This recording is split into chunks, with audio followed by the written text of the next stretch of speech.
Hello and welcome back to Elden Ring.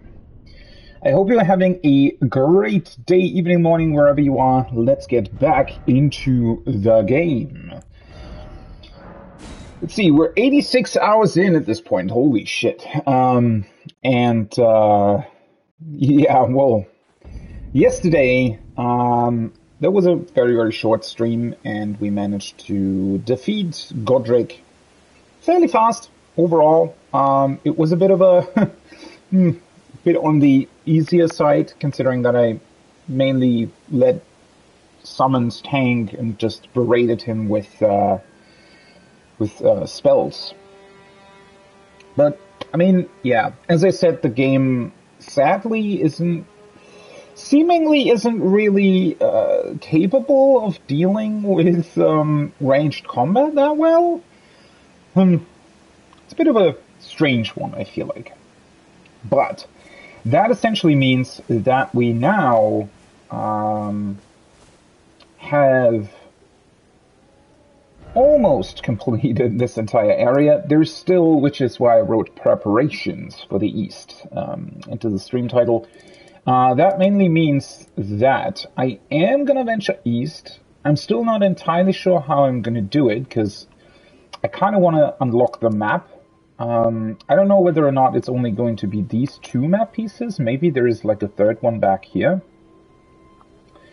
But there's also the teleporter that we know of,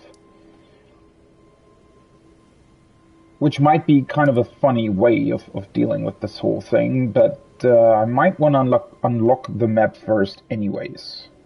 We'll see how it goes. That being said, there is still like a little bit that we can do in Stormvale. First of all, so we obviously we did unlock the Great Rune yesterday. We also went back to the Round Table Hold, talked to a bunch of people. We were greeted by a weird two-finger being, whatever that means. Also, yeah, we do have a Great Rune now.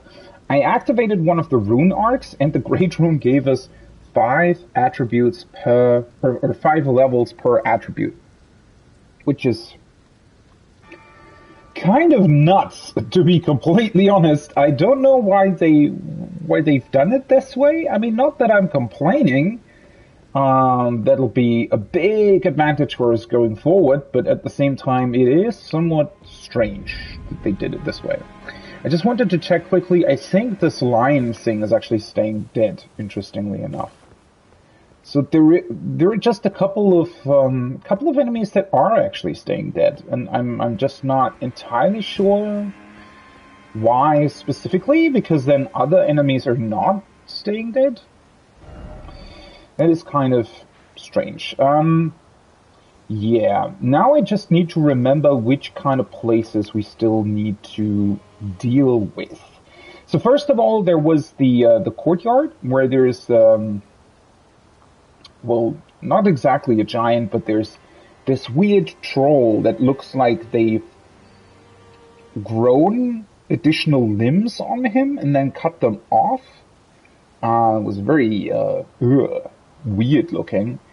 But he's sitting in this courtyard, and there's another one of these glowing statues where I was speculating, well, why is it glowing? Why is there something glowing? And I was speculating that that there might be something, special in them that maybe influence. I think I said something along the lines of, maybe they try and influence the people with a certain material that has some sort of control over people that are close to the statue, maybe praying to the statue or whatever. No, it's literally just an item in there, and you need to bait a strong opponent in order to smash the statue.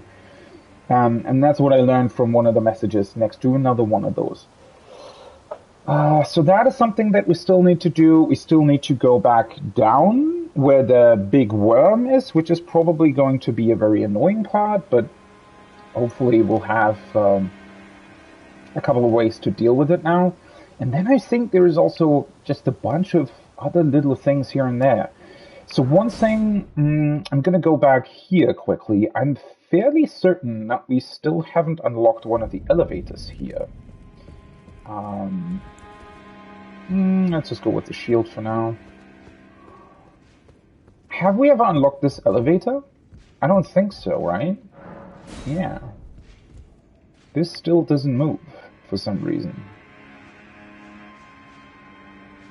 So I was thinking that maybe this leads back down to where the weird worm was.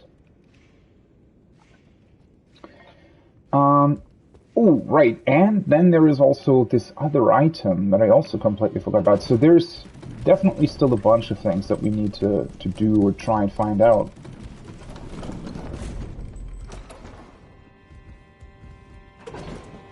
It's actually somewhat strange to me that there are still these couple of smaller bits and pieces here and there where, for whatever reason, we're not really sure how to get to them. Also, why is it so dark in here?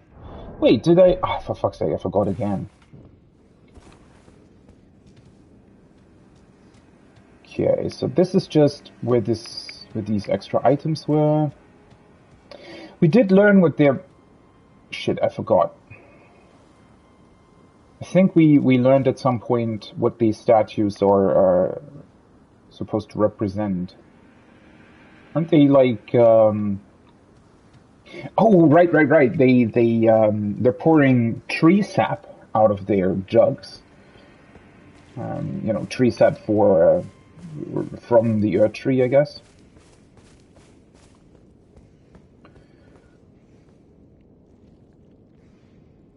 What a cool picture.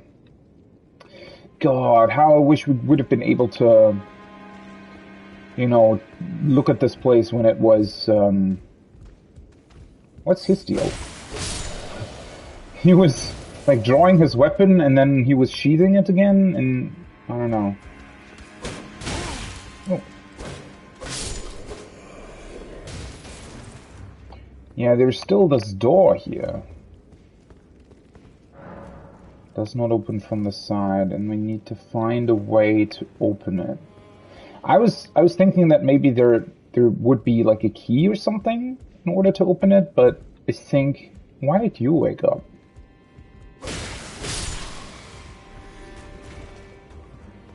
But I think there might just be like another way to get to it or something. Wasn't there like a fourth guy that I maybe forgot about? Well, he's dead.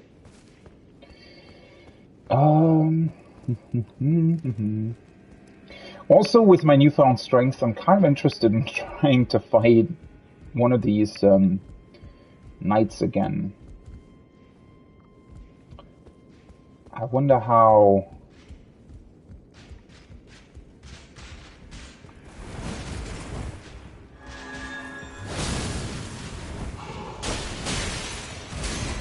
Well,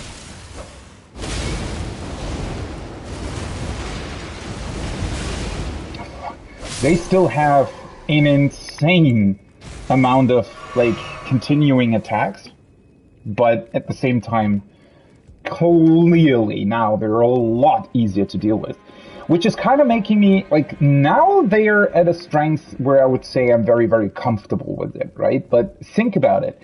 Like, theoretically... With the Great Rune and the eye that I have equipped, theoretically, I'm now level, what? 49 plus 40 is 89 plus 12 is 101. Think about how long it would take me usually to get to that level without the Great Rune and stuff.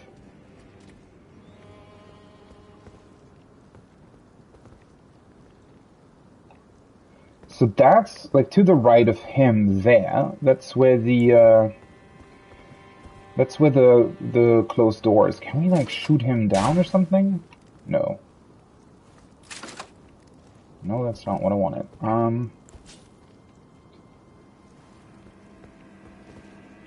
There has to be a way to get over there.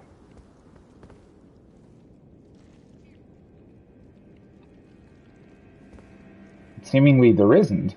But the door... I mean, the door also says clearly it does not open from this side, which You know, if there was a key to open it, it wouldn't say that, right? Wouldn't it just say the door is locked or something?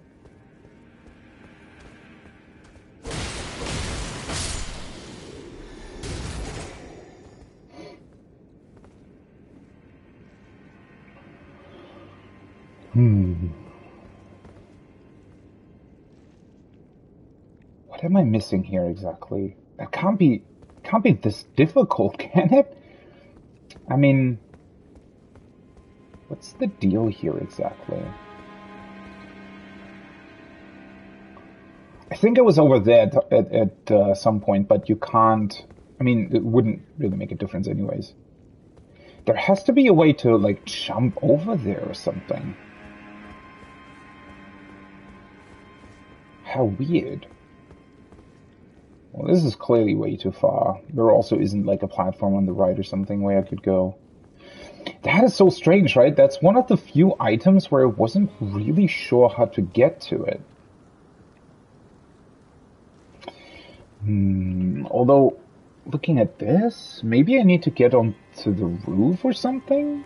Is there a way to get to the roof? I actually don't really remember.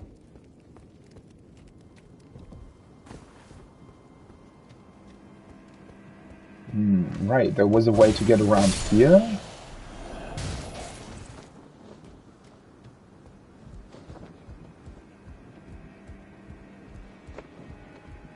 So this is in order to be able to sneak by the knight. And then there is a ladder here. Did I ever use this? Are you telling me that I completely overlooked this? No, or maybe I did. Did I? I'm not so sure anymore. Where the fuck am I anyways? Oh, that's where the two knights are. Right, right. So I was down there already as well. That's where the two knights are. Yeah, yeah. I think I was actually up here at some point. I guess I just didn't realize that this would be the access point for that door. Huh. Well, riddle solved, I guess.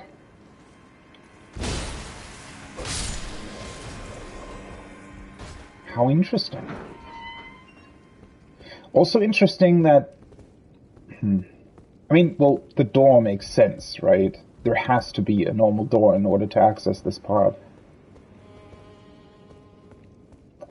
Very, very interesting indeed.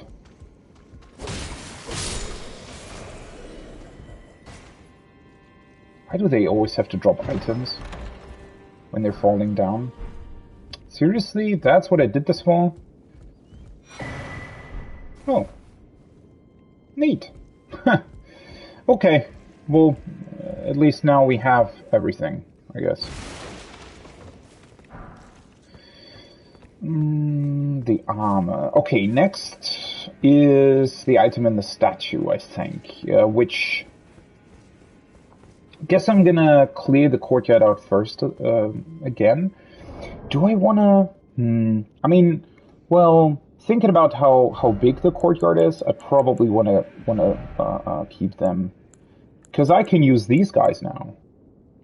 Luthil the Headless and Banished Knight Oleg. But since the courtyard is really more like smaller enemies, I think I'm going to summon these guys. Where are they?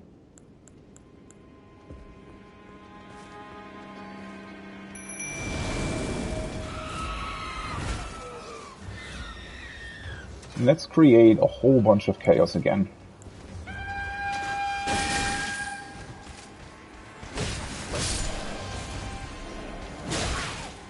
Seriously?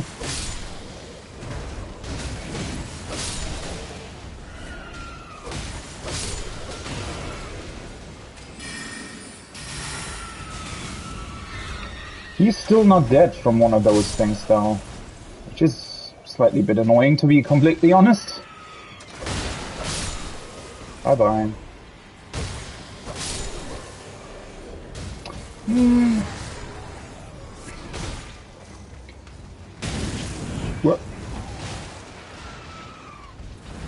Oh, right, I completely forgot that they can do that. These guys don't care at all. Well, I do have to remember, though, that it'll probably be somewhat annoying to deal with the big giant when my spirits are still alive.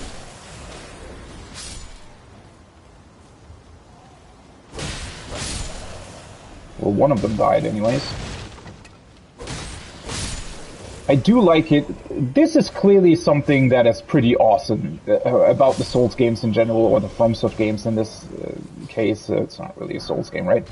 But the cool part is that the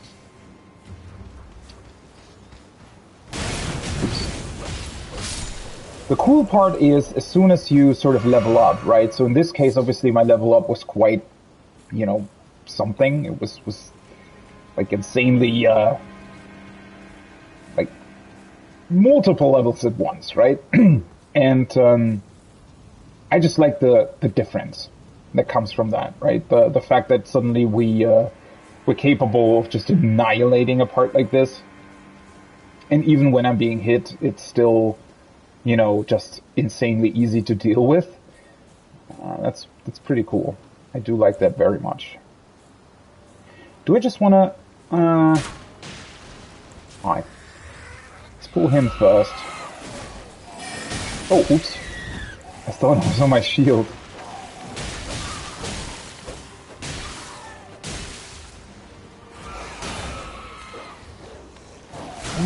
Do I want to... Well... Oh, seriously. He's attacking me anyways, right? Well, I just need to stay close to the statue in order to make him destroyed, I guess. I think? Wait, what? Can he destroy it? Not so sure.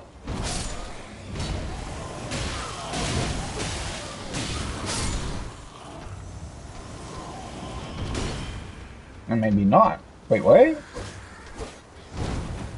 Does he have to do some sort of special attack or something?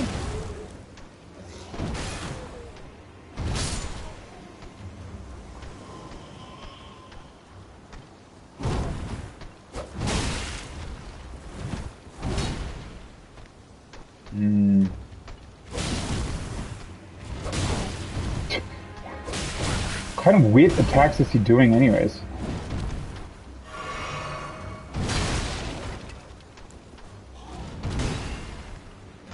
Oh shit. Oops. Can you please...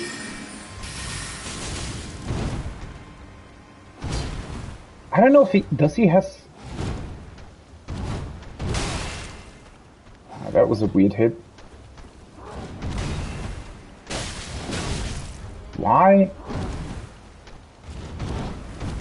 Timings are still weird. I'm also still, like, thinking about what he's sort of representing. Are they really, like, growing body parts on him? Okay, I have a feeling that he's not the way to go in terms of the statue.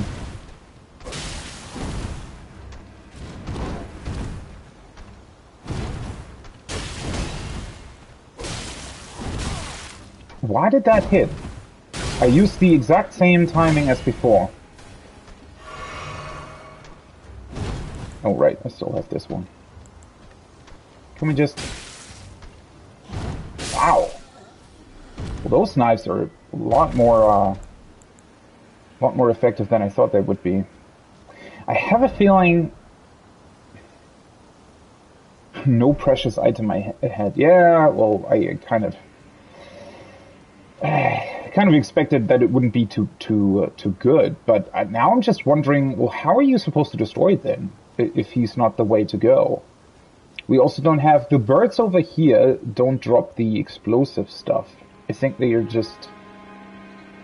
Well, they can spew fire, right? They can't actually...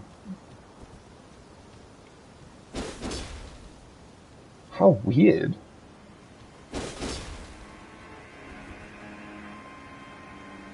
Do you think you could destroy it when I'm using, like, a greatsword or something?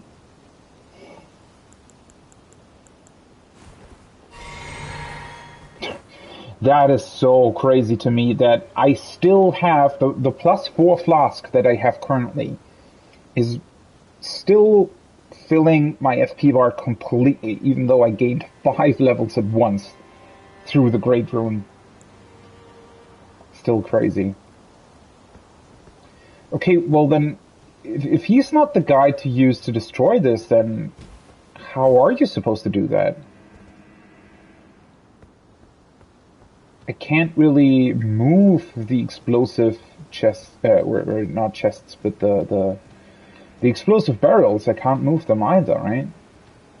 I mean, I think there's this other guy up here that uses like a two-handed axe or something, but I don't think that he's going to be. Also, why do you hear a knight from it? Oh, that's right. Because that's the part from the beginning. Where there's a knight and one guy with a torch. Is he? Yeah, he has a two-handed axe, right?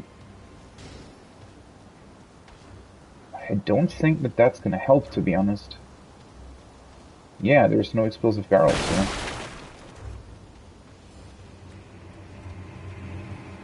But I mean, how else are you supposed to do this? Yeah, no. And if he can't do that, then I can't either.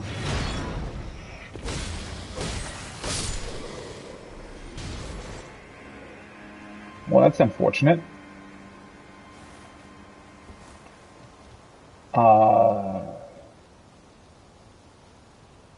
How weird.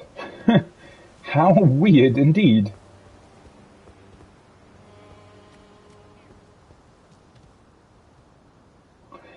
I mean, well, there's the giant around this corner that I could pull in here. That would be... Well, I mean... I guess that would work.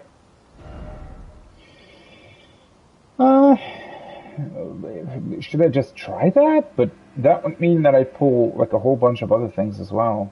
I mean, not that it really matters, right? At this point.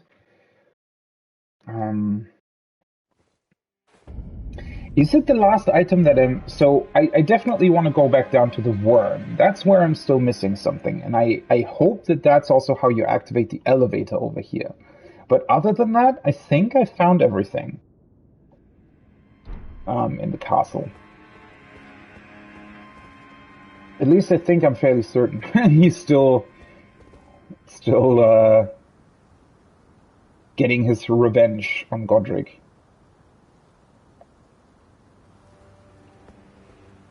Well, I mean, how do I want to do this? Do I just want to run through and try and pull the big dude? Because, I mean...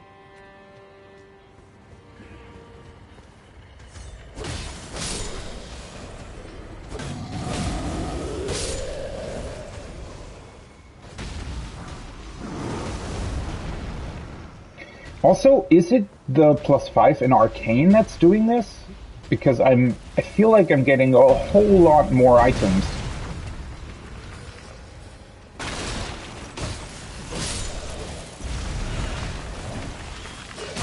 Oh, for fuck's sake. Oops. Didn't wanna...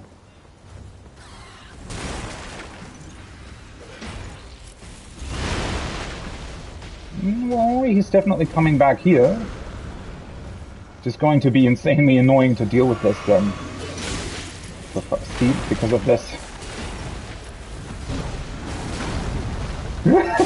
Wait!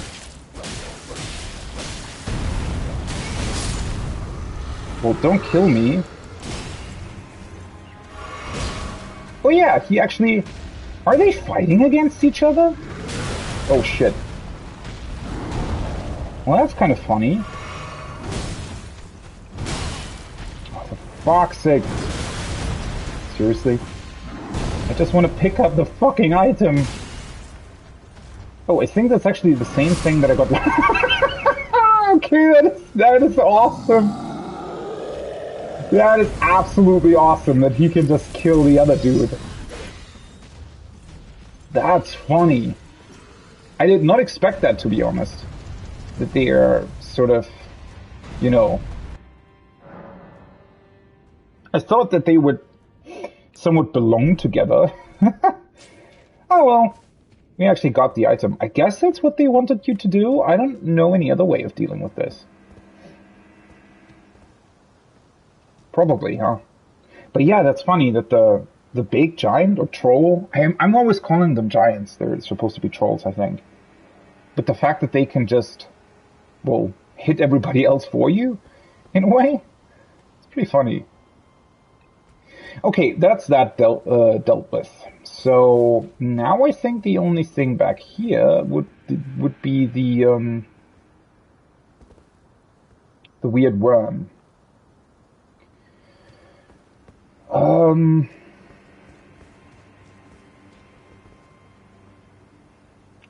Yeah, and potentially unlocking the other elevator. Wasn't there something here? Where I thought that it would lead us to the elevator? Potentially?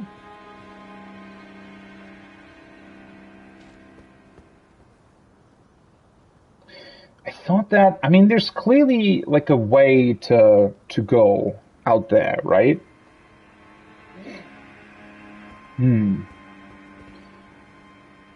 Oh, and again, it didn't load in like part of the map.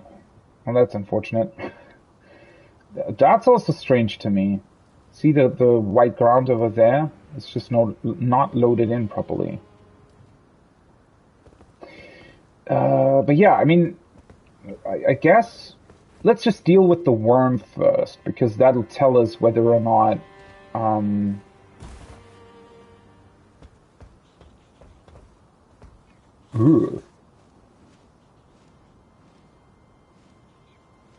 that'll tell us whether or not we're on the right track, I guess.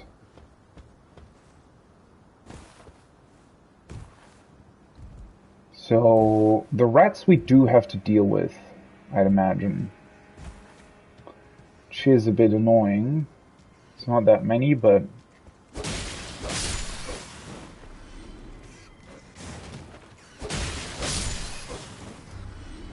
Oh, hello. Didn't see you there. Wasn't there a big one? I guess that's that one.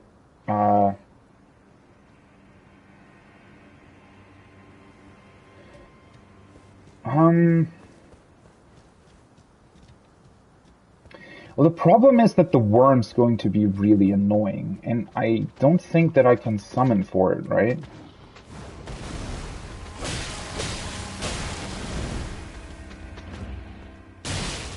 Fucking, I hate these attacks. Why are there these weird, like, one-frame attacks or something?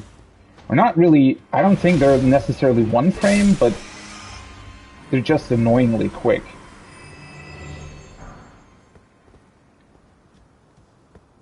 Golden Rune 3, huh. I think there was nothing else here, right?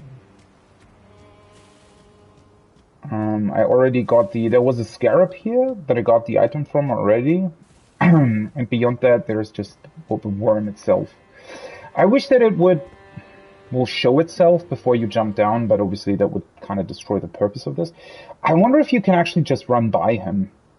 Because he's not a boss enemy, right? He doesn't have... Which is maybe even its purpose. He doesn't have... what's it called? Probably want to try the flame stuff. Okay, let's just try it. It's going to be annoying, but also I probably should have actually... Yeah, that was pretty dumb on my part.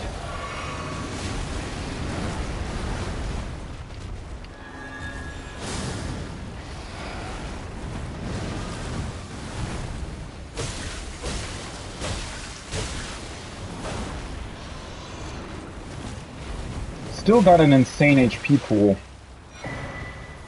Oh wait, another one? Huh? What's this? Prince of Death's Postule. Wait, is he just... Does he not... What the fuck happened here anyways? Can you not get in here? Are you kidding me? The fuck is this supposed to be? Demi-human? Ew, do you hear that sound? What the fuck is this? This entire thing is something.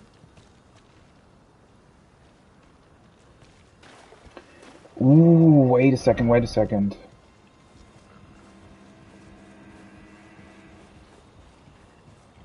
Oh fuck, can you not? What is this? So there's, I'll just write at the bottom of Stormvale.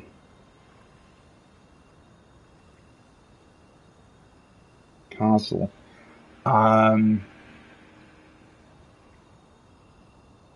What do you call that? Like a giant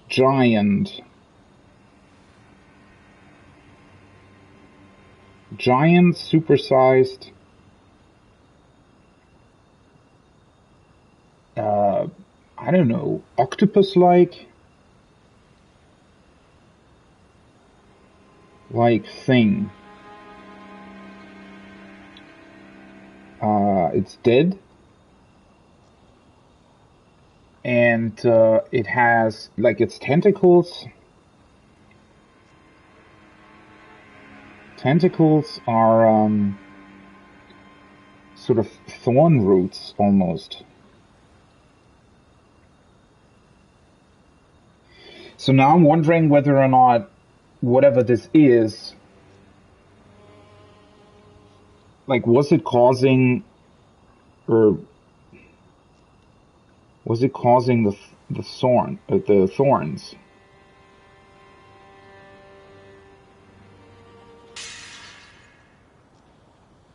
Because, I mean, look at this thing. What is this supposed to be?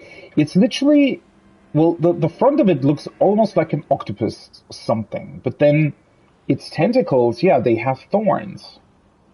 So I wonder if someone, or itself came here somehow, and God,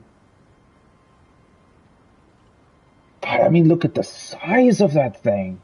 But the face is more human-like. It has a nose, right? Those big, weird eyes. But then the rest of it looks almost more like a worm of some kind, like a giant worm with this face on the front. And, well, I don't know what it did here. Did it, like, build a tunnel to get to this place? Or, did it get stuck here? I mean, it seems to be, just judging by the size of its head, I would think that it's maybe even... Although, if it is sort of octopus-like, maybe it's just like a blob that would be behind it. What was the item that we got here? Is that some sort of special talisman or something?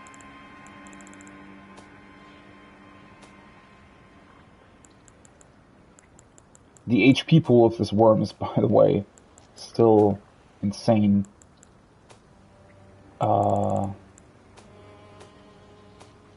Guess it must have been a talisman, huh? Ooh, there's a bunch of stuff we can sell. Yeah, this thing. Prince of Death's Pustule. A fetid pustule taken from facial flesh.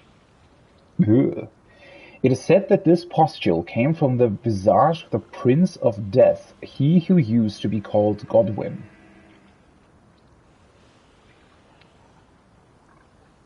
Godwyn. As first dead of the demigods, it's said he is buried deep under the capital, at the Earth Tree's roots. Well, apparently not.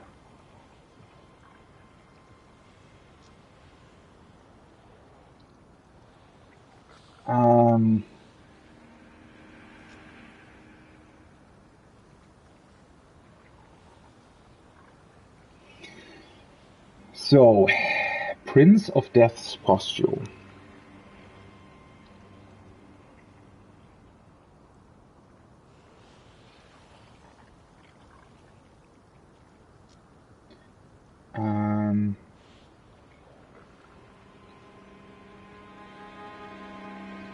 From visage or visage. The Prince of Death.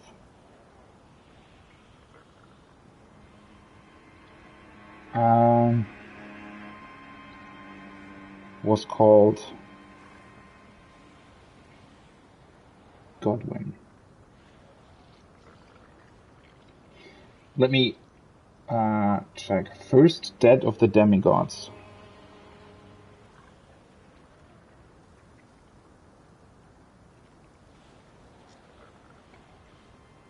What the heck is going on here?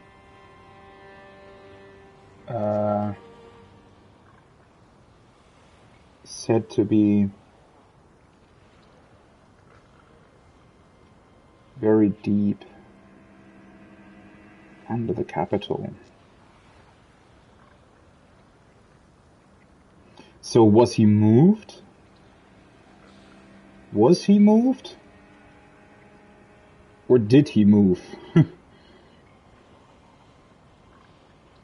Because this seems to be his corpse, right?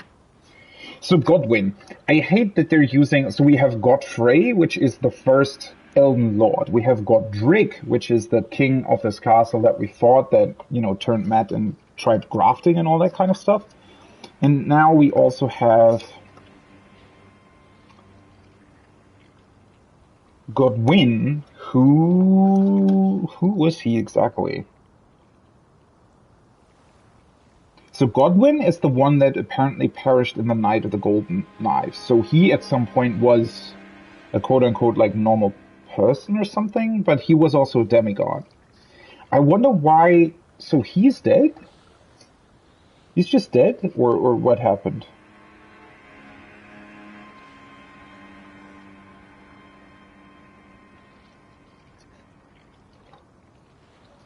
Because if he's said to be buried deep beneath the capital, then what is he doing here? What is his corpse doing here? Did he try to, I don't know, get the shard of the Elden Ring that was here, maybe? Oh, hi, how long have I been playing for? About, like, 80 hours at this point, but I feel like I'm pretty slow going through it. I've basically 100%ed Limgrave and the Weeping Peninsula at this point. Okay, so...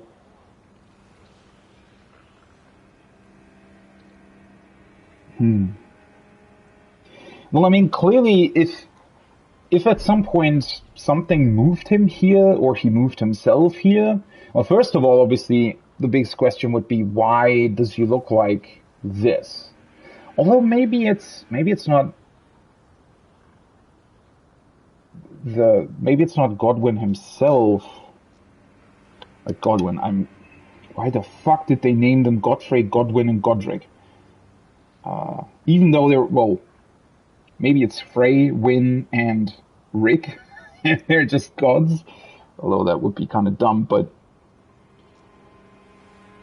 I mean, maybe it's his quote-unquote monster. Maybe it's not Godwin himself. Maybe it's something that, I don't know, was created out of his corpse?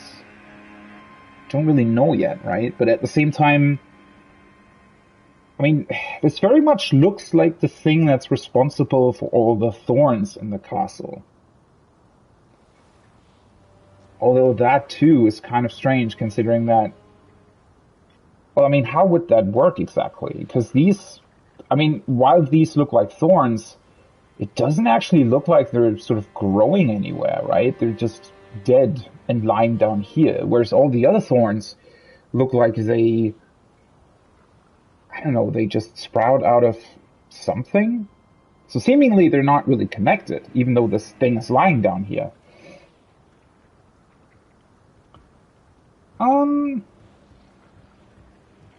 I mean, I can always come back for this weird worm.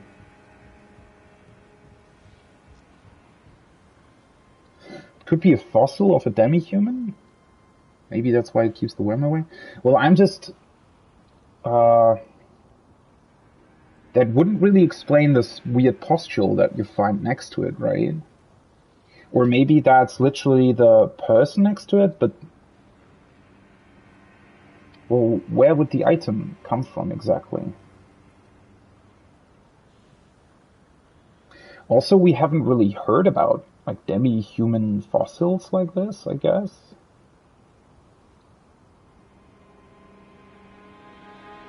It's so different from anything that I've seen so far in the game. But it is interesting, yeah, I actually... I was wondering about that. Is the worm, like, afraid of it? Because it's not following you, right? When you, well, when you go here, the worm just sort of turned around and isn't attacking me anymore. Wow, this leads pretty high up.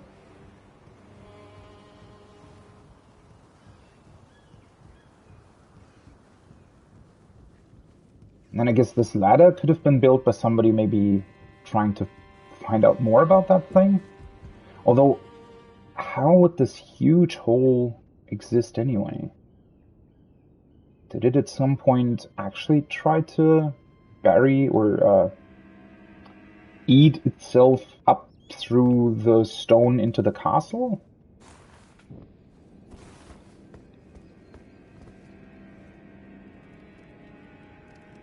Huh. Okay. Didn't expect to end up here. Wait, is this really all the places you can go to?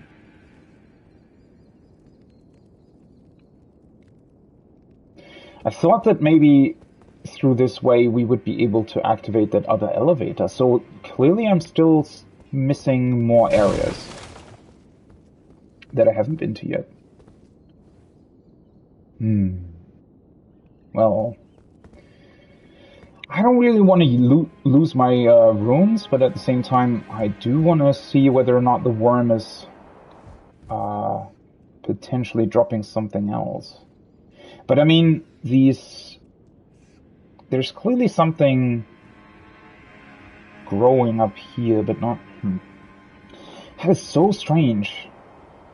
How did the rest of the thorns get into the castle if it's not actually growing up from here? Maybe it's... I mean, technically it could be airborne or something. It doesn't necessarily have to grow all the way from here, right? It could just be...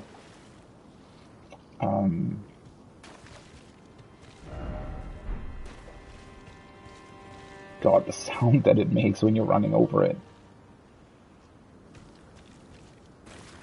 And why does it have this weird thing on its head?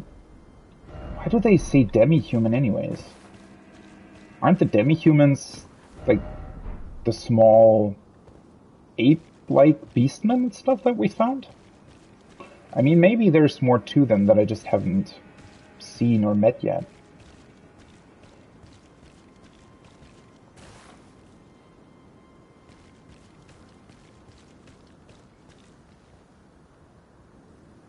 And he had this item, this pustule, that is said to be from the first demigod that died. Let me see if I can... This is going to be fun. Well, probably not, but... No, he is following me here. Ah, for fuck's sake. Does he have to have so much HP?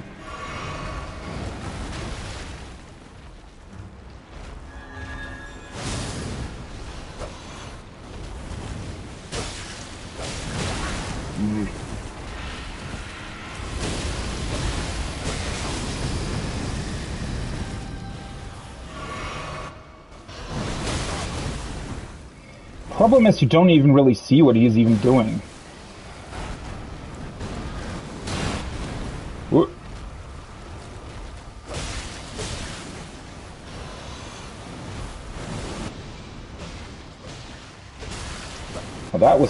that was weird with the sound bugging.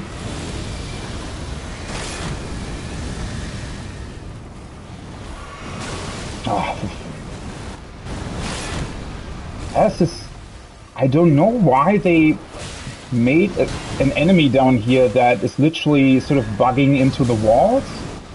That can't be on purpose, right?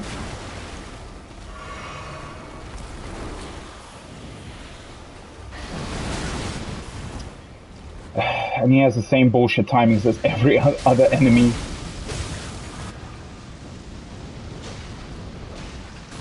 What's going on with the sound? Seriously.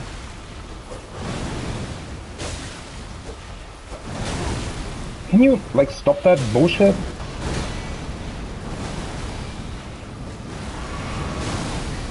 Oh, for fuck's sake.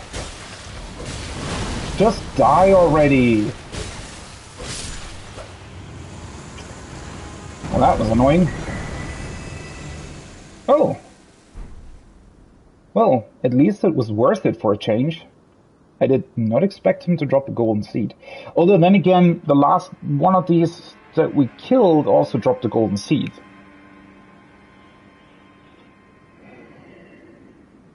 Makes this even more interesting. So clearly these worms,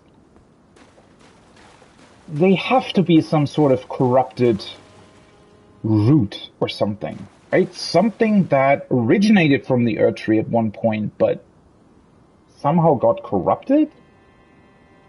I mean, we've literally heard nothing about them, I think. Nothing's ever really mentioned them. Or anything, really.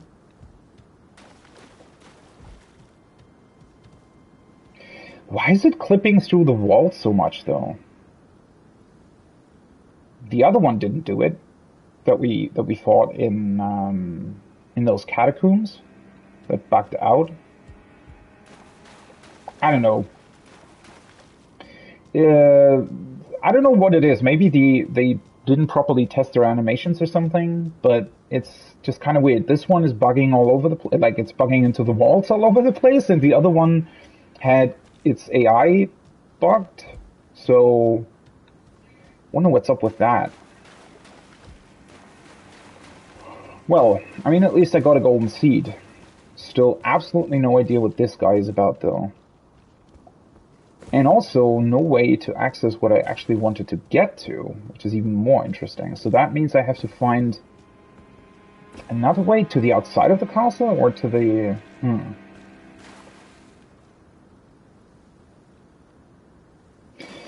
Well, I saw where the ladder leads, so... Let me just check one more time.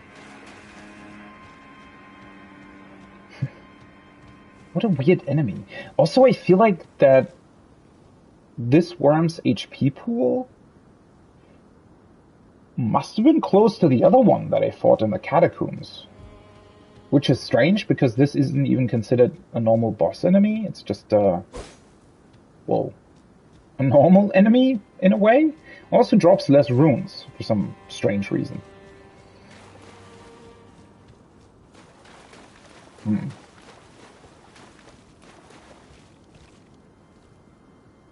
Oh yeah, and also now I wonder if the worm and this thing are even connected.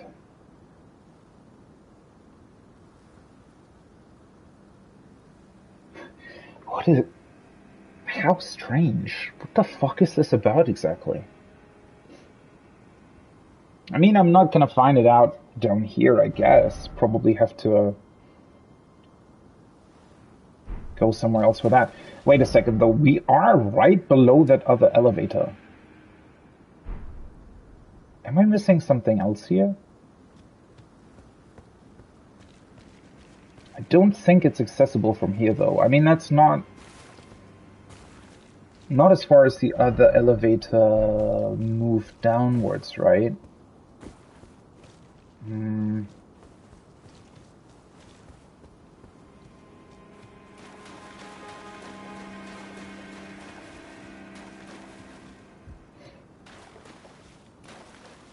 How far down are we anyways? It's not... Well, I mean, we're fairly far down, but not that far either.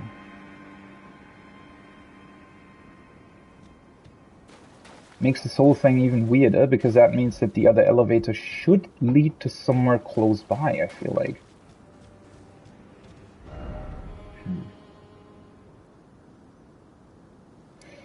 I mean, I could always go back to the start and see if there's a way from here to access something down here. Maybe that's where I missed something.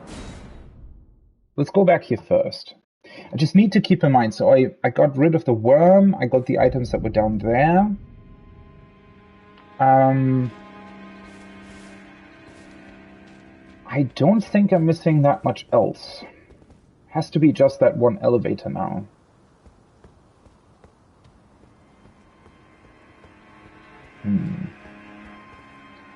But I mean,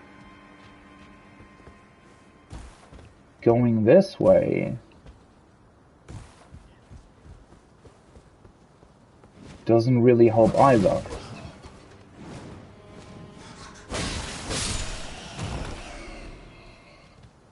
I mean, this is just blocked off.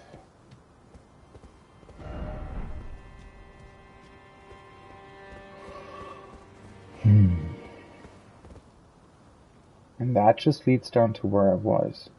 But yeah, I mean, in terms of how far down it goes, although then again, the elevator starts from way higher up, right? Yeah, okay. So that would be way too far down. That's definitely not how you access the elevator then. That has to be from somewhere else entirely then. Probably somewhere where you can go to the outside of the castle. Let me maybe go back to the beginning. Although, nah, that can't be it either, because we've already been on the outside of the castle from here, right? But there, I mean, there has to be a way to get down to that place.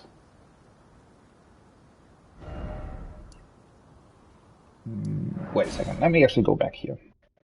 Seems like a...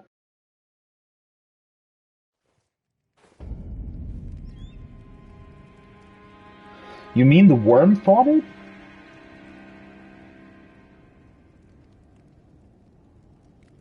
It's just, I find the description so interesting that you find next to it, right? The talisman.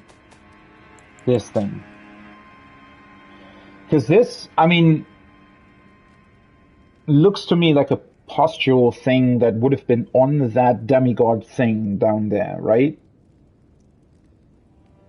I mean, it almost looks like it stems from whatever it was. But this describes it as the one that was called Godwin at some point, and he's supposed to be buried beneath the Capitol. So maybe in death he turned into this weird thing and sort of slithered his way through rocks and earth back to the castle?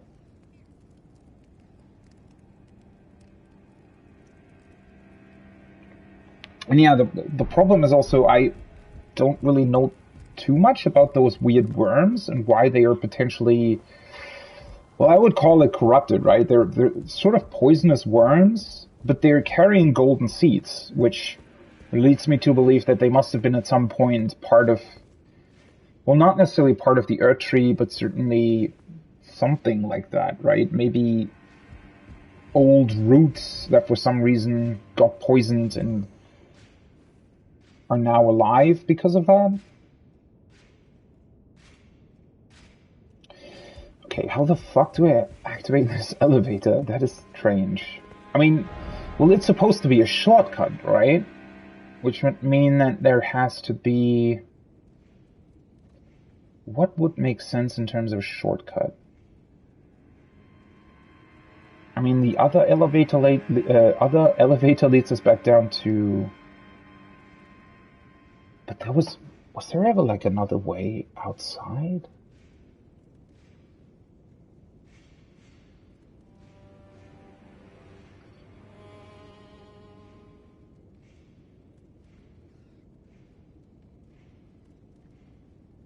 I mean, I think that over here was actually one of the only places where it can actually access the outside wall.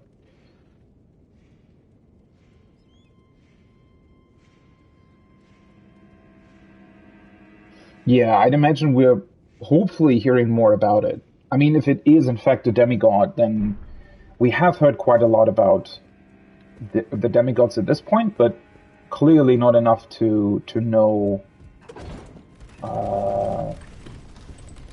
What might trigger such a drastic transformation? I mean, well, Godric here in the castle, he has clearly turned mad and began this grafting stuff, but even though he looked very different, not only did he... Well, I mean, I guess that could mean that this thing probably did that to itself as well.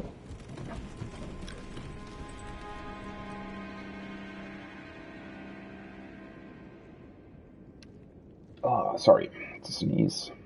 Okay, there's no way to get down here. I'm slightly confused. How... It can't be that hard to get there, right? There has to be some kind of obvious way that I potentially missed. That's also kind of funny that it leads back here.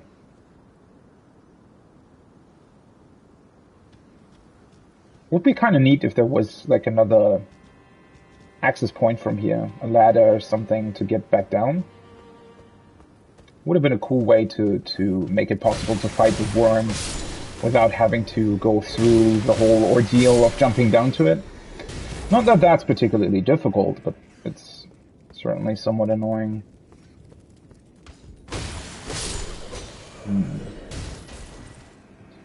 Okay, so that's where the worm is.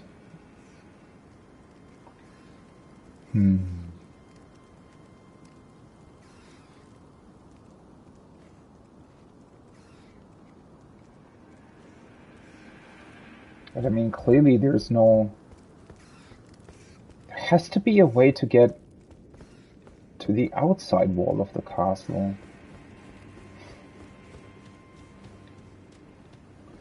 But I mean, this is where the other elevator already leads down to.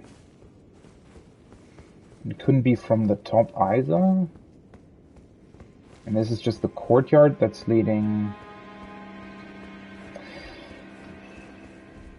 And the room with the picture frame in it also didn't have any way of getting to the outside. I mean, clearly there's the upper wall. Maybe that has a point to drop down from?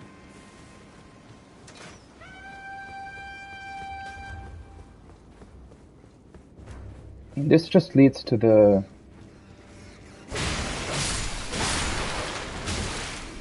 entrance, though.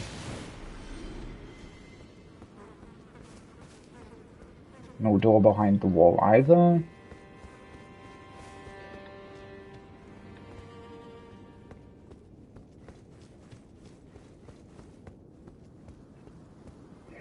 I don't actually think that there was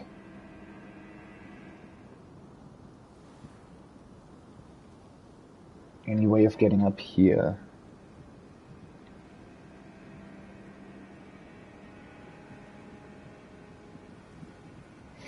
Okay, I'm clearly missing something that I feel like should be somewhat obvious, but I mean, now I'm way too far if the elevator's here.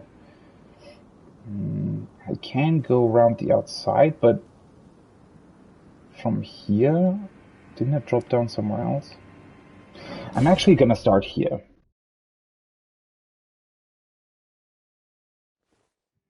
Wait, does that make sense? But I would... no, it doesn't. And there clearly is no way to drop down from here. Way too long of a fall as well.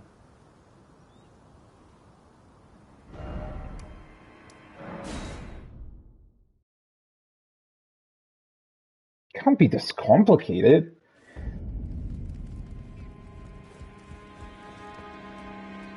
And then from here... Well, I mean, I guess I can take another look at the... Oh, oops.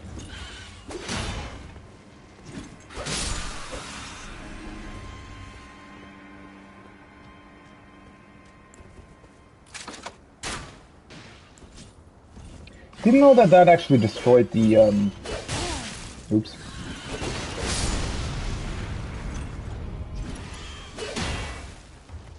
Did one of the birds just kill the other one? Why didn't I take damage from that? Guess I still had iframes or something. But yeah, I mean, I can go up here.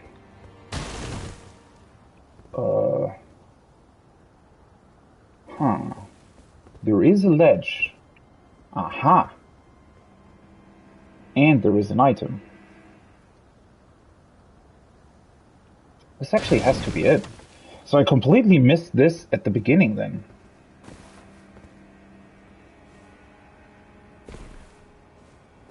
How?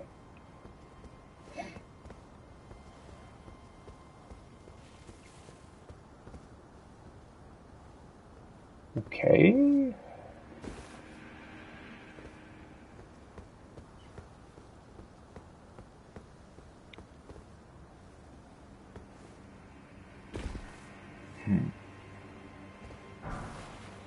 Mod wooden shield. Oh, that's the bigger version of the other one. But that's just so strange to me. Why are these thorns growing up here? Because it doesn't seem to be connected at all, right?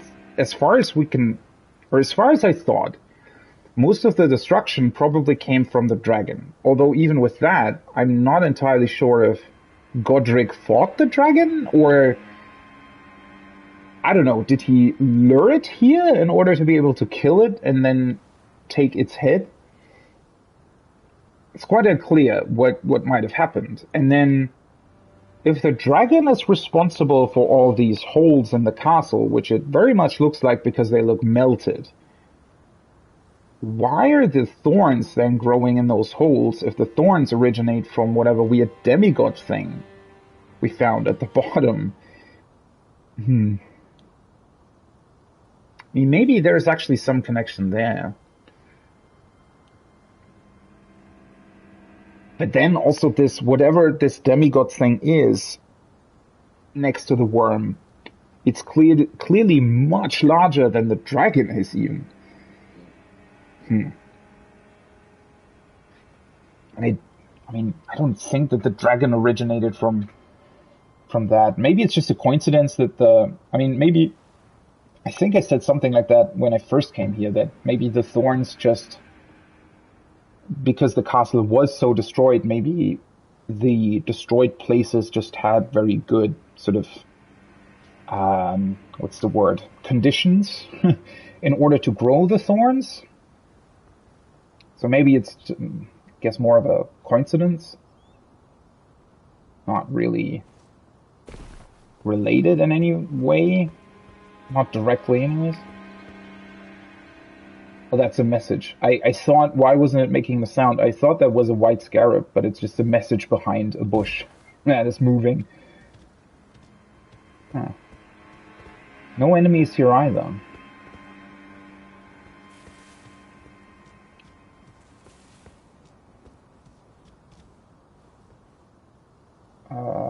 Okay. Oh, we have to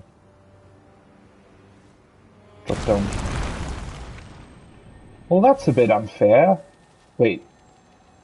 Are you... Why am I not dead?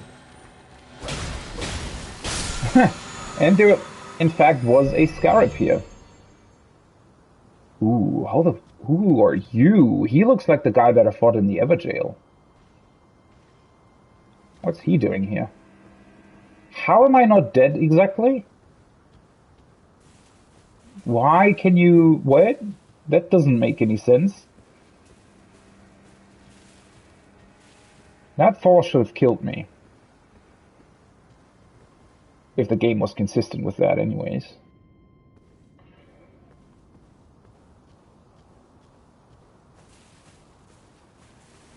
Wait, is he actually moving here? Oh no, he's making his rounds or something. I hope he's not as strong as the other guy in the Everjail, because that would be pretty hard to deal with. Where the fuck did he go anyways? What's my character doing? Wait, is he just standing there? I think he is. I thought I was maybe capable of like stealthing my way through this. Hitting him with a critical hit? Yeah, maybe I can. Well, that's weird.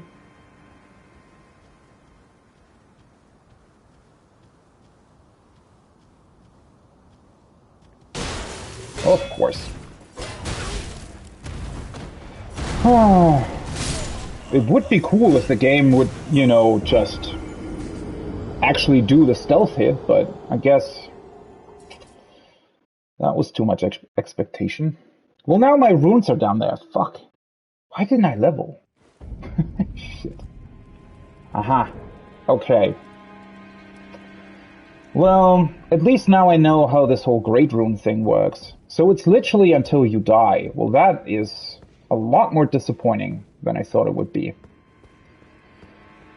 Seriously? So you need to... In order for the Great Rune to even do anything, you always have to activate these rune arcs, and then you get the effects of it.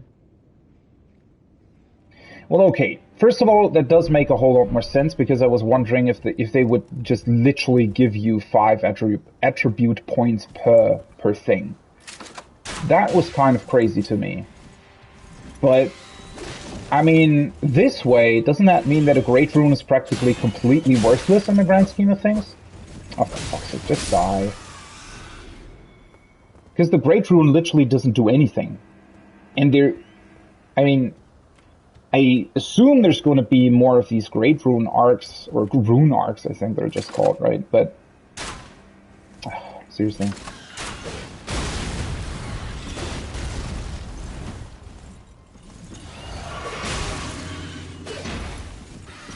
Why do enemies get more annoying? Oh shit, I didn't change my weapon. Every time you lost your runes somewhere? Of course. Can you please stop? Fucking hell.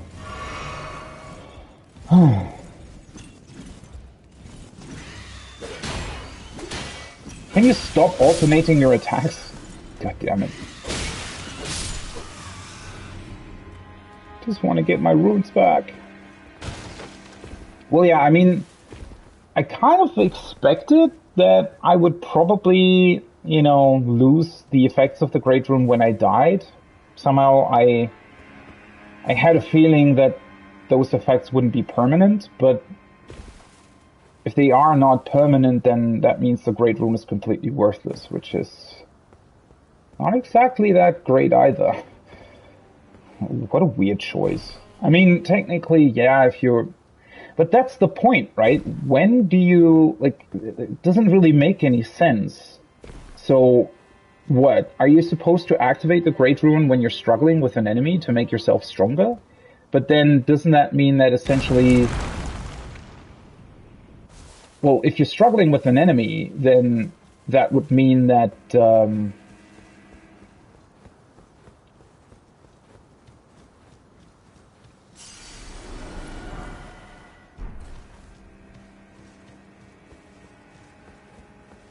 that you're probably dying a lot to it. So it means that you're constantly losing the effects of the Great Rune again. I don't know. What a weird decision. Well, I guess I can just sneak by that dude. He's probably going to turn around at some point, right? But yeah, I mean... Now I'm pretty disappointed that I lost all my, you know, additional attribute points, but...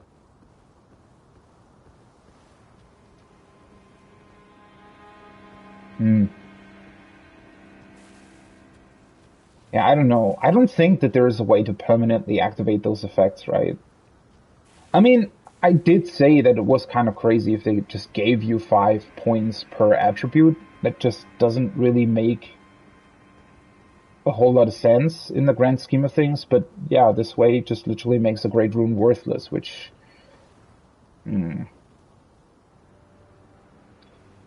is just weird. Okay, so this is how you activate the elevator. So is the night dude always just chilling there where he is now? Guess he must be, huh? just a kind of an awkward spot to fight him. Because he does seem somewhat similar to the knight from the Everjail. Maybe with a bit less HP or something.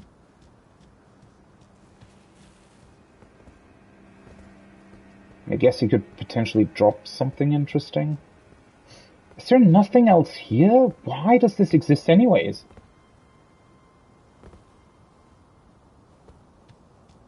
Also, I wonder what it was. Some sort of small chapel, maybe?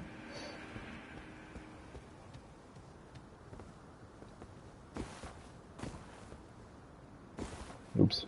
Yeah. Literally nothing here.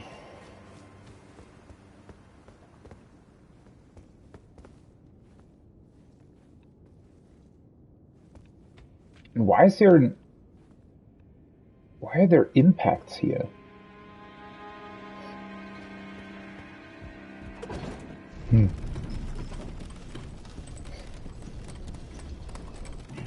Well, I mean, I guess that does mean that I have to level again. Shit.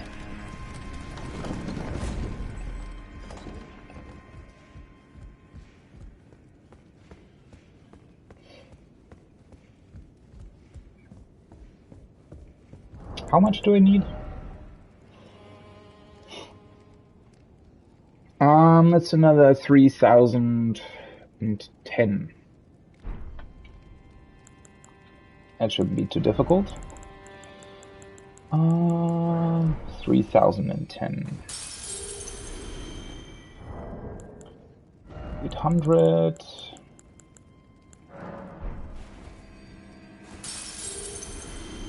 400, so that's another 1,000, 2,000, right? So that's 10 of these.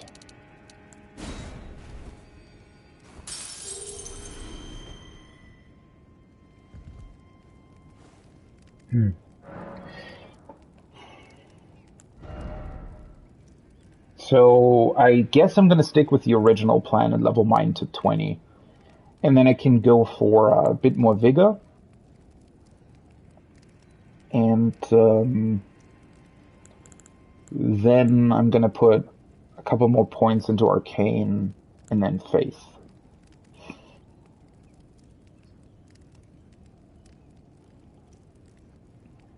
Oh wait, so 20 mine gets me to 100 FP. That means that I can at least summon one of the two legendary ashes.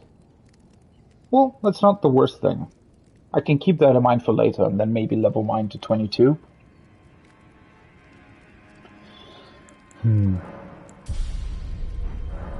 Yeah, so that's kind of strange. I think, well, with the Great Rune, they probably should have made it in a way where, you know, it could, for example, raise all your attributes by 1. And then if you activate the Rune Arc, it'll give you another additional 4 points per attribute until you die.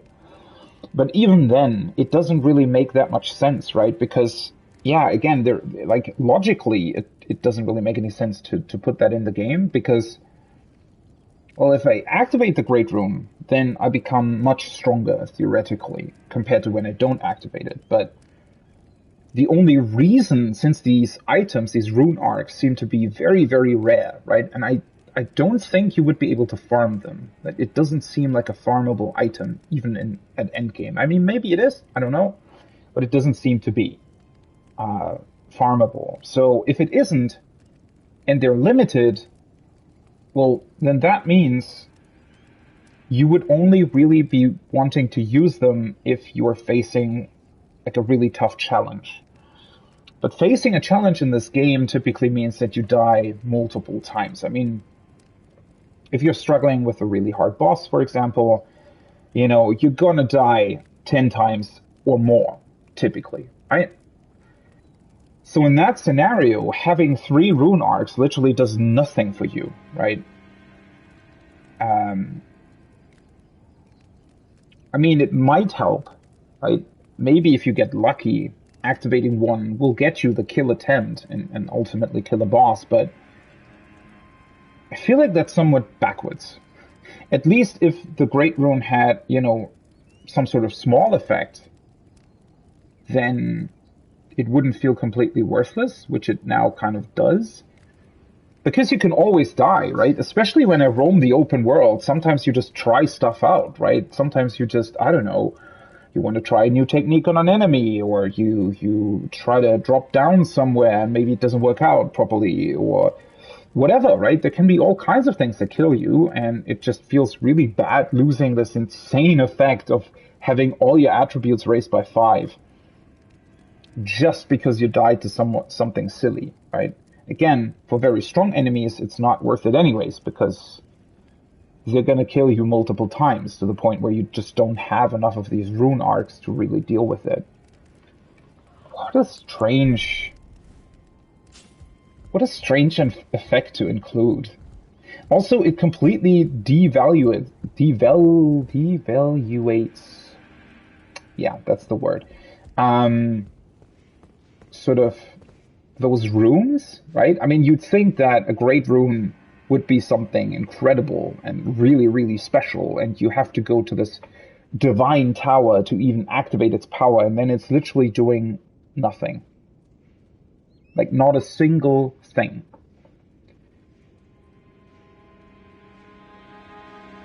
Weird. No idea what they thought they did there, or like... Well, at least on a lighter note, I think I pretty much got everything here in Stormvale. Well, once I deal with this night, too.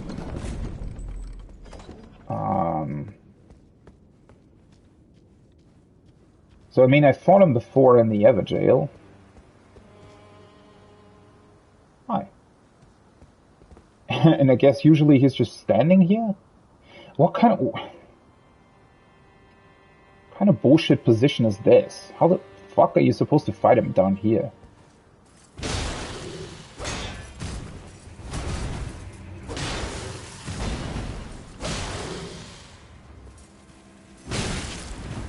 God, I hate his timings. Yeah, that's...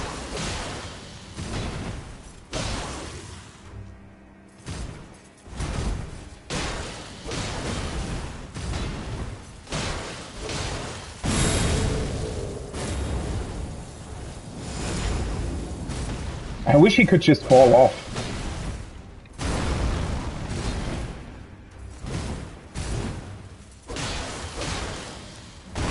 Ah, shit. Ah, for fuck's sake. Okay, yeah, this fight would actually be fun if they hadn't placed him in such an awkward spot. He's literally the exact same enemy from the Everjail. I think he has slightly less HP, but other than that...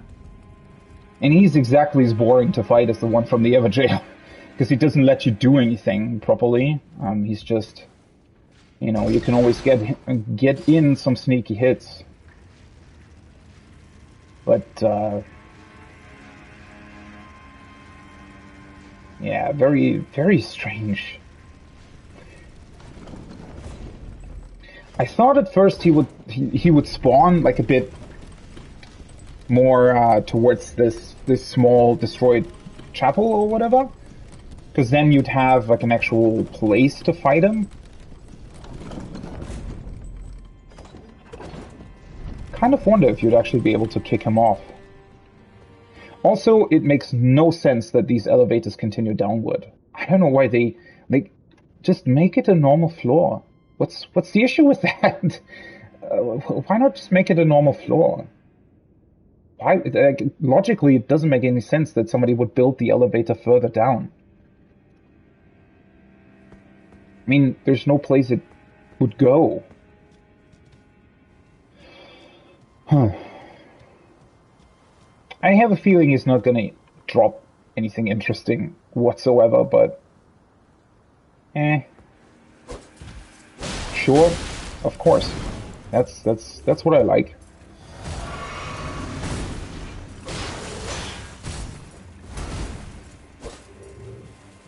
Should probably target him.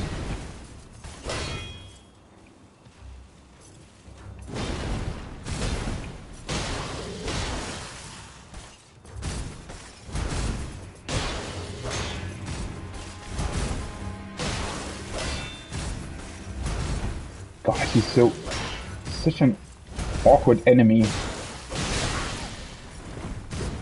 Yeah, of course. Of course. Why did I held the analog stick forward the entire time. Like, I literally still had it in the forward position when I fell down. But for some reason my character decided to roll backwards instead of forwards. Great to know that the inputs are buggy as well. Well, I mean, we already established that, right? Sadly, the inputs can be very inconsistent in certain places. I don't know if that was ever a problem in other FromSoft games, where the game would not correctly move your character in terms of the direction that you're going in. Was that ever a problem? I mean, I suspect that it has something to do with the sort of elevation of the area or something, right? Maybe because I pressed forwards and the enemy was standing there, for some reason the game decided, nope, you're gonna go backwards instead, but...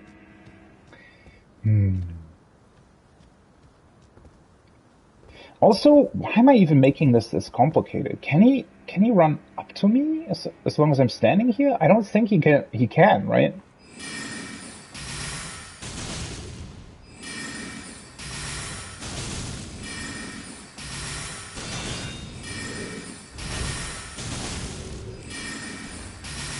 Of course.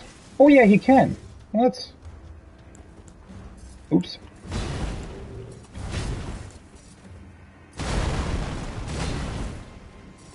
I still hate this attack. This is so dumb that you have to roll 4 times in order to evade his attacks.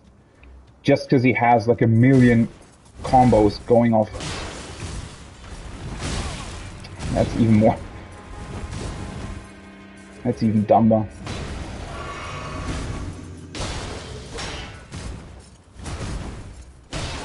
Well, at least now he is at a point where it's easier to deal with him. Forgot about that.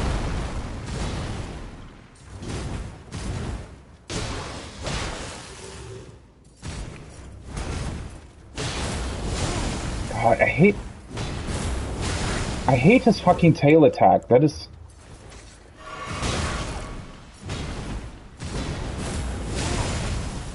Because it's... I mean, I kind of know when it's coming, but sometimes it's very unpredictable. Oh, God!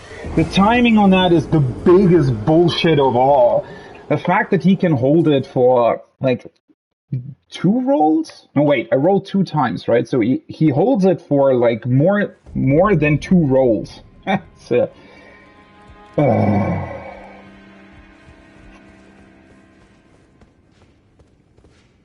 He was also very confused that I attacked him from a distance first. He couldn't handle that at all, even though he could have just run up to me, like, right away.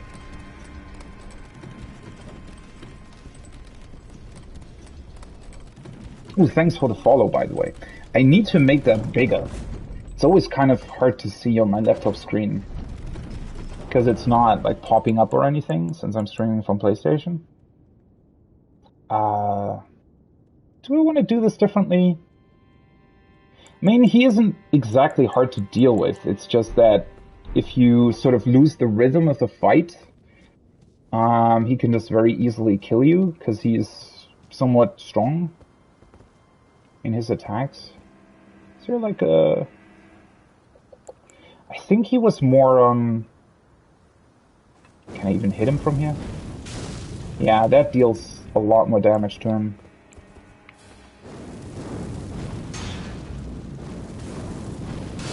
Yeah, of course, that hits his shield. Yeah, sure. It's not like I'm hitting him from above or anything.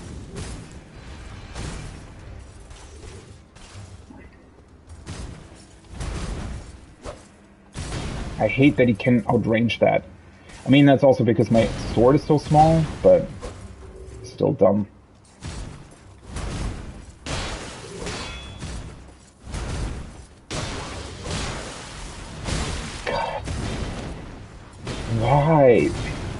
This fight would be so fun, but of course they have to include an attack that's, you know,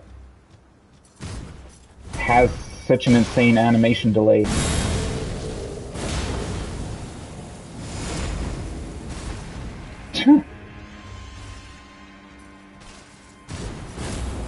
Oh god, I hate that.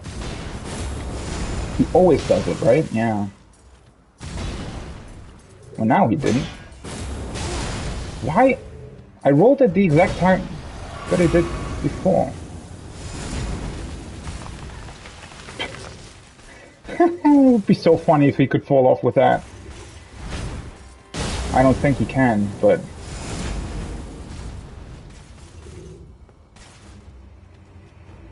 Can you please do something?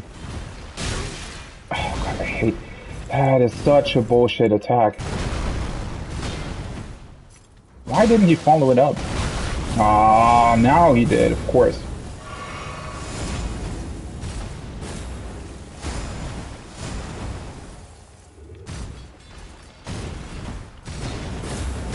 Oh god, I hate that. Why do I...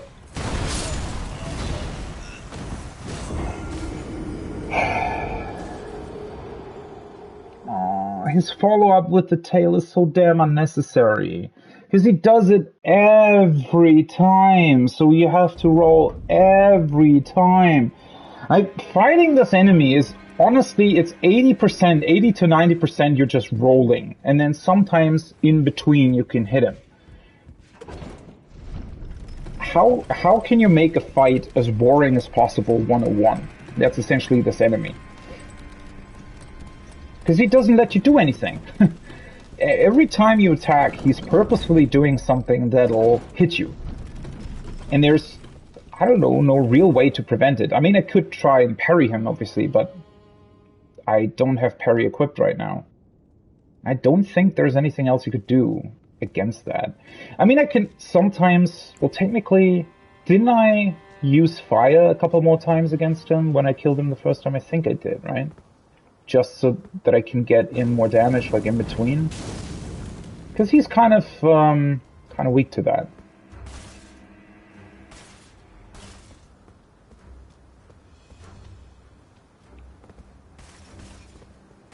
Can you please... just come up here for fuck's sake? Thank you very much.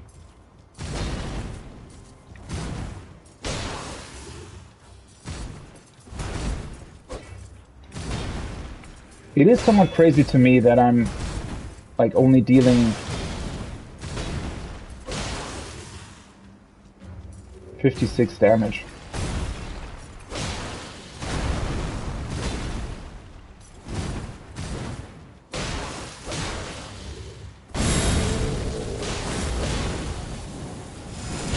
Oh shit, that was bad timing on my part.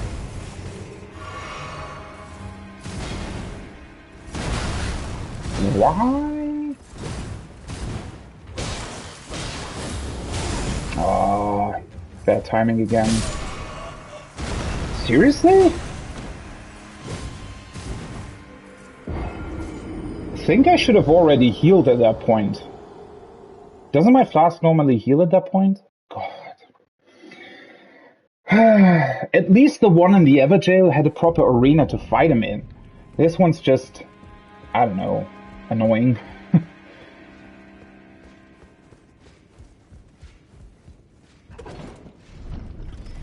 It's just kind of boring to fight him because it's so much waiting around for him to do it. Like you can only hit him when he actually does something.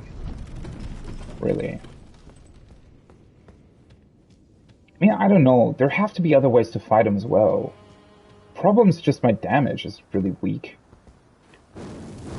Which is also weird, in a way, because I feel like I should be able to deal more damage to him. Ah, of course. Now he's moving faster all of a sudden.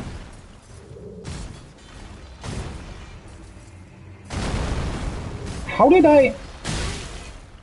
Now I was confused. I shouldn't have actually been able to evade the first one.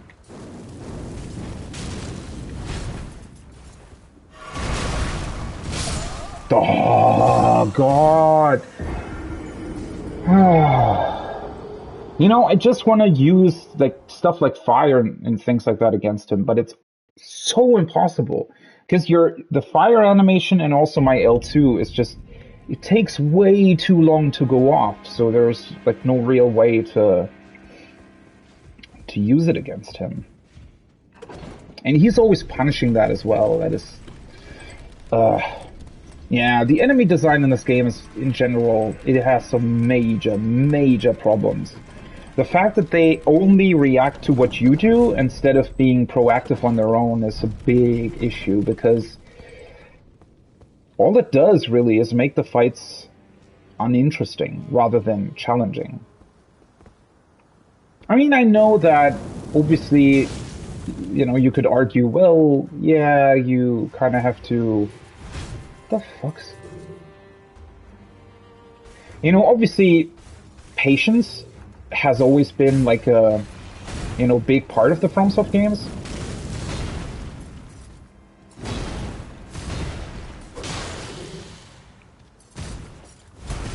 The fact that you should be patient, right? And that if you can be patient, it can be rewarded because it means that you... Well, now I wasn't.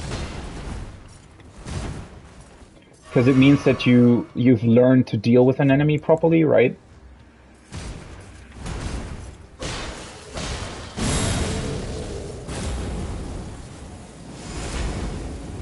Oh, of course he's jumping down.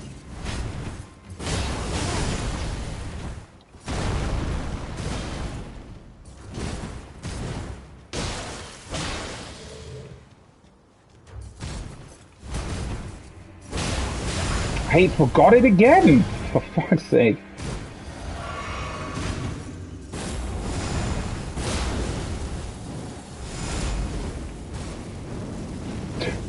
Oh. Well. Bye-bye. Aspects of the Crucible horns. Okay. Right, the other one gave me something similar, right? The other one gave me the tail swipe. And he gave me something similar. So, okay, for whatever weird reason, he can fall down this hole, but he can't fall off the cliff. Very interesting. Okay, okay. Well, I mean, I'm sure that he also can fall off the cliff if he's bugged out or something. Oh, you mean the knives from range? Yeah, that'll probably help. I just hate... I mean, well, the knives are a lot faster than the fire, right?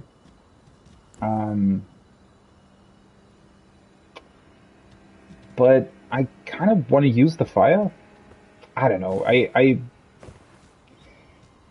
It's just so annoying that once you know his patterns, the fight literally becomes dodge, dodge, dodge, dodge, and then you can attack. And then you dodge a whole bunch, and then you can attack again.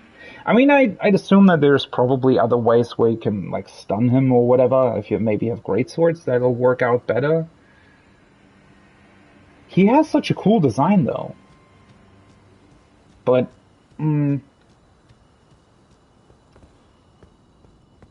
I wish, for example, that his tail swipe attack, I think, should be, his tail swipe attack should be something that he does individually and not connected to other attacks. So in the second phase, he practically always does his tail swipe directly after a normal attack. So you have to keep that in mind and always roll before he even starts the tail swipe. And that's just kind of boring, to be honest.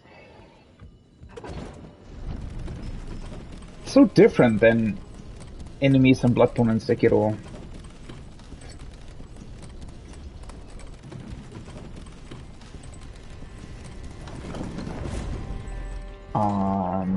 But at least we got something cool out of it, I guess. This one. The horns. Creates shoulder horns to gore foes from low stands. Did he even use that? Doesn't he only use his tail swipe and the, like, flying stuff? Also requires 27 faith. One of the ancient Earth Tree incantations. Creates a mighty horn on the caster's shoulder to gore... Oh, that was my shield.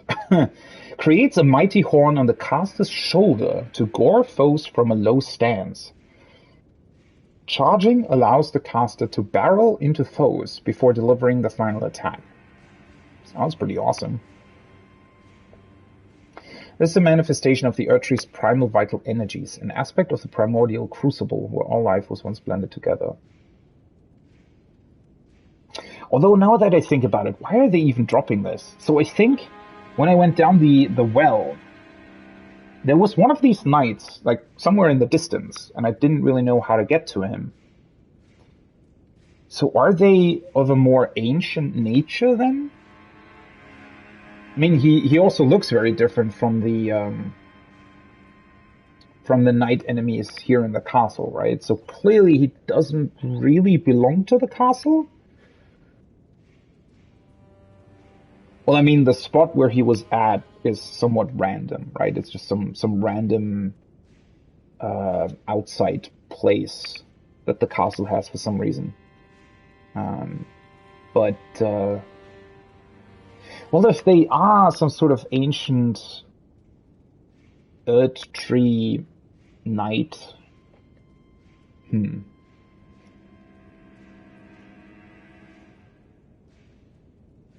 I wonder why he was here.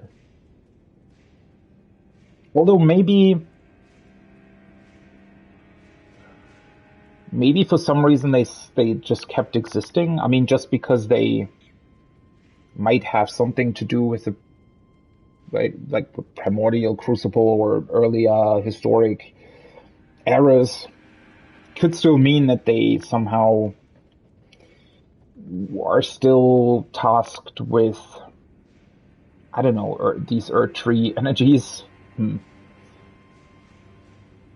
mean, this doesn't really tell us that much about the knights themselves, more about the incantations that they're using.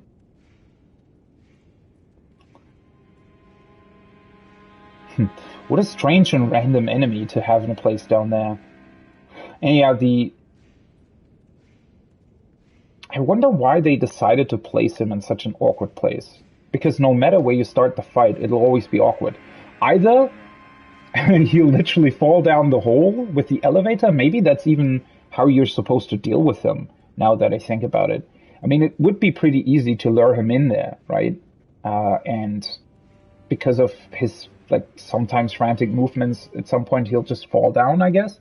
Although obviously you can always fall down as well.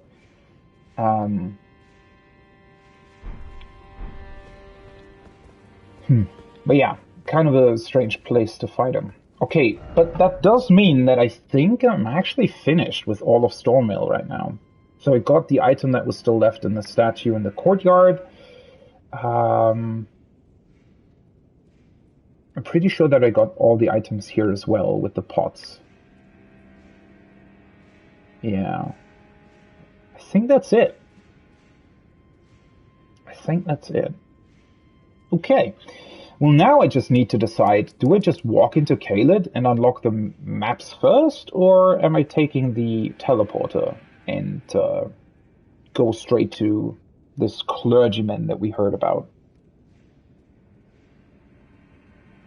I mean, this is the well, right? I think there was like a strong enemy here somewhere. Or well, there was a bear there, I think. Not necessarily a strong enemy. So... But that is pretty close to the map. I could literally just ride over there and grab it, right? I think I'm actually going to do that first. Although, how many... That knight only dropped 1,000 runes? Or wait, 1,500 or something? Huh.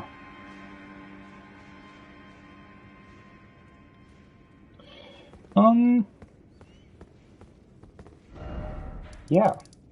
I guess. I can't level.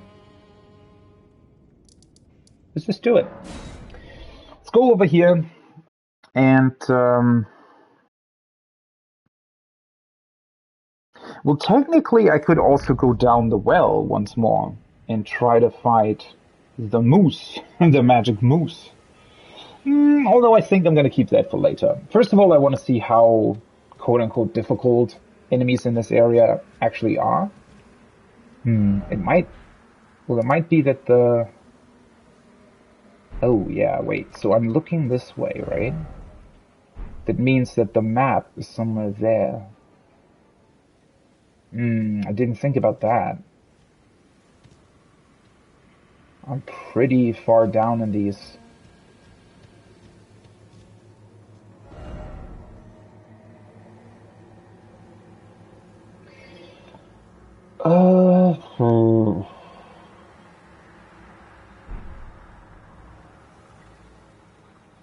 Well, I mean, it's kind of hard to tell if there would be a way to get up there at some point. I mean, there has to be, but question is, how far away is that?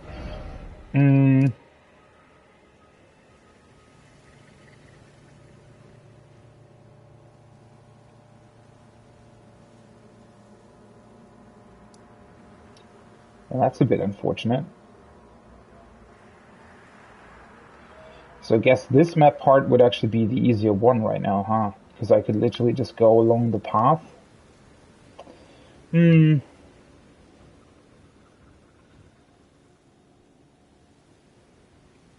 This makes me kind of wish that they would have done... well, I mean... I think that's a bit of a struggle that a couple of open world games are facing anyways, right? Where they don't want to show you the map too early, right? To keep, I guess, a couple of secrets, and that's fine. But now I'm sort of thinking, well, how do I get the map first? But then I'll also kind of, I guess, quote-unquote, spoiler myself on everything that's along the way. It's a bit of a conundrum. Maybe it would be cooler if there was some kind of merchant or something at the beginning of an area that would sell you the map, but that would also kind of make it boring, right? Well, how do I do this? Although it looks like... Wait. This way. It looks like this way is actually... But this was also further down, right? I don't think that I was able to... Well, I could just take a look, I guess. I don't know if I could loop back around from that tunnel. It's been a while since I've been here.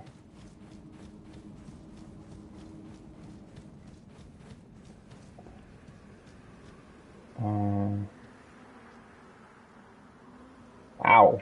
This place is actually pretty vertical. Well, yeah. Clearly not going up that way.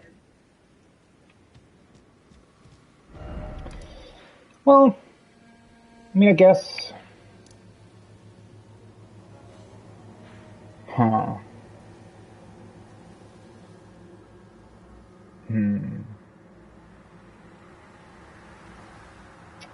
Do I want to take the teleporter first? Let's take the teleporter. I just want to know what happens if you take it and how the game sort of handles that.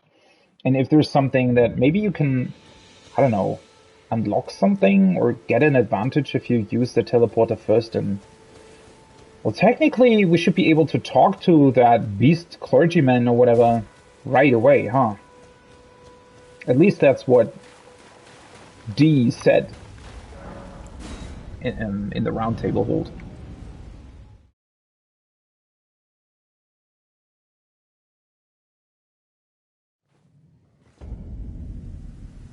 Grail's Dragon Barrel. Wait, Grail isn't he called something else?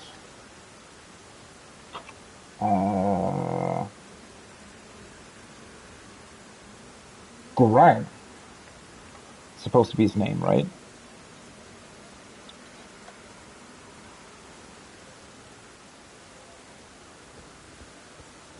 So, do I just want to go in, or... I don't even really know what to make of this place. I mean, these look like tombstones, but they're sort of broken apart, and then there's... Are those, like, skeletons or something? Did they actually somehow bury giants in the tombstones themselves? We also have this thing up front.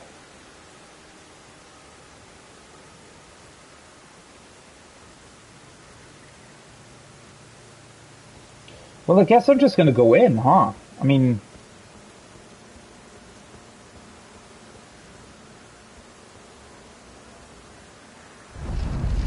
Although, now that I think about it, this could literally just be a boss fight. Bestial Sanctum. Or maybe it isn't.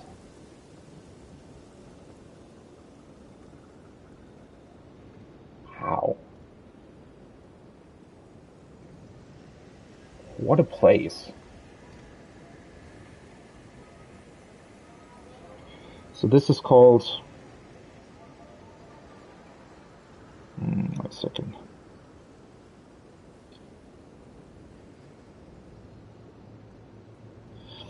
Bestial Sanctum.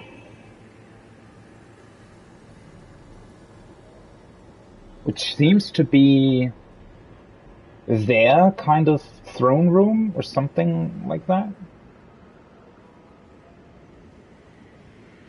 Although I wonder why they would display chained up beasts in it.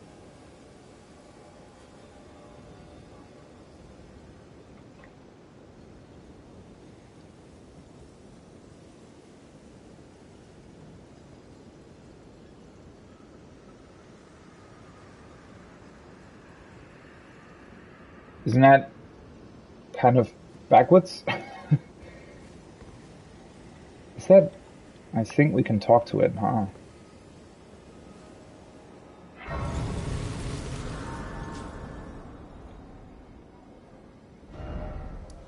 Bestial Sanctum. That is so strange to me, right? This feels like this should be sort of the absolute last place you visit once you go into Caelid and into the Eastern Lands. But they allow you to teleport here directly for some reason. And funnily enough, the teleporter is always active, right? It's not like you have to discover the quest first and get the death root, and then D will tell you about the teleporter. The teleporter is just always there. And it'll always work the same way, no matter what. Interesting choice. Also, these torches on the wall look eerily similar to the thing that's up front here, with the wings. Just the head looks slightly different. Oh, that's weird. Okay. See the fire? Because now I'm outside, the game is simulating wind, right? So the fire inside the sanctum is blowing to the right, because it's supposed to be windy. But then obviously the game stops the wind simulation once you enter it, and the fire returns to normal, which is obviously not realistic, but I guess that's how games do it. I wonder how that would work, right? So you'd have to, in order to make this effect more realistic, you'd have to essentially differentiate between sort of these wind simulations for different areas that you've loaded in. I wonder if that even works. You'd probably have to...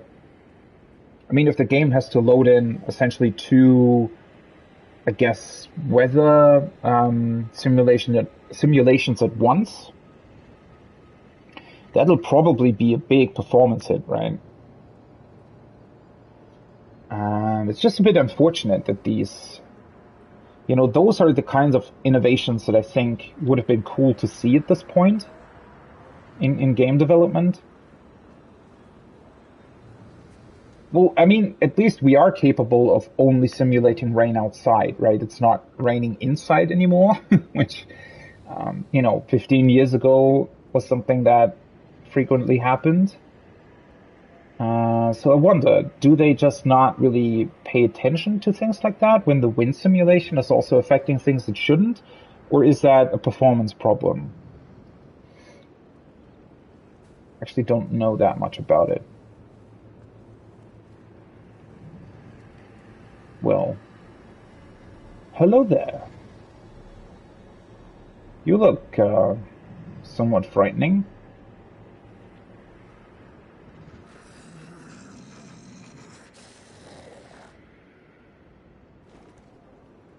Okay, interesting. So if you talk to him, he'll just do nothing. Offer crap. Okay, sure. I guess let's give him the death route. Choose how many. Well, I only have one. I smell it. Death. Feeding me.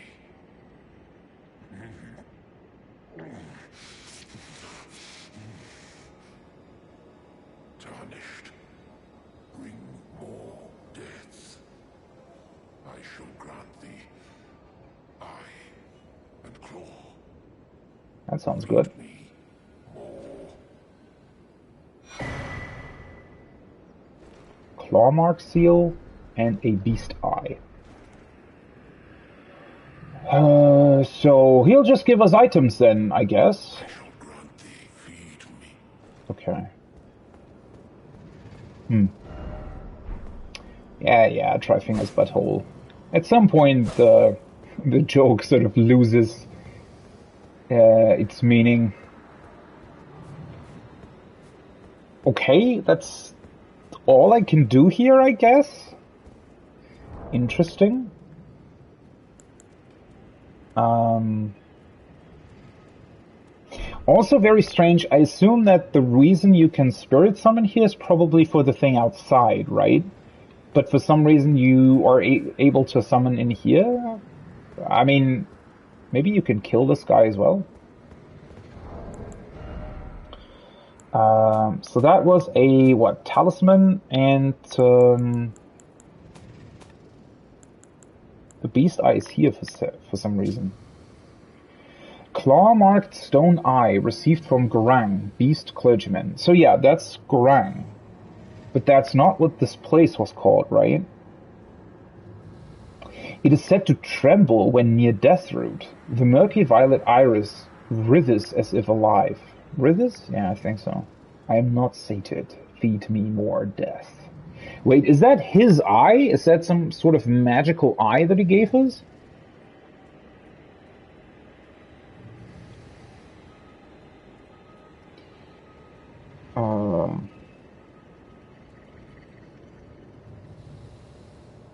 Beast clergyman is looking for more death root.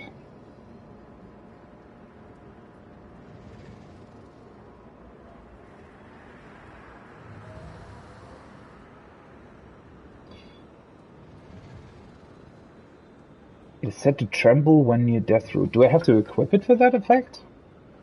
Or will the game just tell me?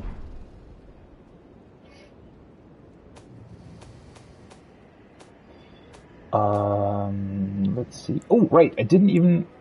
never mind. It's got the same description.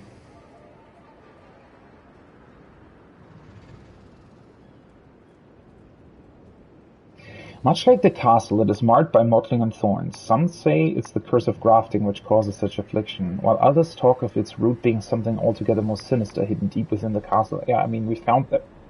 We found the reason for it. I mean, these shields, or the description on these shields, seems to very clearly hint at the fact that whatever that demigod thing is that we found, that's responsible for the thorns, right? Which also obviously begs the question if maybe this curse came first, and that's why Godric suddenly decided that he wanted to do the whole grafting thing. So maybe this curse somehow changed Godric?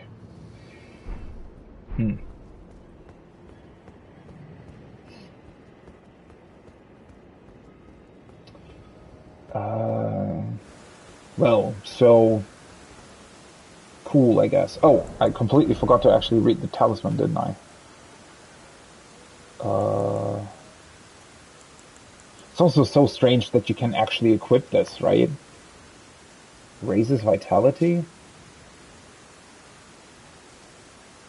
Vitality governs resistance to the effects of death.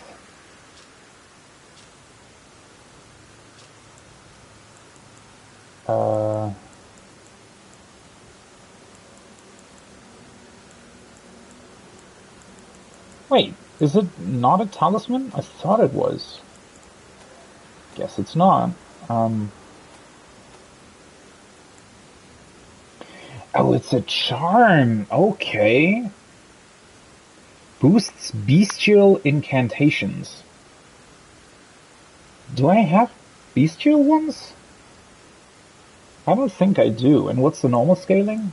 116. That's actually not that bad, considering that my finger seal is +2. I mean, this scales B with faith, and this only D. Shouldn't it be much better? What? With the B faith scaling, shouldn't it give me way, way more than just 121 compared to 116? Especially if it's a +2. Still don't really get that sometimes.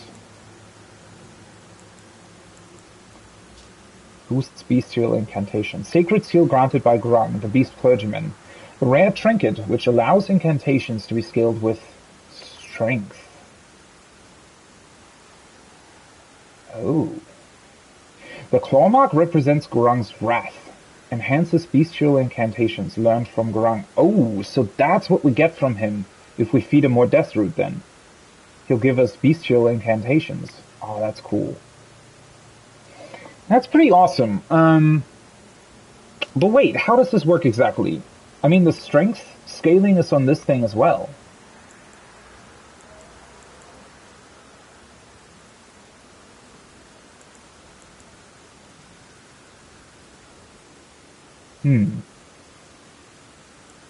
Maybe it starts out with like a higher value. That's interesting. Okay, at this point I'm getting slightly confused why the game even has these different attributes still. If you can change the scaling on pretty much everything you get anyways, right? So through the Ashes of War, you can pretty much change the scaling on your weapons to be whatever you want it to be. I mean, sure, potentially, no, I mean, there is no disadvantage to that, right? Yes, of course you have to exchange the skills, but for the most part, the actual scaling effect doesn't have any kind of disadvantage to it. So if you can freely change that, and then you can also use things like this to then have incantations scale off of strength, at the end of the day, does it even matter what you level anymore? If you can like get items that freely or give you complete freedom about what scales off of what? Interesting. Interesting and strange. Okay, do I just want to try fighting this thing? I mean, I'm literally next to a site of grace, right? And I said that maybe it would be kind of funny to sort of start this area from the backside and move towards the start, in a way. Bestial Sanctum.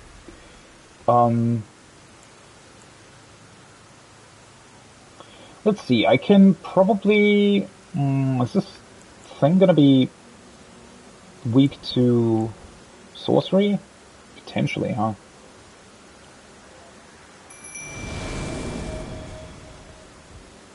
Can you, like, think it's gonna move?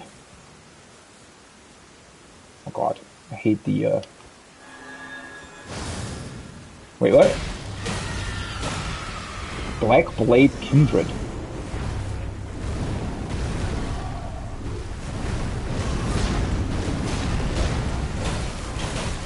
Okay, his HP pool is kind of insane. He just one-shot me, what the fuck? What is up with that HP? Are they kidding me? What the fuck? I mean, I know that this is sort of quote-unquote the endgame area of the East, I guess. But that's kind of crazy. And the fact that he can just one-shot me? Okay. Well, I mean, I guess I'm not fighting it then. Weird. Ill-omened creature ahead. Yeah, no shit. So will it even attack me normally, or does it care? Oh, I don't think it does. What the fuck is it supposed to be anyways? It looks pretty awesome. Although the way it stands is weird. Well. Now I'm kind of, now I'm kind of thinking that maybe this isn't supposed to be the next area that I should go to. I mean, was it the White Masked Man? Yeah. So when I went back here, there is a message that the guy with the white mask that you meet at the beginning of the game left behind, and that told me to go over here to Leonia. So maybe that is actually where I'm supposed to go? Maybe Caelid is more difficult than I thought. I mean, again, that attack just literally one-shot me, which is, I think, the first time that an attack actually did that in this game. Although he very much seems to be an optional enemy, doesn't he? Considering that he's just not attacking you unless you attack him.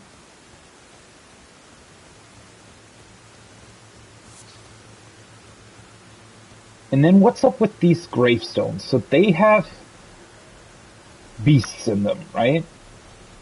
Which to a degree makes sense, considering that we're next to the bestial sanctum. Maybe that's some kind of weird ritual that they did to their, like, fellow beasts.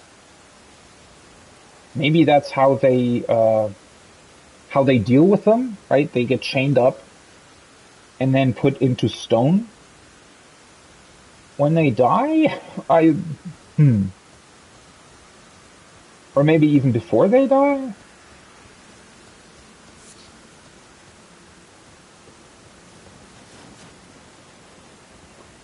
Okay, and that divine tower, I'd imagine, is connected to something here. And, doesn't look to be accessible.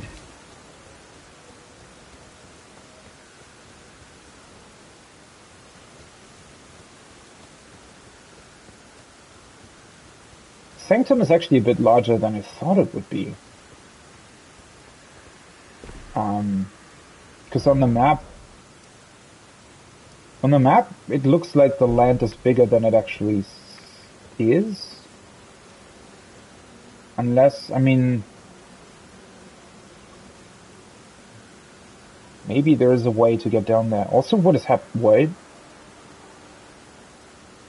Oh. That's a big waterfall. So I was actually a little bit confused about that. Was this just part of the ocean?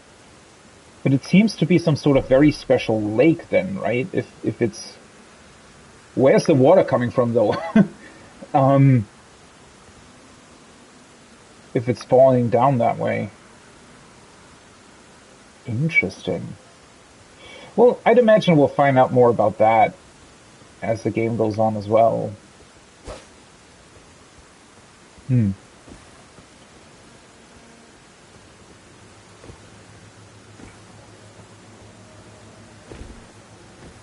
So, wait a second, is the... No, the mark on the map that led me to this place is gone now. Okay. Yeah, I'd imagine there's probably a way to get down there as well. Oh, and then we have another thing here. Oh no, never mind, that's just... okay. Wait, what is that exactly? That's another one of those Colosseums. That's here, though.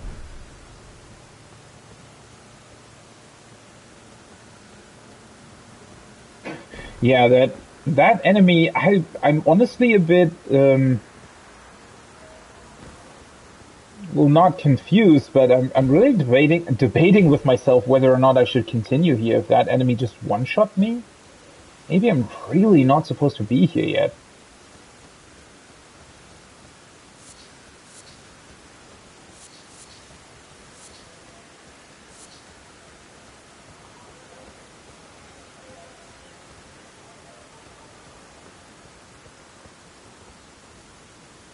Well, I mean, there's a couple of no...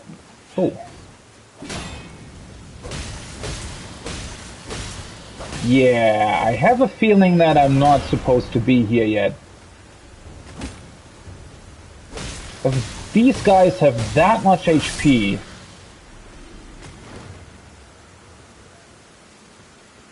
then, yeah. I'm kind of thinking I'm somewhat underleveled. There's a bunch of them here. Well, okay, what do I do? Do I want to, like, turn back and just go to Liornia before visiting this area? At least, well, it wouldn't hurt to check out how difficult the area over here is, right? Because if it's easier, then I kind of have my answer, I guess. I know that I'm in the somewhat sort of last area here, but the difference in strength, even with these normal enemies, seems to be quite significant. Well, I mean, I have the Site of Grace, right? So let's just teleport here real quick, and then just go into Caelid sort of the normal way, and see if we meet a couple of quote-unquote normal enemies on the way, and then maybe by them we'll be able to judge how strong or weak I actually am.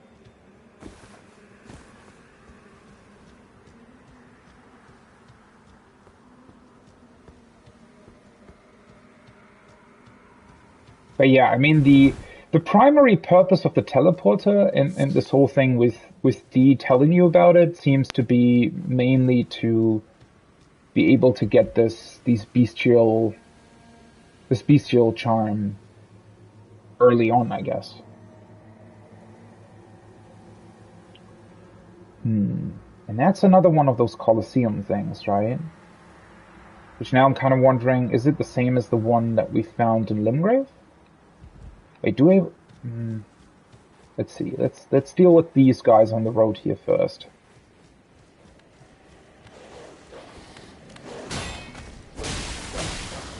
Okay, these are just these normal dogs.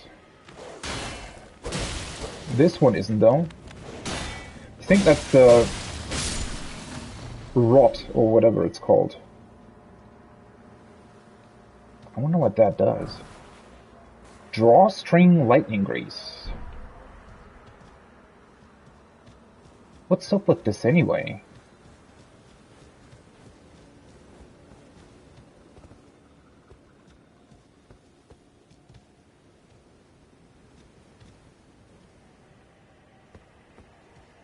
Who built this wall? And how? What is that? What is going on here? This area is very, very strange indeed.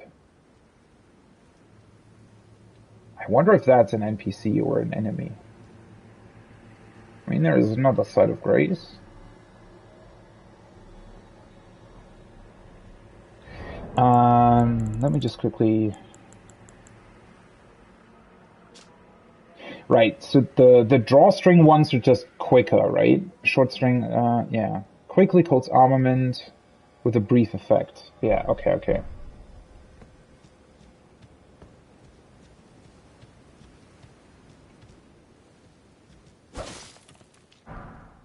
They still drop the normal golden runes, though, interestingly enough. Okay, it's an enemy. Let's... Good to know, I guess.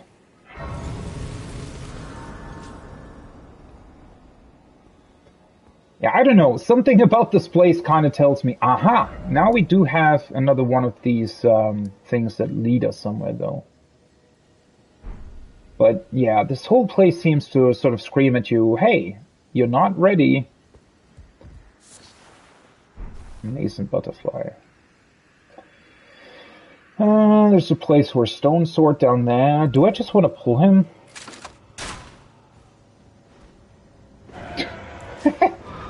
That was 7 damage. I mean, it was very far away. Wait, can you not fly?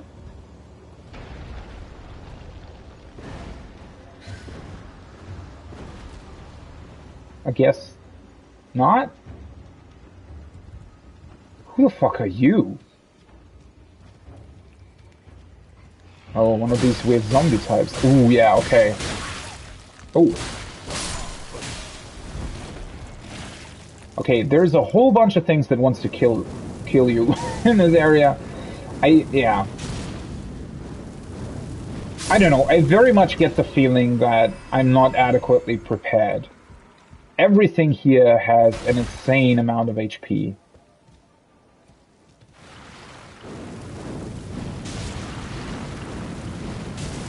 Oh.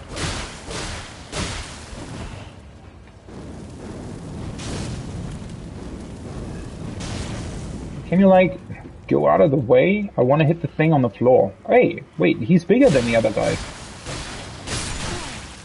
What would... Oh, that was the thing on the floor.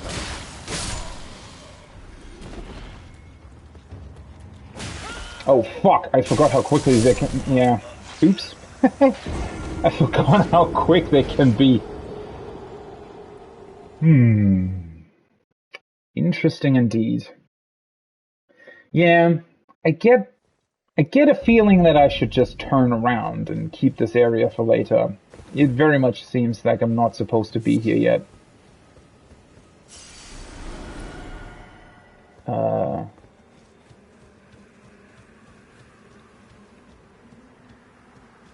I wonder who built this wall, though.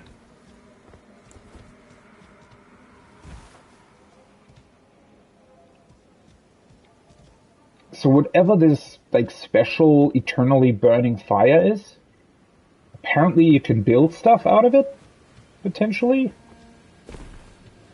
Or maybe they just built a normal wall and then they put the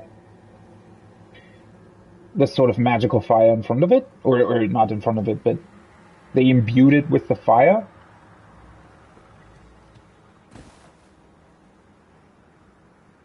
Well, yeah, I mean, in a way, it's always a bit, I don't know, not disappointing, but you always feel sort of like you're lost when you discover an area and feel like, oh, wait, I'm probably not, strong enough for this yet. So, yeah, I don't know.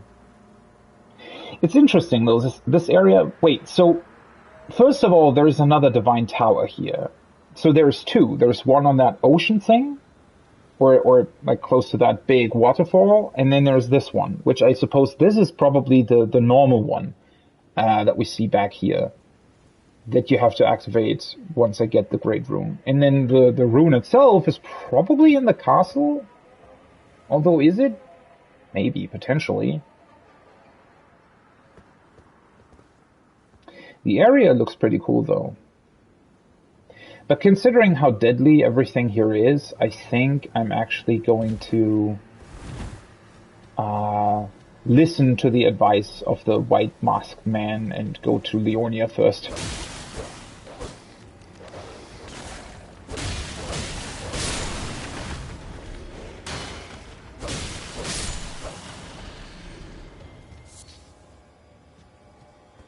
The only way that I might want to check out first, though, is this thing.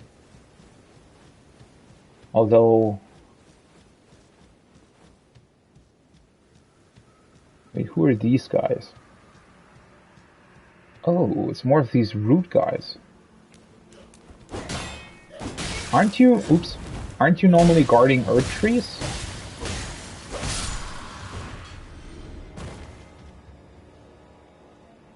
Well, I mean, I guess they are, right? With the trees right here. Which also... Wait, does it though? It's interesting. The tree goes sort of further down, but the roots are here as well. Or then again, roots are clearly sort of everywhere. Now I'm trying to think back when I last encountered these types of enemies. I think these are actually... Ooh, hi, Guardian Mask. These are actually not that much stronger than the last time that I encountered them.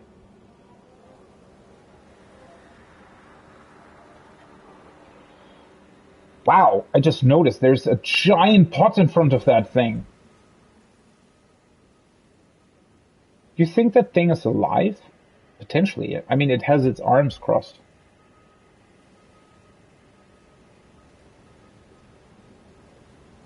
Wait, that's not where that Alexander guy is going, though, right? I don't think so. I thought he was talking about going to the castle. I don't... It's more like a Colosseum, not a castle, right? Ah, shit. It's always...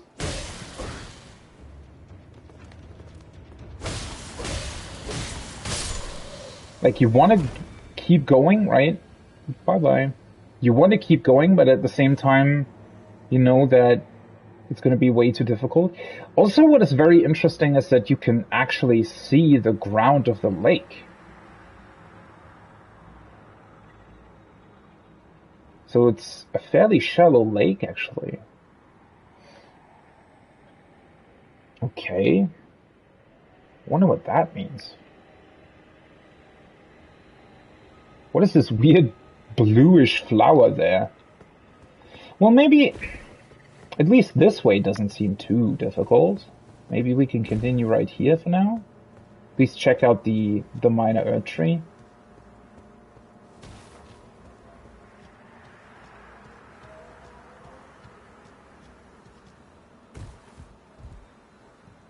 These roots are definitely, like, they look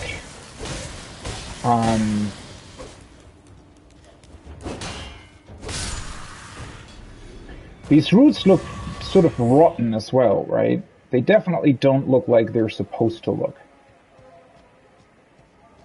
Which is interesting that, for example, the tree still seems to be somewhat normal and not infected by whatever infected these lands.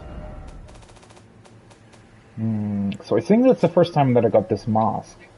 Engraved golden mask, worn by the guardians of the minor earth trees. In accordance with an ancient pact with the earth tree, it is said that their deaths led not to destruction, but instead to renewed eternal life as guardians. Okay.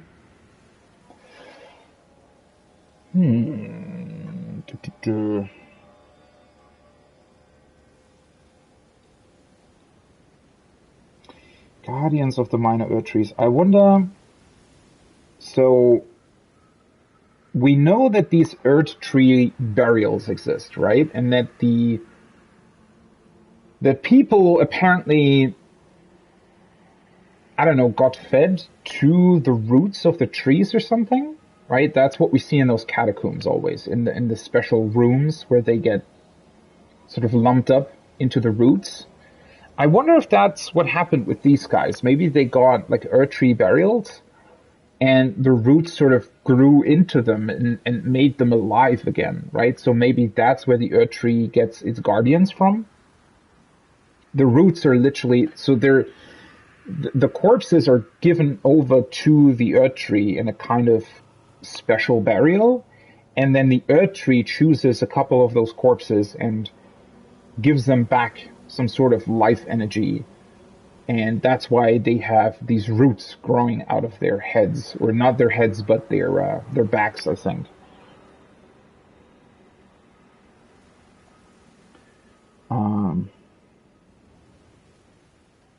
Death led to renewed life. So maybe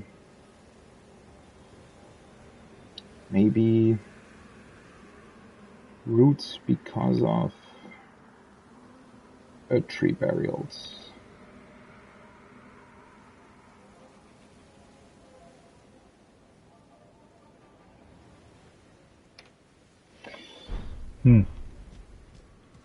I mean, that's obviously just speculation, right? It'll be really hard to really prove or disprove anything about that, but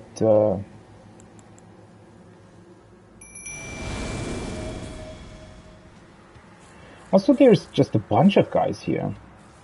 Oh, are you serious? For fuck's sake, I hate these weird decisions that they made with the spirits. Wow, that was a lot more damage than I thought it would be.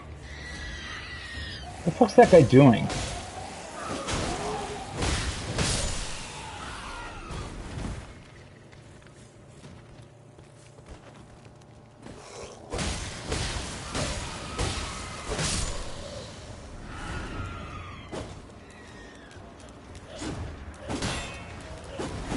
Can you stop attacking me and start attacking my spirit summons? What the... What did he just do? Did he, like, stab himself? And, that's where the poison came from? Or something? Honestly, it looked kind of awesome.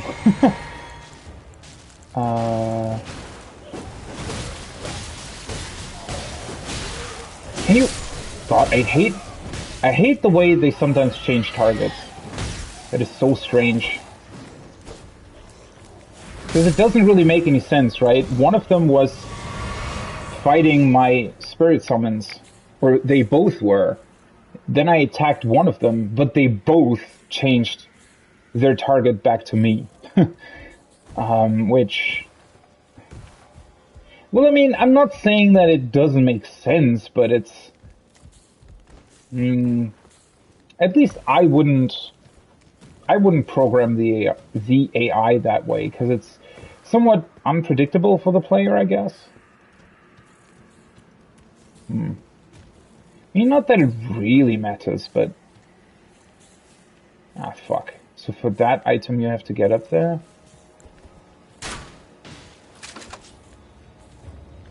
Will he fall down?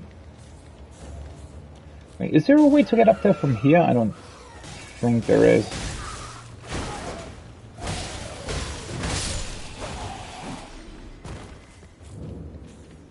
Minor tree. Ew, what the fuck are you? Oh, it's another one of these. Oh, okay. But this one's rotten, I guess. Yeah, it's very interesting to me that the Erdtree itself still pretty much looks normal, right? So either it has like very, very good sort of resistance to whatever is happening to these lands, or maybe something else is going on. Oh. Okay. Well, yeah, I think I'm definitely not prepared for this level. Because everything seems to one-shot me. Wait, I ran by this thing without even noticing it was here. Yeah, so even though these normal guys, I could potentially defeat this thing, because it's weak to fire, I think, and so my damage isn't as bad as it was against the whatever that black gargoyle-looking thing was.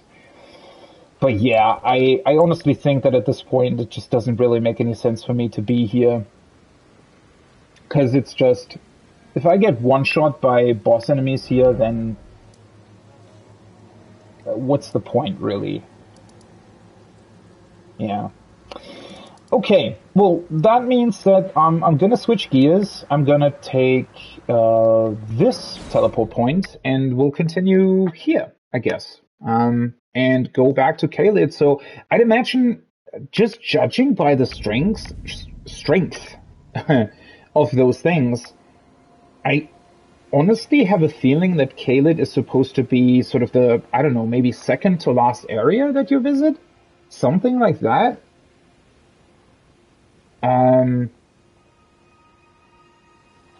Because, I mean, that's kind of insane, right? So, usually I would think that,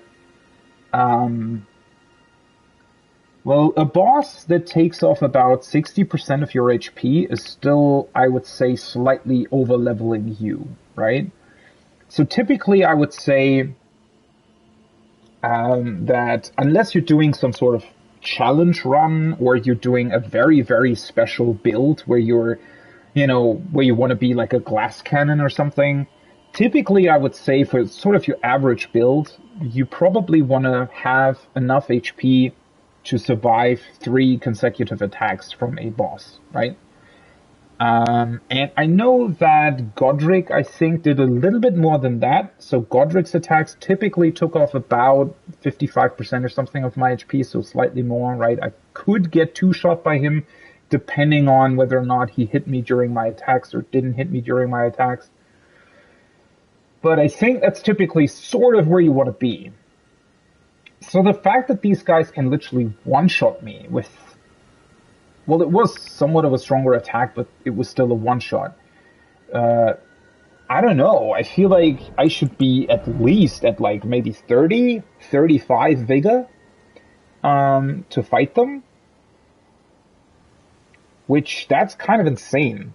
I mean, that really seems to be more of an endgame area then, doesn't it?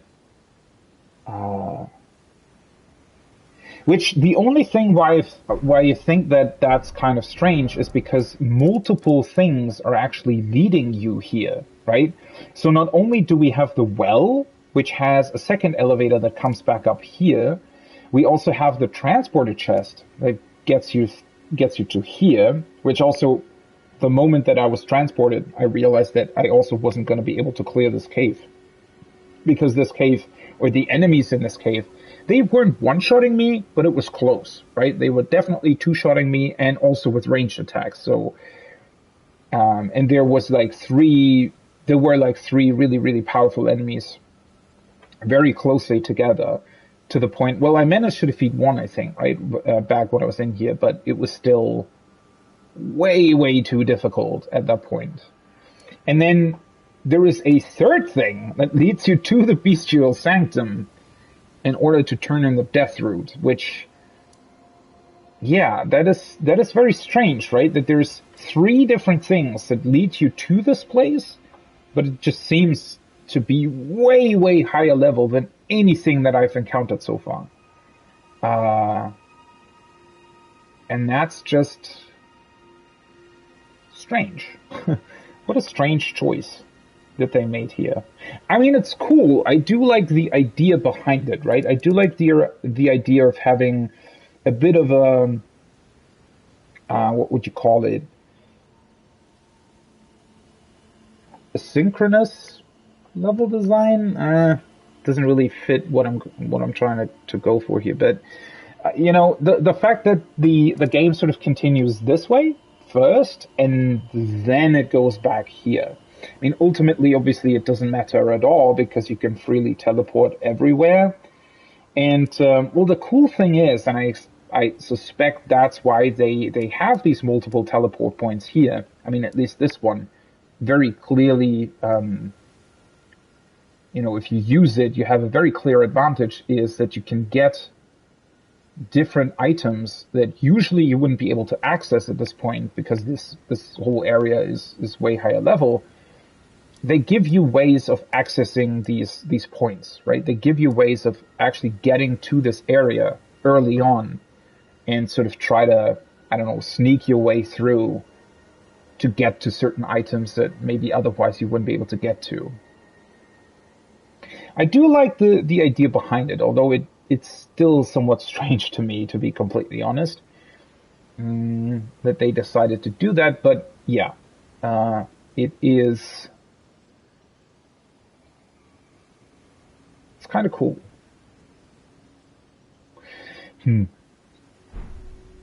So let's see how strong enemies are back here then. Also, what are you doing? He's just chilling here now. Ready to make a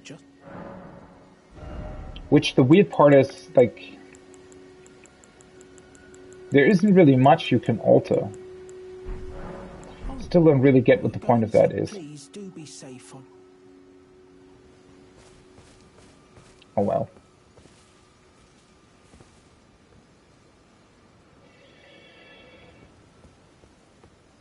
Okay. I think I'm gonna take a short break, 5 to 10 minutes, get something to drink, and then we're gonna continue. And we see if Leornia is kicking my ass as much as Caled is, which that would be bad, because then I would be slightly confused as to where I'm supposed to go. But yeah, going to take a short break. I'll be right back.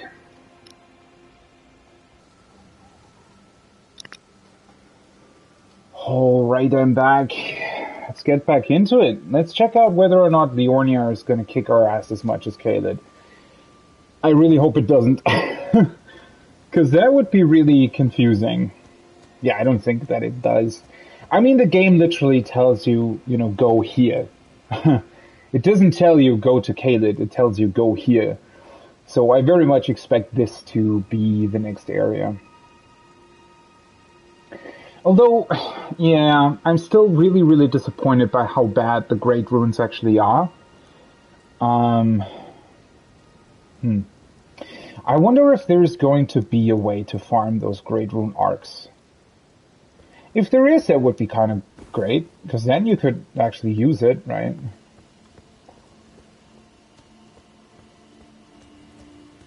I guess, yeah, the first thing that I'm going to try and check out here is to go back to the start of the game and take a look at what we see there and what awaits us there, right? I'd expect the boss is probably still there, the grafted spider thing, crap, whatever these things are called. That's probably still there, and I'd imagine that, well, yeah, I don't really know what else there might be, considering we were literally there at the start of the game, and technically already picked up everything. Well, at least in the, in the Chapel of Anticipation. Not necessarily in the rest of it.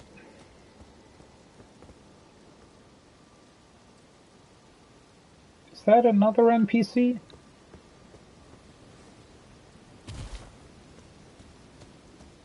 So many chapels. Most of this country seems to be made out of chapels and graveyards.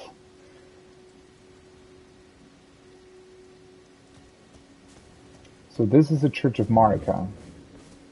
Or not. The Church of Irith? Who the fuck is Irith? Hello. And who are you? Oh, he's wearing the same clothes as the sorceress that I found. So he is from Raya Lucaria then, huh? Then perhaps you could spare some runes. Believe it or not, I studied glintstone sorceries at the Academy of Raya Lucaria. Raya. For a small donation, I'd be happy to share my knowledge. Is that so? Of course. Bless you, bless you. You're a true saint.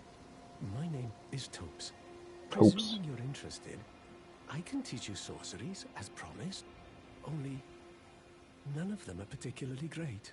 Huh, cool. Well, I mean, I only paid 10 runes, so what am I expecting, huh? Okay, so Topes sits in the Church of Irith, whoever Irith is. Apologies, friend. I'm afraid my meager sorceries are no match for your generosity. Oh, right. I can tell you what I know about this place. Oh, that would be That great. should help a bit. You've seen that structure to the north, towering over the water. That's the Academy of Raya Lucaria, where we study glintstone sorceries. Only its doors have been closed for quite some time now. After they declared they wouldn't interfere with the shattering, the Academy cast repelling seals on the east gate leading to the capital, and the south gate leading here. As you might have guessed, the seals are still active, making entry to the Academy impossible without a glintstone key. And so I'm stuck here. A fledgling sorcerer with little chance of acquiring a key. When they cast the seals, I'd just popped out. And now I'm uprooted from my place of learning.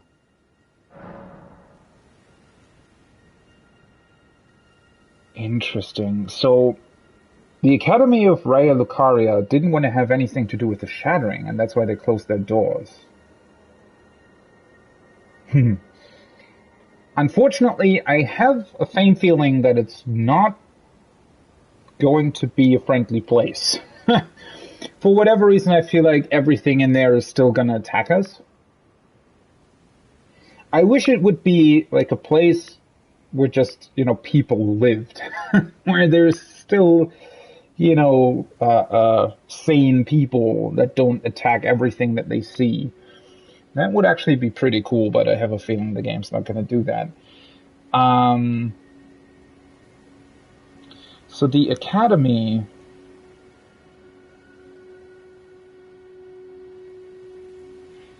The Academy didn't want to get involved.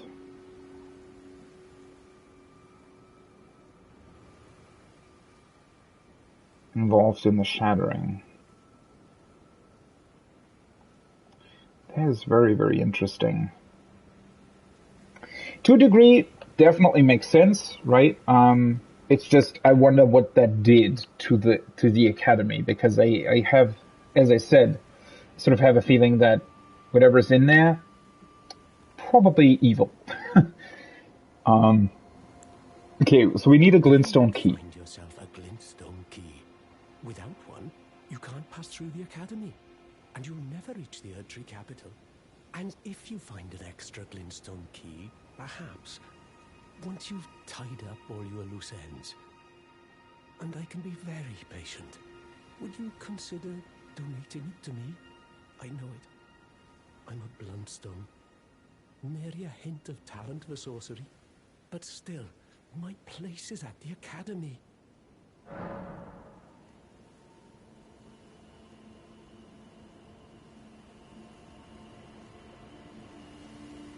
Okay, so one interesting thing that he said is, in order to get to the Erdtree capital, we'll have to go through the Academy? Why is that? Isn't the Academy, like, more to the northwest? Couldn't we just, like, literally pass it? Why do we have to enter the Academy in order to get to the capital? Very interesting piece of information. And he wants the key after we dealt with our affairs, which I feel like is fair. Sure, I just need to remember to do that. So is he just gonna repeat that? Find yourself a glintstone key. Without one, you can't pass through the Academy, and you'll never reach the Yeah, okay. It's just the same thing. Once again, why can I repeat his dialogue but not the dialogue of other people? You've taken an apprenticeship with Selen. Well, that is something. Selen was well known. The most promising sorceress in the history of the Academy. Okay. I followed her at school. But there may as well have been an ocean between us. But Selen was expelled from the Academy, accused of unthinkable treatment of certain sorcerers, under the name of the Graven Witch. I still don't believe the accusations. The illustrious Selen would never do such things.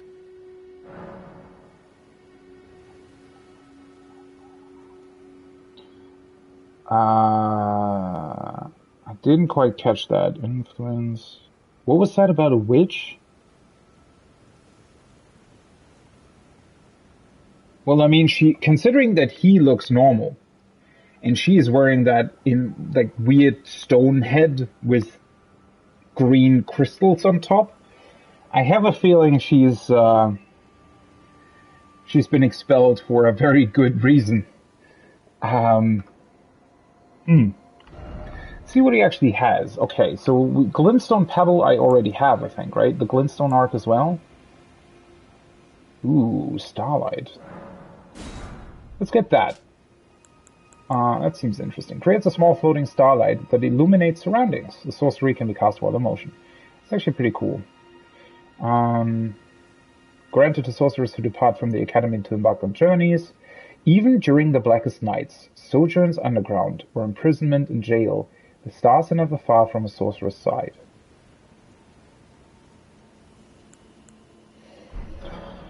Okay. And I'd expect to get another tier here. Which is kind of insane. Why can we constantly upgrade our flasks, but we don't get more of them? That is so strange to me that you would think that it would be easier to get more flasks rather than strengthening them, but it seems to be the other way around. Also, why is this church called the Church of Irith, or Irith, if it looks like every other chapel that is dedicated to Marika? And this is clearly Marika, so what's up with the weird and different name?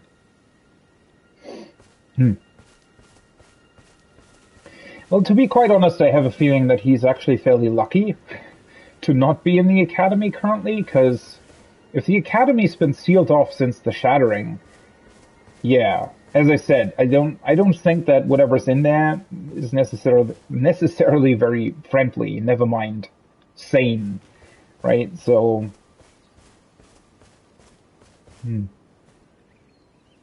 does make me think so, though, if, I don't know, I'm really kind of confused by the strength of enemies in Caelid.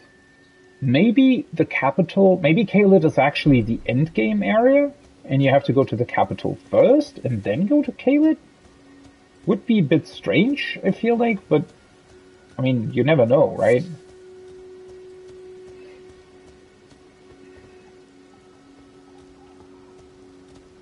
Also, what is going on there? Is that like a floating stone, or is that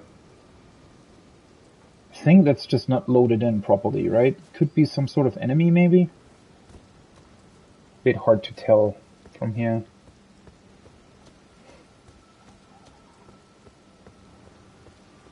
So this graveyard seems to belong to the Church of Iris.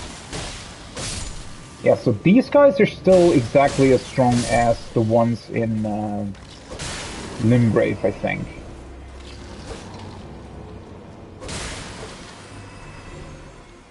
At least that seems to be the case. Hey, an Academy scroll.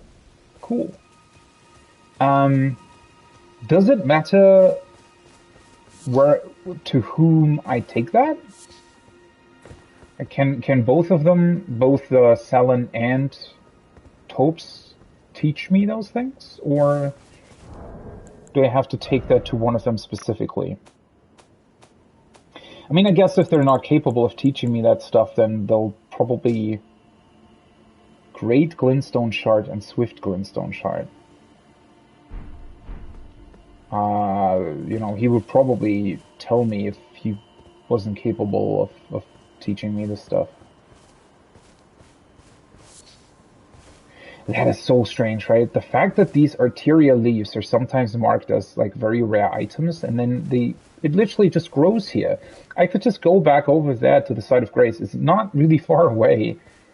Rest there, come back here and grab the leaf again, right? I mean, it would probably be annoying after a couple of runs, but it's not exactly a rare item, if you really think about it.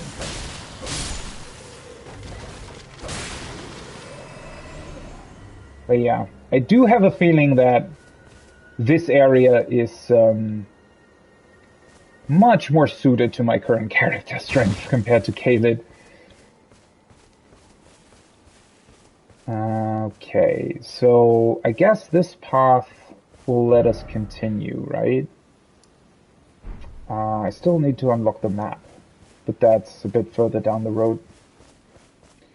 Let's talk to him. Find out if he can teach us these sorceries. Back to learn another? Why, of course. Ah, okay. He can teach us that stuff, so I need to go back to Selen then. Well, that's fine. Also, amazing that I managed to be here at sunset.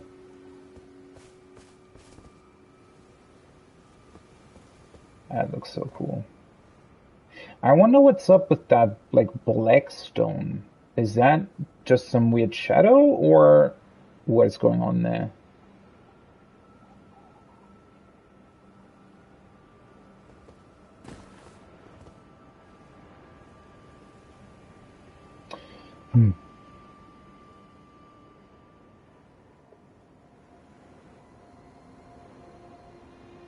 Considering how far out that area is, now I have a feeling that maybe it's going to be something for the like very, very end of the game. That you come back to the very beginning at the very end. Maybe potentially unlocking all of the divine towers or something will give us an access point to get back to it. It would be interesting if that was the case.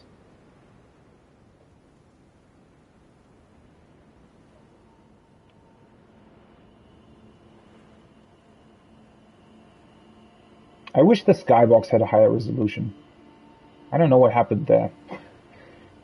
It's, you know, the skybox looks actually pretty cool. It's just that it feels like it's like 720p or something, which looks very, very weird when the rest of the game is running almost in 4K or a dynamic 4K or whatever.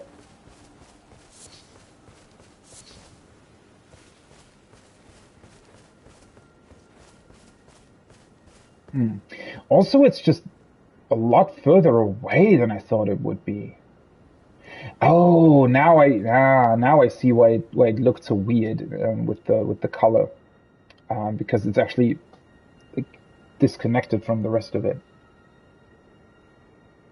Yeah, I'm really wondering what's up with this island.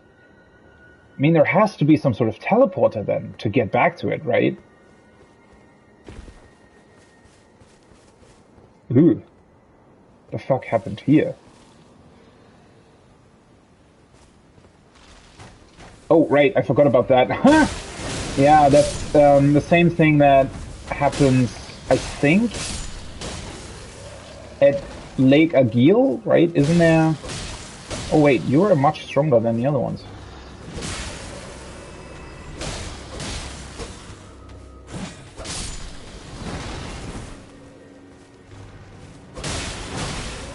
Whoa, okay. Well, at least he didn't one-shot me.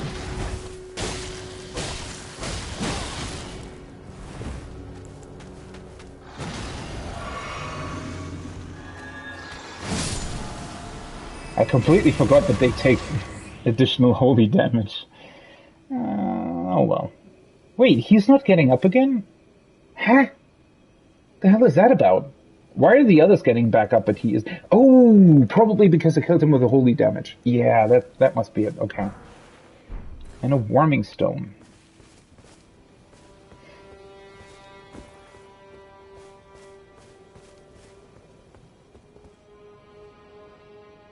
I do like the way they've built up this area, right? The fact that you can't immediately walk down to it. You get this like big look around first, and then you slowly traverse more and more into it.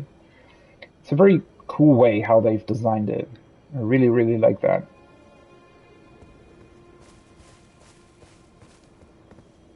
Wow, that looks amazing. I mean, yeah, the resolution of the skybox does somewhat, take a little bit away from the effect, but wow, the colors and everything, and the moon in the background and the castle in the foreground, that looks absolutely awesome. What a cool, like, there's so many cool little things that the game has to offer, and then, I don't know, it does so little with it. It's really, I don't know, so much wasted potential. Because the world itself, yeah, it really feels... Well, it doesn't feel empty. That's the weird part, right? It doesn't feel empty. It just feels meaningless. That's the problem. Because it's not really telling you much of a story at all. And there's just not enough sort of environmental storytelling or bits and pieces of information that you get through the items or item descriptions or whatever to really keep it interesting, right? It's way too slow in its storytelling. Even in its environmental storytelling. It's a bit of a shame.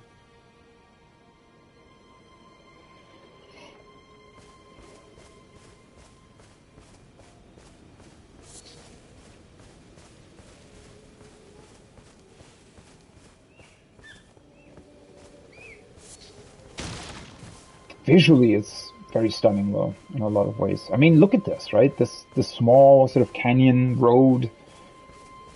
Very, very cool.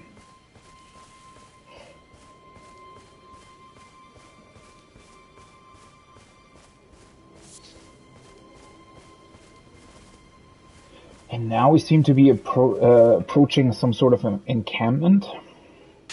So is this... I don't know, is this still part of, like, Stormvale? Is this how they protect their, I guess, back entrance? Even though it's very hidden and the castle walls are very high, obviously they'd still station somebody out here, right? Because I'm kind of wondering who's ruling over these lands currently. Well, I mean, we can't really talk about somebody ruling, over lands at all, I feel like. Oh, there's also a way to jump down there. I didn't notice before. Well, that's kind of cool. But yeah, I mean, nobody really still rules over these lands, right? They're all, I don't know, everybody's just gone crazy, I guess. That being said, though, clearly there's still some sort of,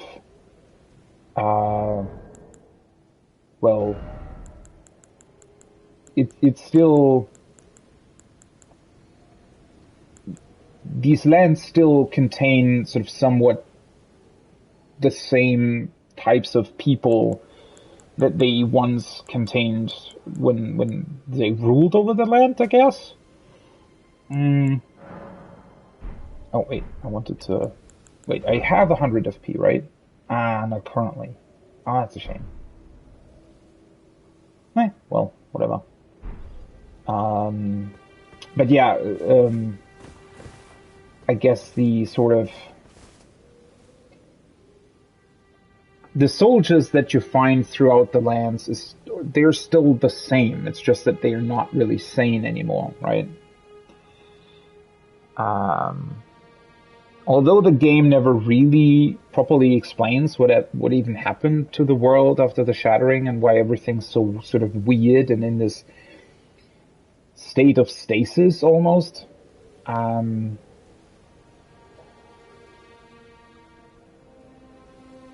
This still seems like an encampment that was once here to protect Stormvale from this side, potentially. I mean, well, at least we do know that Raya Lucaria, which I think is the thing in the back, the White Castle thing, if they close their doors, that does sort of mean that the rest of these lands are potentially just sort of wild lands at this point, not really governed or ruled over at all. Although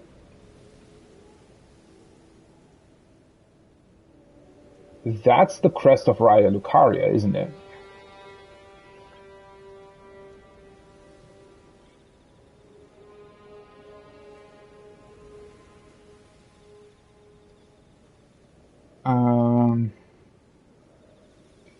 So I guess everything that I just said doesn't really apply here, then?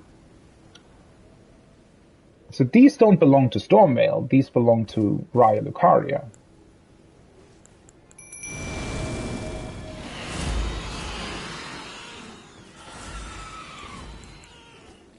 Oh.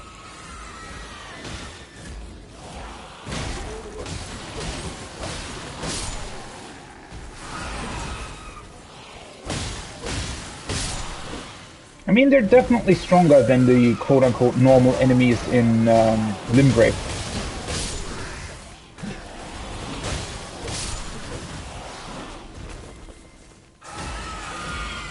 So there's actual soldiers that belong to Raya Lucaria, apparently, and then there's also foot soldiers that belong to this place, and they're both clearly a bit stronger than before, but not as insane as the enemies in Caelid were. Wait, why did they... What? Why did they despawn? Well, that was weird. And also, yeah, the symbol on here is also the symbol of Raya Lucaria.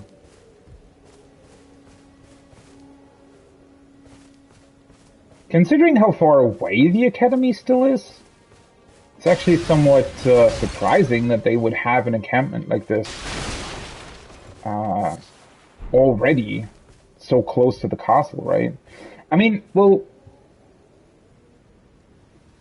obviously we don't really know. Sure, during the Shattering,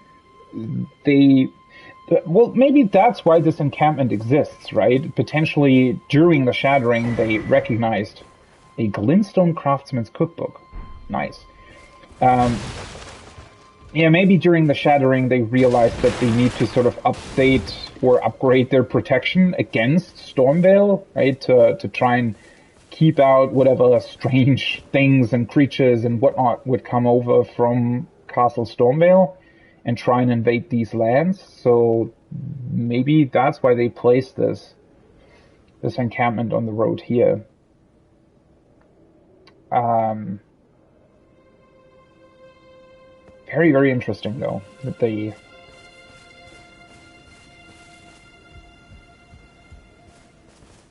it's here already. I mean, yeah, look at this, right? I mean, the castle isn't really. Well, then again, the castle does have a back entrance. You can literally walk into, right? And they're not really far away from it.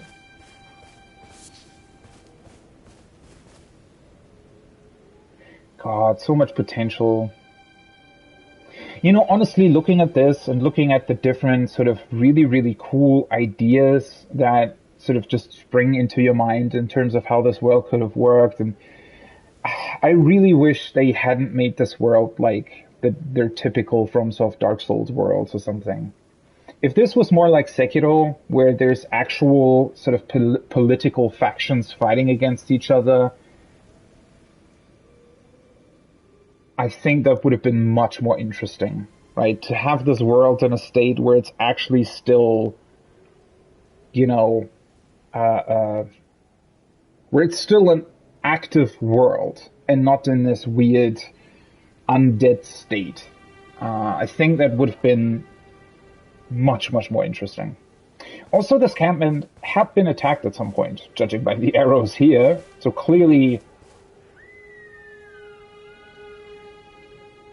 well, somebody potentially from the castle tried to take it, but maybe was unsuccessful for whatever reason. Also, what does the cookbook actually give us? Kaku Glintstone. Oh, so now we can actually craft these. Wait, isn't that pretty good? Cracked crystal and crystal buds.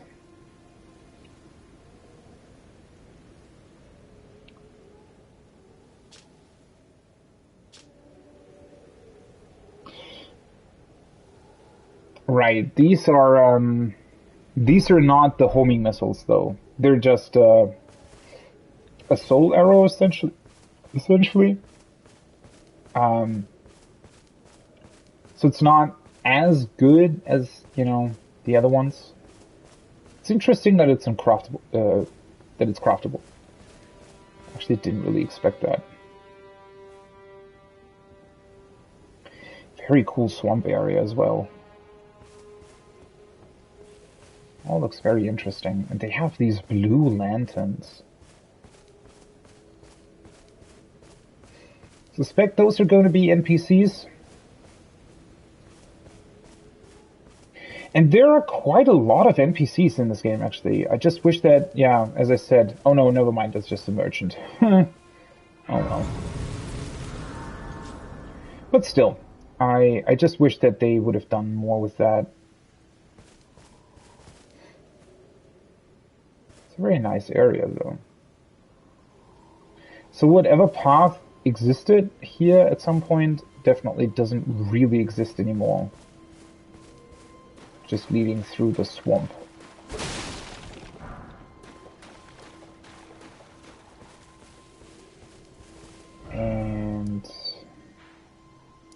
Where's the guidance of grace pointing exactly? Is it pointing at the academy? Suppose it is, huh?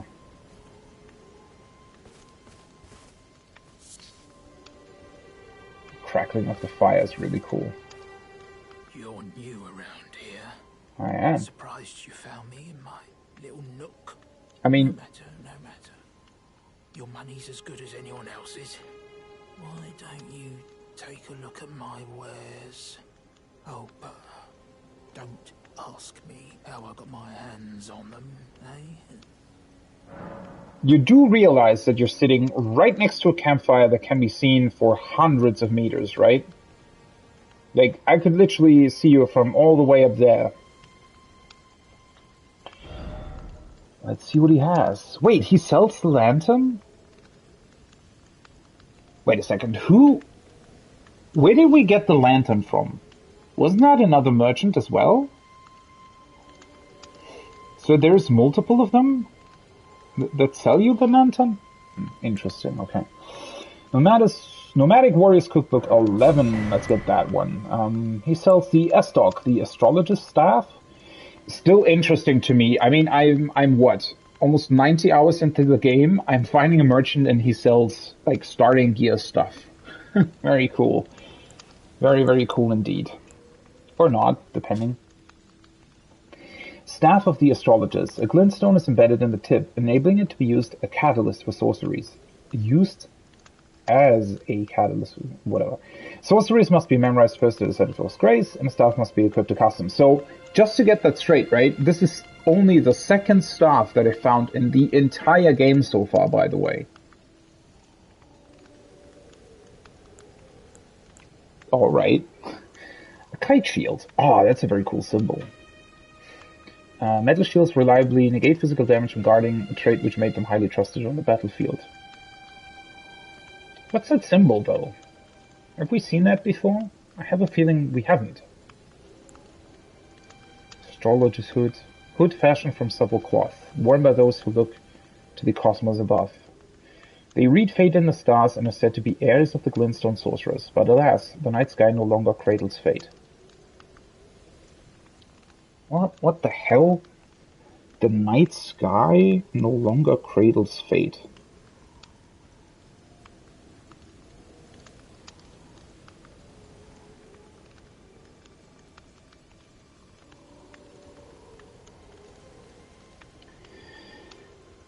Whatever that means. I mean, yeah, that honestly, it does seem like the whole world seems to be in a state of undead almost, right? The night sky no longer cradles fate, as if the stars aren't moving anymore, as if everything just sort of came to a standstill and is no longer changing.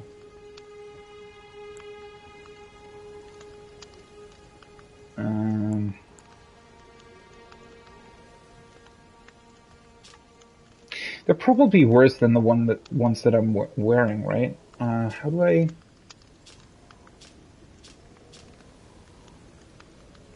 Right, I think there's actually no way to compare them, right? For whatever weird reason.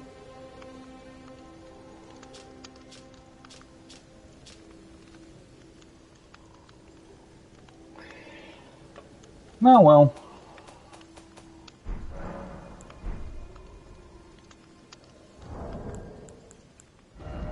And the cookbook gives us Crystal Dart, Spell-Proof Dried Liver, and Shatter Shard Arrow. Spell-Proof Dried Liver. Temporarily boosts magic damage negation. That actually sounds pretty awesome. I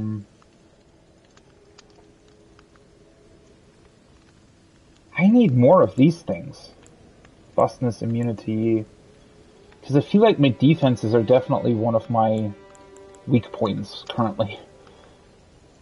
Crystal darts. Throwing knife chiseled from impure crystal. Throw at enemies to deal magic. Why does it consume FP though? Long ago, it is said that a golem crafter employed a similar crystal tool. Golem crafter? Okay.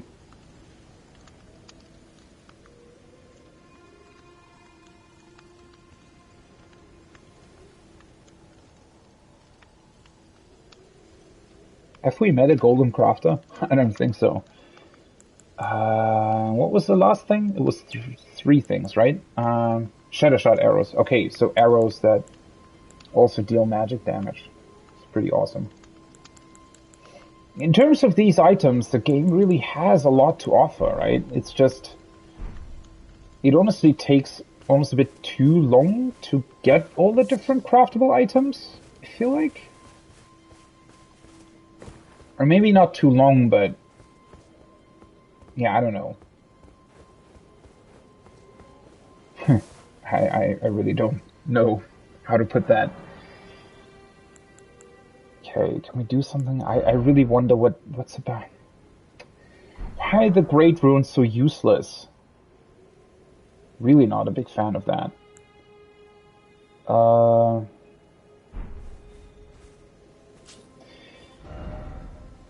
first of all, I should unlock the map, which is this way. And once I've done that, I guess we'll go back and check out this entire area then, probably.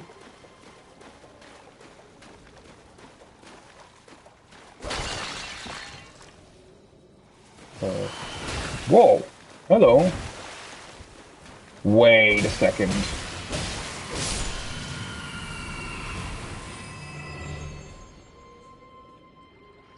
What?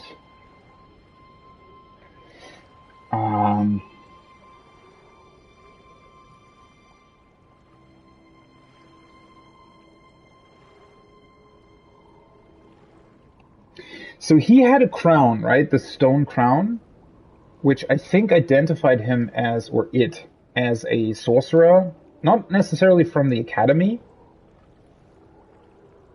So something potentially happened here that turned them into spiders or spider-like creatures. I'm just really interested in this case because he looked a little bit like what we saw in Stormvale, just without the additional limbs attached.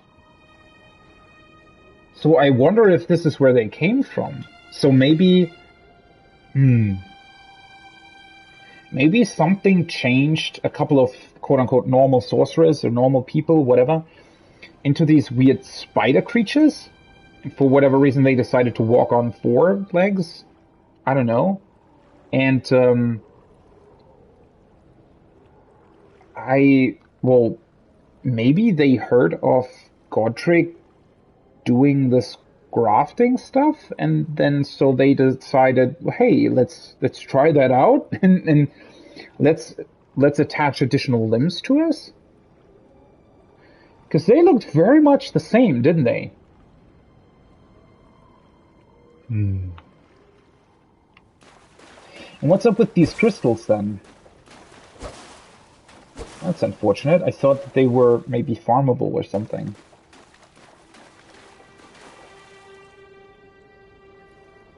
So where's the map thing? Shouldn't that be... Oh, no, it's slightly to the left still.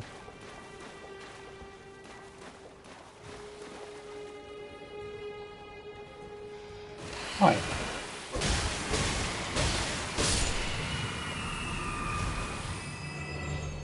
Oh, they already have additional arms, don't they? They already have 4 arms and 2 legs.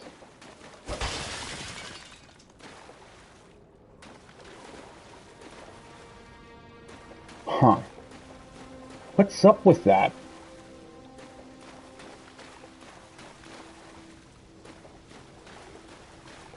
I very much like this area, though. And also, yeah, the enemies are clearly easier here than they are in Caelid, so I think the game's kind of right when it tells you to come here first, I guess.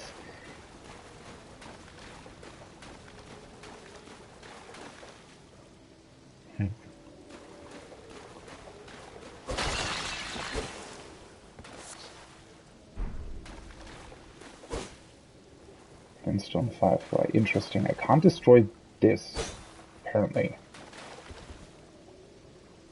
Very strange. And there's a bunch of them here as well, right?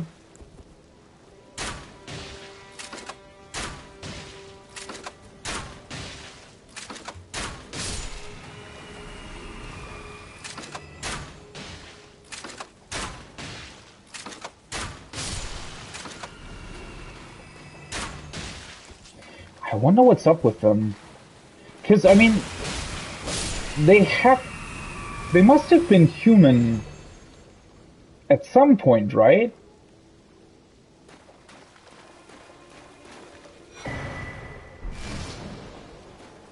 Leonia. Wait, this is east? Really? I thought this was going to be west. Oh.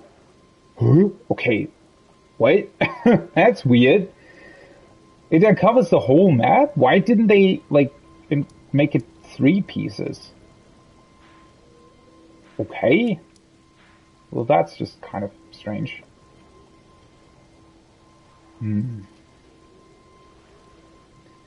Interesting. So, the path that leads up here to somewhere. Then we have this marshland swamp area. And this is the original path, I'd assume, that sort of the main road that at one point led to Raya Lucaria from Limgrave, right? Obviously the bridge is destroyed and... well, yeah. Everything else is kind of fucked up too.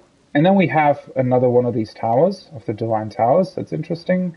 Another minor Earth Tree. And this then, I assume, leads into the capital. So I guess there is like a big road from the academy as well, leading north towards the capital. Okay. Yeah, that's actually fairly close to where we were at some point. Which also means that this sort of inner area is rather large, right? Which... that's just a really interesting and unorthodox way of designing a game world. Because typically, I mean, obviously, you know, game worlds typically want to be, well, not necessarily realistic, but they want to make as much as they can out of the space that they have, right? But game worlds need to be, well, square. Or at least rectangular, right?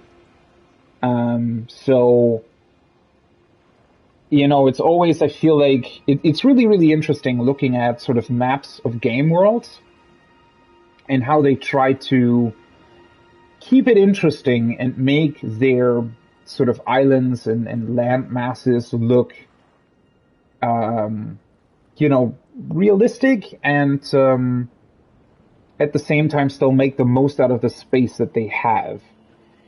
But in this case, it's very, very, well, unorthodox, right? Because while sort of the outer edges of a game world, you know, have gotten more and more, I mean, I guess for a comparison, look at the map of GTA San Andreas, for example. I think that's one of the best ones to illustrate what I mean, right? If you Google that map, it's very, very square, right? They try to do as much cool stuff as they can. So back then they were still capable to sort of capture the important bits of, you know, San Francisco, Los Angeles, Las Vegas. It's actually pretty amazing how they managed to fit 3 cities into that game, still make it feel very good when you actually sort of drive or run through it, right? It almost looks very realistic, but at the same time, the map's really, really square. And, well, obviously other game worlds try to, I don't know, mix it up a bit, right? They try to come up with different sort of ways of, including different landmarks into it, making the coast a lot more sort of jagged to make it look more realistic, right? And not as square, not as game worldly, I guess. But to have a map like this that literally has a giant lake in the very middle, right? And sort of the actual game world is more around the middle part than in the middle part. That is a very, very interesting design. And I like it.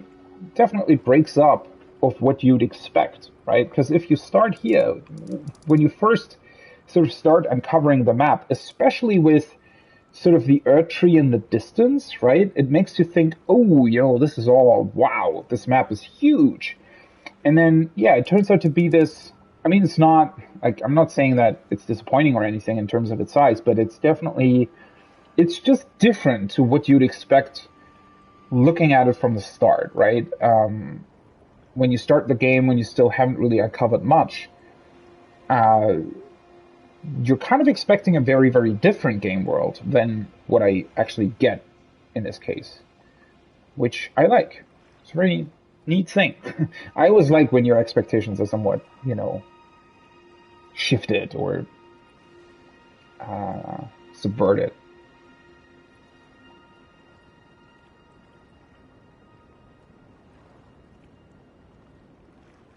So the Earth Tree has to be, I guess, somewhere over here, right? And then we saw there's one Divine Tower here. There is another one, I think, here. Then we have one here. We have one here. And there's another one, I think, here.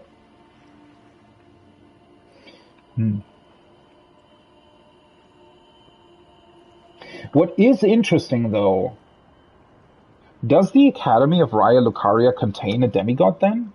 Do we know that? I mean, clearly that sorcerer that we met in the church, he didn't say much about that, did he? I mean, the Academy closed itself off because they didn't want to have anything to do with the Shattering, but at the same time,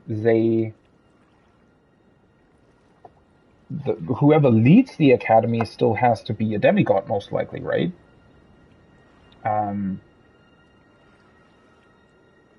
Because I assume that's what we are supposed to defeat and then ultimately, go to this Divine Tower to activate another Great Rune. That also will have an effect that we will never be able to use.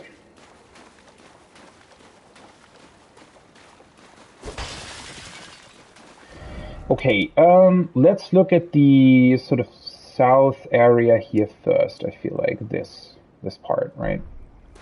Let's make sure to get everything here.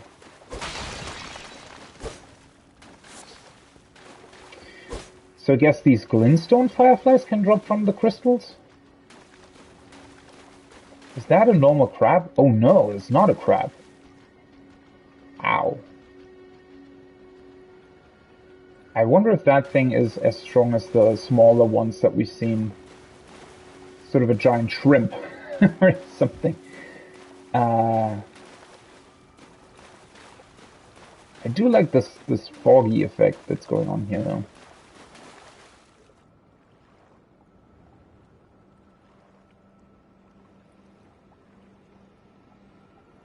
Do we want to try fighting it? Maybe not yet. Let's check out this more southern part first.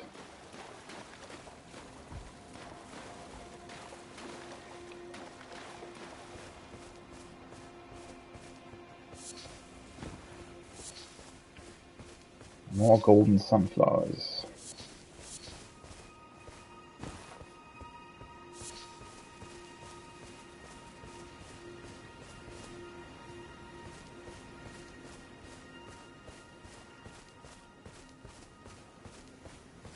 Otherwise, I mean, well, clearly it's a swamp, but, for the most part, it does look very similar to Limgrave.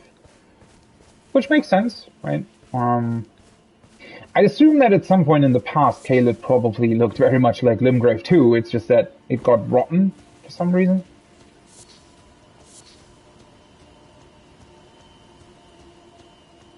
Okay, so we can jump up here. Interesting.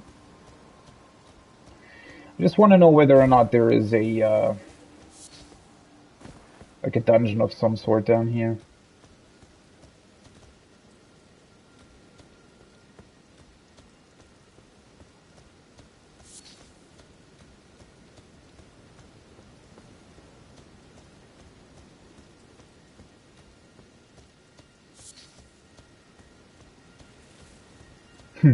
Honestly, not much going on so far.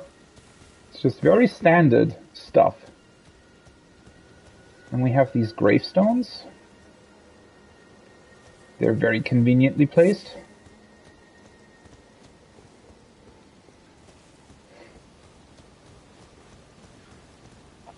Oh, hello. You guys still exist as well? hate it that they always take so long to actually attack. Oh, wait, what?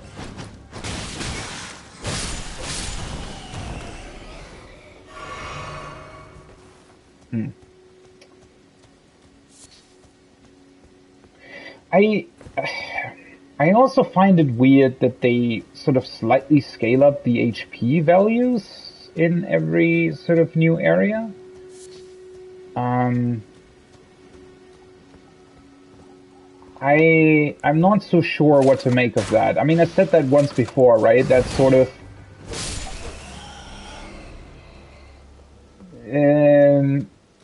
yeah, that just kind of feels a bit strange considering what the game sort of is like. How did that not hit him?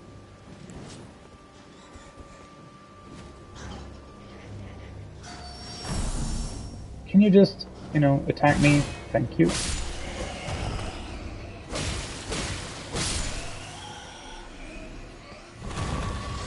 So yeah, because, I don't know, it honestly feels like, it feels like in The Witcher or in Gothic, where you have like actual level values attached to enemies, and they, you know, in later areas, they just get stronger. That's what it feels like here as well. It's just that the game is not displaying those level values.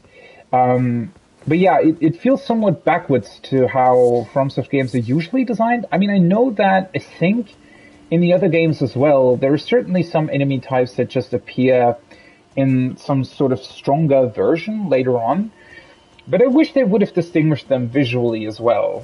So give them just another color or something that indicates, oh, hey, you know, this enemy is a stronger version of what you fought before, right? I feel like it's just a bit, you know, it feels a bit cheap, honestly, to have the exact same enemy that just randomly has a higher HP value, right? So if they had established that from the get-go, if they had, let's say, enemies that just randomly have higher HP values, right? So let's say, you know, in typical RPG fashion, let's say that maybe in Limgrave, these kind of bad enemies can spawn between, I don't know, level 5 and level 15, right? And they're just slightly different in terms of strength and HP value, and it's somewhat random what the game spawns in, right? That way, very early on, the game would establish, oh yeah, there's different versions of the same enemy, and it's somewhat random, right? Which, in an open world game, I feel like just makes sense, considering that, well, not every animal or enemy or whatever, they won't always be exactly the same. But that's not what they did, right? All of the enemies that you find in Limgrave, every sort of bad enemy that you find in Limgrave is the exact same. Does the exact same amount of damage, has the exact same amount of HP, blah, blah, blah. But then they do vary the values in later areas, like in this case, right? You get to the next area, and then enemies get stronger, which obviously, you know, makes sense considering that they don't want you to one-shot everything. But I wish that there was like an actual in-game sort of explanation to it, right? Or that they would like actually show, yes, you know, enemies get stronger, and they the reason for it is that they're a slightly stronger version for whatever reason, right? They have like white skin instead of, I don't know, green skin, and now they're better, right? Or they have, I don't know, yellow stripes instead of just black skin, and that's just a more difficult version of the same enemy, right? I wish they would have done something like that. It just feels a bit well, once again, it just feels too gamey, in my opinion, right? That's a big problem that Elden Ring so far has for me, is that the whole game, it doesn't really feel like an actual open world game. It feels very, very gamey in its mechanics, in its in the way the world is built up, right? So it's more like It's more like I'm going through a game world rather than an immersive open world, I guess. I know that's kind of hard to describe, but you know, that's what I mean. It's just that yeah, it's seriously.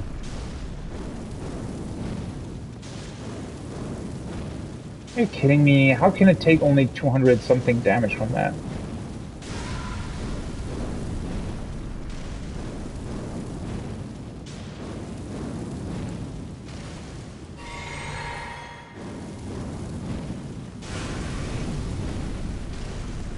Wait, why does casting spells cost stamina? I just noticed that. That's a bit strange.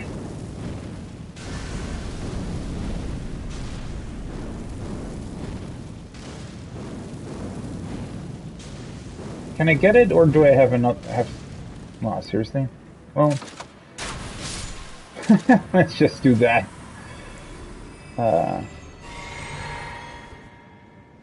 Okay, but yeah, I don't know. This whole world, unfortunately, seems to be, uh,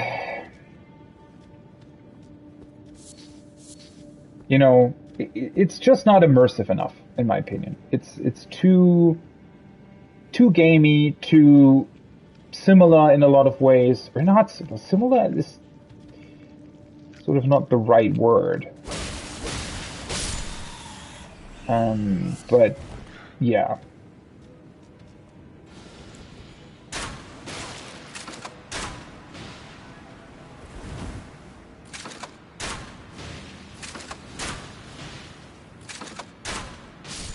I wonder why they sometimes take more damage. I mean, I guess that was because he was sort of leaning to the front because he was casting, maybe? Oh, are you serious? More of these things? Well,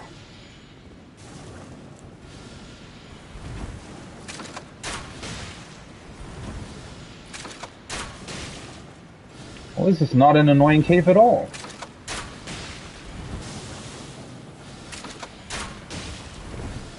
Wait, how the fuck did that hit me, actually? Did I, like, roll into the wrong direction or something? Yeah, there's definitely, like, a moment when you can crit them. Very shortly after their cast or something.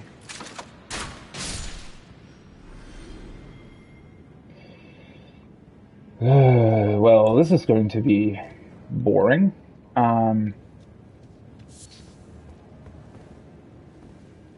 Also, I'm just noticing this entire cave is poisonous, isn't it?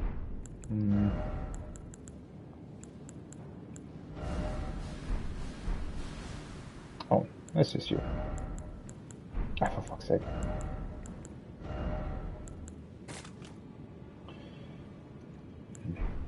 Do I want to...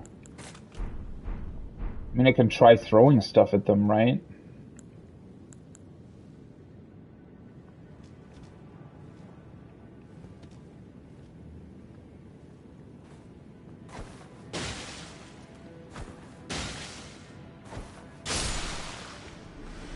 Let's see how much ranged stuff I have to deal with these things. You think that's gonna do damage? Oh well, not bad.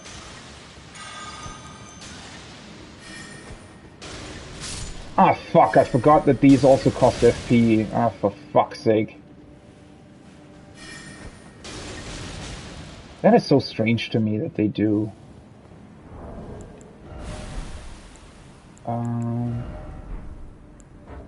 Ah, shit, now... Ugh. Well, that's not what I wanted. Fuck.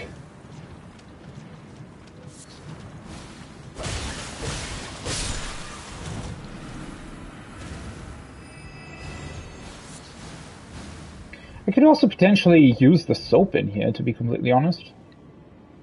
Now that I think about it.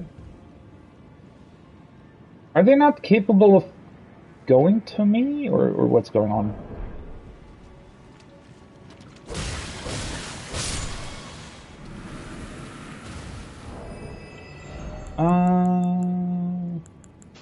So I'm gonna quit this. is it? Soap. I never used it before. Yeah, okay, so it cleans you up instantly, more or less. Okay.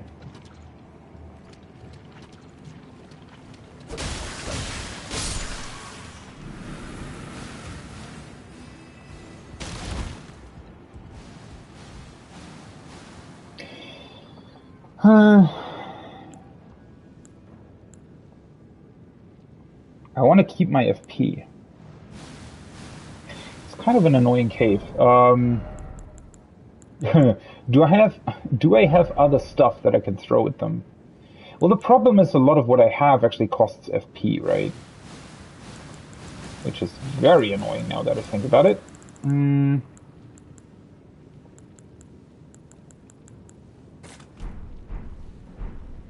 they're actually going towards me. Well, that's interesting. I wonder why they didn't do that initially. It's kind of strange that they are so...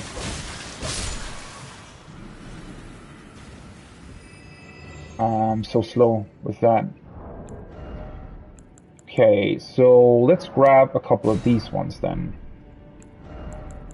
They are going to be very beneficial down here. And I also can craft more than enough of them. Do I want to craft a bit more soap as well? Can I? Oh yeah, I can. Melted mushrooms. How much?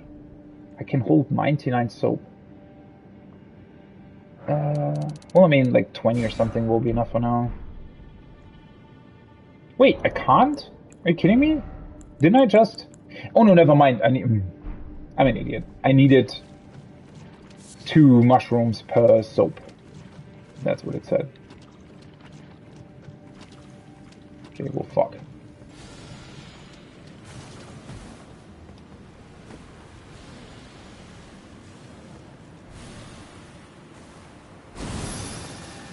Let's clean ourselves up.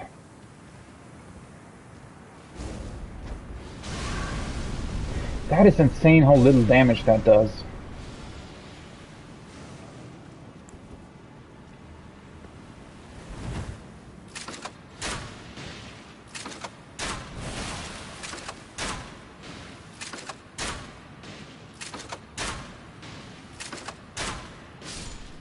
Bye-bye.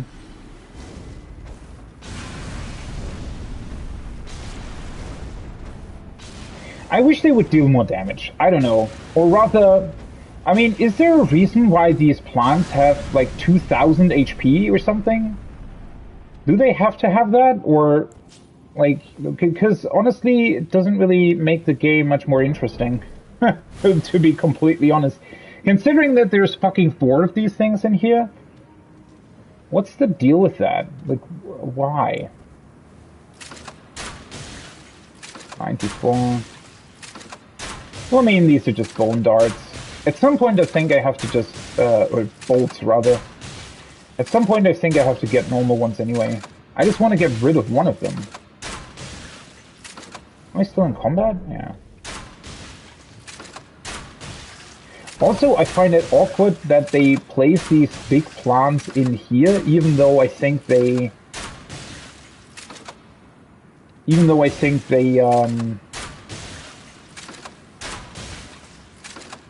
They technically can't cast their, like, strongest spell.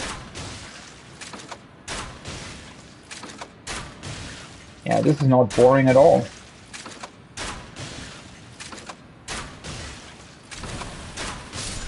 I wonder what the deal is here. Why the fuck do they have so much HP?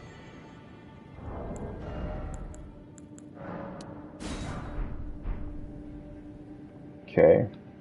I guess let's try and deal with the second one, like, in a different way.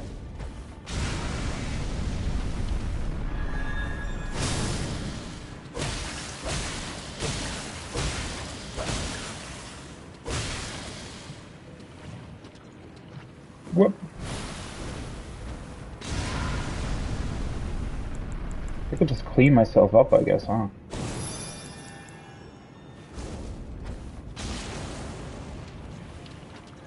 Ah, fuck that. I completely forgot that that uses FP2. Oh, oopsie.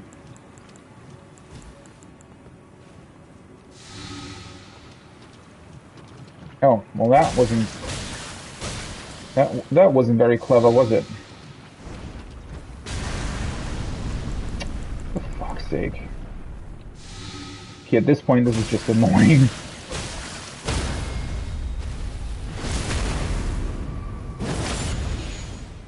Also, that's kind of strange, right? The fact that... Seriously? The fact that trying to crit it keeps you in the poison still? Are you fucking kidding me?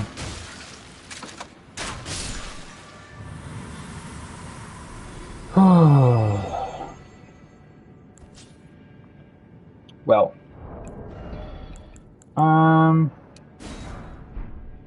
Yeah, why do they have to have 2000 HP? I don't really get it, to be honest. Let's craft a couple more soaps.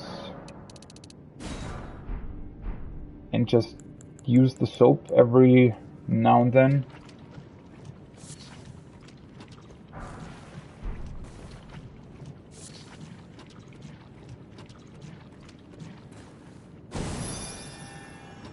Oh, it doesn't...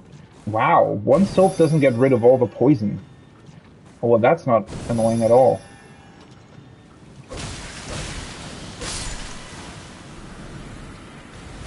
Are you fucking kidding me? There's more of these guys?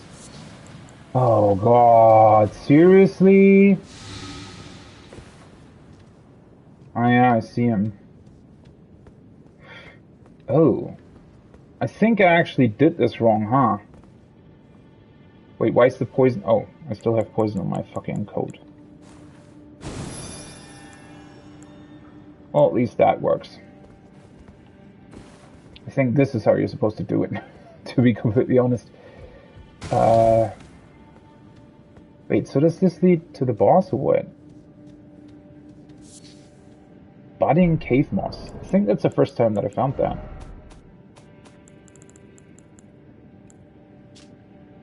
Faintly luminescent moss that grows in dark caves, speckled with tiny yellow flowers. Primarily used in perfumes.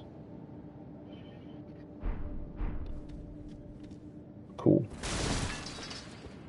You think this leads to the boss?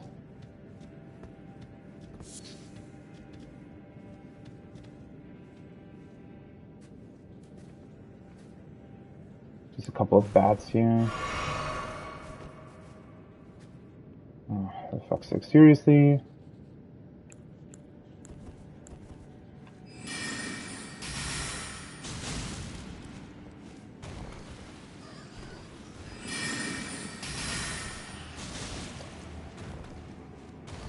Can they get poisoned? Well, clearly it wasn't enough poison anyways.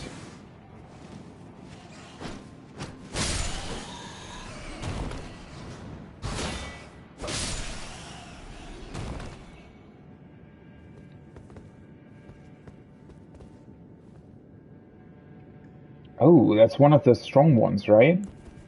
I think? Yeah, it is.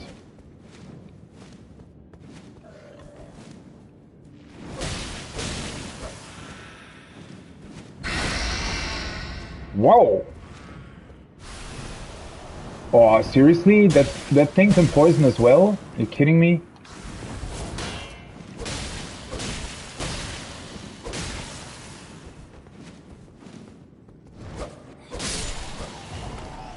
Okay. Golden Rune 6. So I heard one of them sing at one point in the open world, which was pretty awesome. Serpent Arrow. I think that was sort of the same enemy. Causes heavy poison buildup. 78. Arrow carved to resemble a flying snake. Used in tandem with the serpent bow. Loyal minions of the formless serpents. Their fangs are daubed with deadly poison. Formless serpents? Who the fuck is that?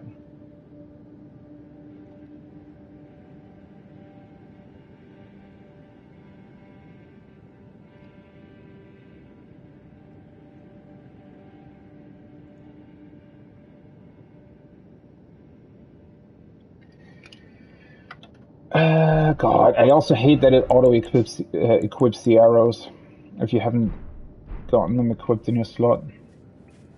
Although it doesn't really matter, especially since Sage Hood, Sage Robe, Sage Trousers. Okay. Yeah, it doesn't really matter since they're not displayed on your character anyways, sadly. But, yeah. This was one of the, I don't know, would you call them sirens or something? But I definitely saw one of them already. Although I think this one looks like a tiny bit different, but maybe that's just because I don't really remember the other one. Very interesting though that they can still hit you with their song, even though I was guarding with my shield.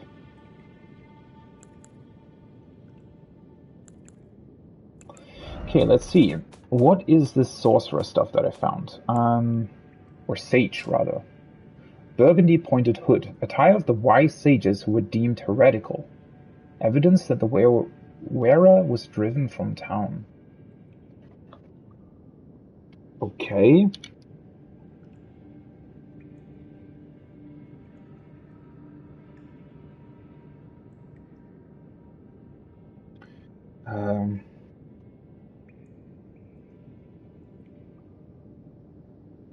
Indicated.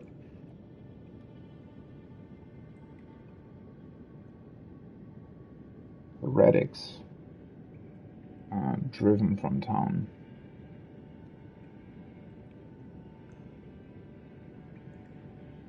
Seems kind of random, but okay. Sage rope. Thick burgundy rope. Same description.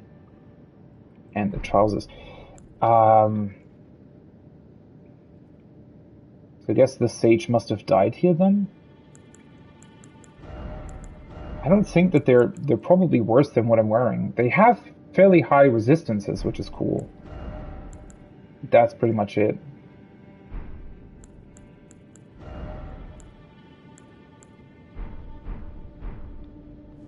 Well, I mean, in this case, it's very cool because, well, higher resistances can obviously be very beneficial in this cave.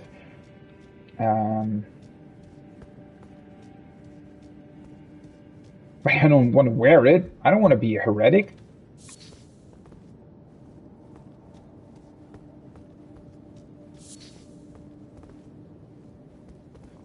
Well, this is going to take some time, huh?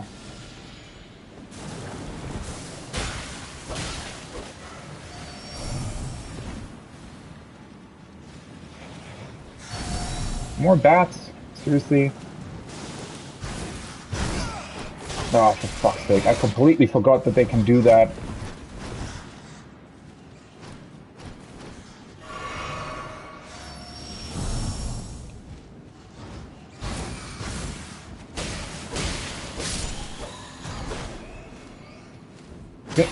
I pressed circle there and he still hit with an R1. Maybe that was still an input from before? Well, that was weird. Huh, that guy's kind of confused. Seriously. Oh no, never mind, that's another one.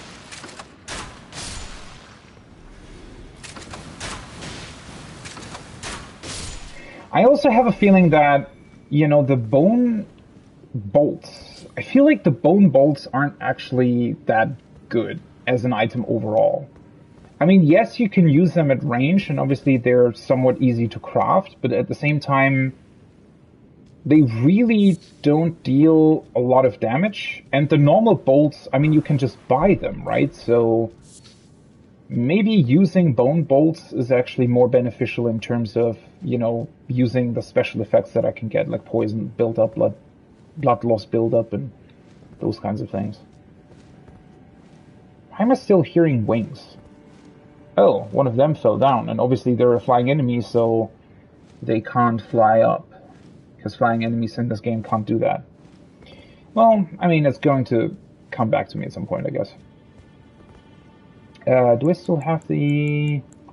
Yes, I do.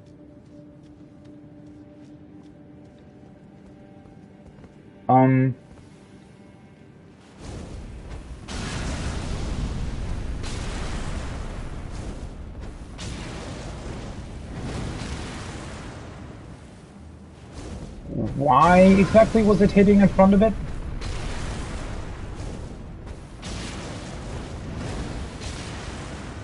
Okay, that's all my ranged stuff gone. And of course now I can't craft because I'm in combat. Nice. Can I just hide here for a second? Yeah, that's not annoying at all. I don't know what they did here. I mean, I guess the idea here would be that I don't necessarily have to deal with the big plants.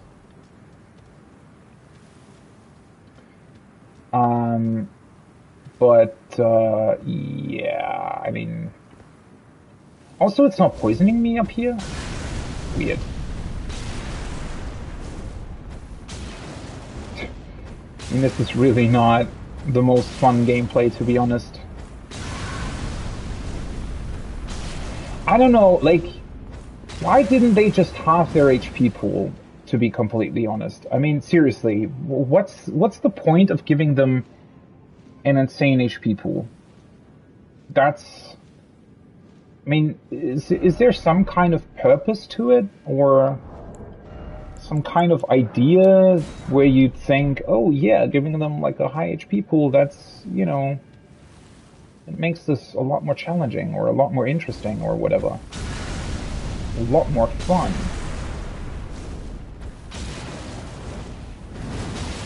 Ooh, I'm almost falling down. Also, it kind of awkwardly turned for some reason. Don't even know how that worked. Use die. Thank you. That was how many fire pots? 16...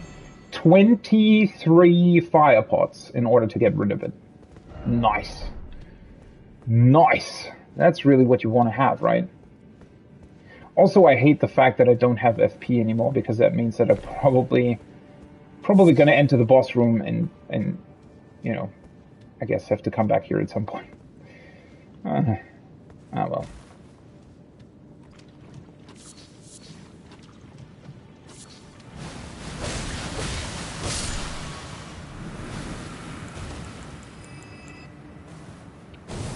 Also, yeah, this whole soap business isn't really that great, is it?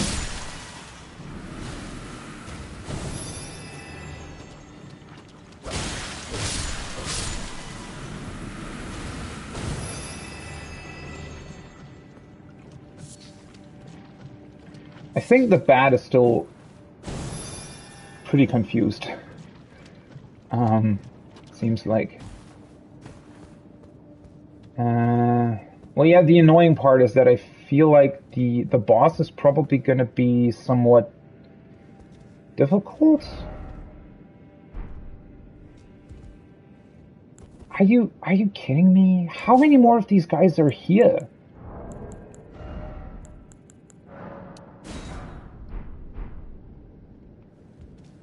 You think they're also like weak to this?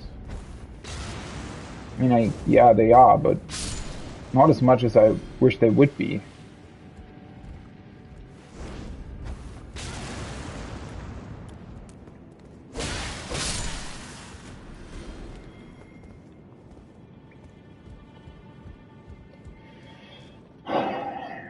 There are even more of them! Are you... What the fuck is...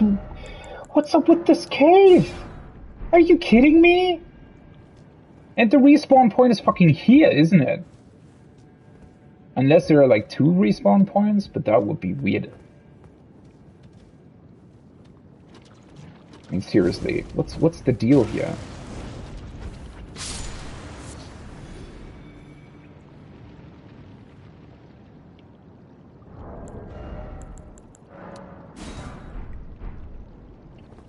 I mean, yeah, sure, you can probably just sprint through the cave at some point, right? I mean...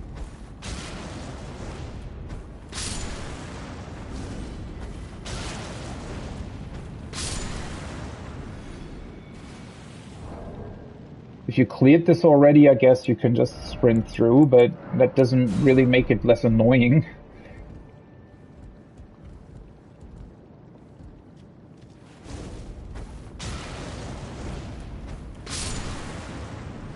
I guess he just looked different, right? I was thinking for a second that he had, like, some sort of rot attached to him because he looked so red. Also, I find it insanely weird that the fire pots don't consume FP, but everything else does. What's up with that? Okay, so that's where the boss is. Oh, that's the enemy that I just killed. Well... Poison grease. Okay, what do you think? How annoying is this boss gonna be? Do I even want to do this? I mean, I can always, like, collect the runes again. I mean, I guess... If I respawn, I'll be able to just sort of sprint through and collect my runes again, and then I could summon again because I would get my FP and everything back, right? I mean, I still have Exalted Flesh and everything.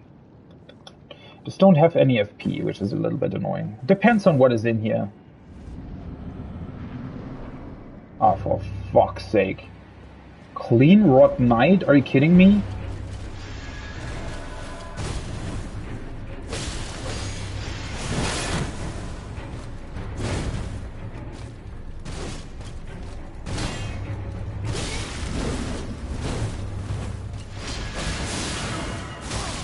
What the fuck was that? Why is it always something awkward and weird, and never that what you expect it to be? Clean Rot Knight. I wonder what that refers to. Well, at least now I have my FP back.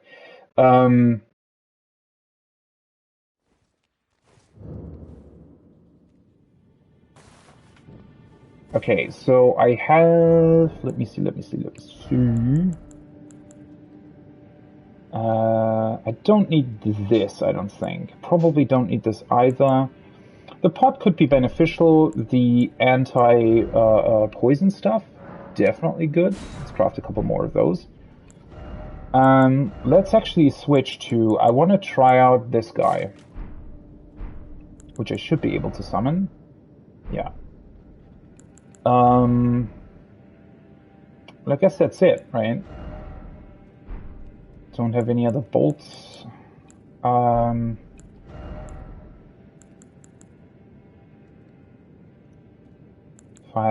Yeah, I don't know what would really be beneficial in this case.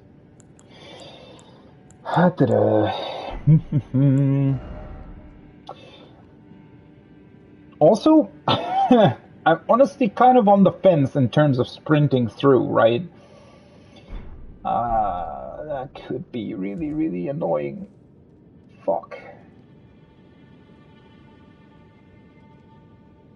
Because all of those things are going to, like... They're all gonna summon stuff. It's gonna follow me.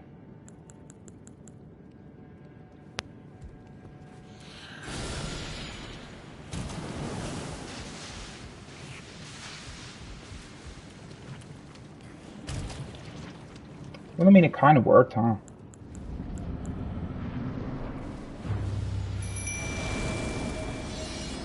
Summon him right away so that he has somebody to fight against. And then... Oh, for fuck's sake. I hate this! I hate it so much! The fact that... And now I'm super poisoned or something. What the fuck is up with him? What the fuck is he doing?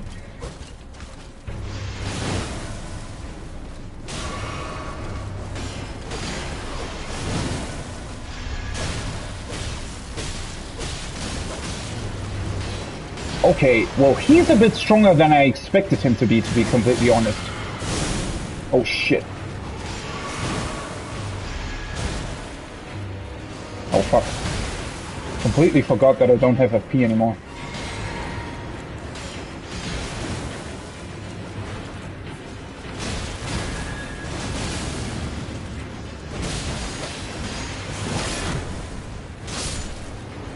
Oh, yeah. Bye-bye. Winged sword insignia. Okay, so that's some sort of talisman.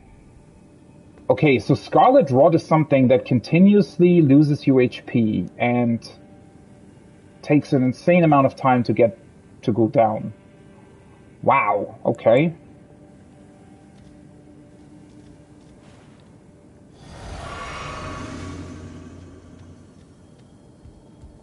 So, yeah, that knight that I just summoned is insane. What the fuck was up with him? I mean, I think at the end of the day, I think he had about like half his HP or something left, but what the fuck? I think he just did an insane amount of poise damage, didn't he? Like, he just annihilated him with those attacks and constantly stunned him.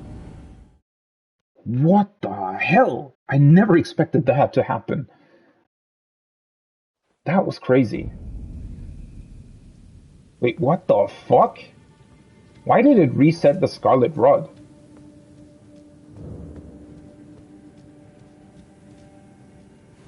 Huh? Teleporting resets that? Weird. Okay. I mean, sure. But wow. Holy shit, I never expected that to happen. He couldn't even do anything. Like, my summon just went absolutely ham on him, and he couldn't even really properly attack. He just guarded the entire time, and then obviously I was behind him as well. Wow. Holy shit. My freaking summon pretty much almost soloed that fight. I mean, not really, but I think he could have, to be completely honest. That was crazy. Holy shit. I mean, this whole cave wasn't that great. Took a really long time to get through, and it's just kind of awkward. I mean, obviously you can, except for maybe this one side cave where you find a couple of other items, you don't really have to engage with a lot of the enemies in here. You can literally just run by all of the flowers, right? But I still feel like, I don't know. I mean, what's really the why? Why would you give these big flowers, like what, 2,000 something HP? I feel like that's just completely unnecessary. I don't know. Well, now I feel kind of bad again. Why is my frickin' summon so good? That way I didn't really have to fight the knight at all. It's very interesting though. So I decided, well, the whole of Caelid, right? That entire area seems to be rotten in some form, right? The Scarlet Rot seems to be very, very present there. And for some weird reason, I turn around, right? I say, well, Caelid, that seems to be too strong for me currently. So I turned around, went here to Liornia, and the first thing that we find here in the dungeon is a Scarlet Rot Knight. Kind of a weird twist of fate, but okay. Whatever, I guess. Okay, let's look at that talisman that we got. I mean, I assume it was one, right? Yeah, this one. Winged Sword Insignia. Raises attack power with successive attacks, okay. Talisman depicting a raised prosthetic blade. An honor bestowed upon the knights who fought alongside Malenia the Severed. Who the fuck is that?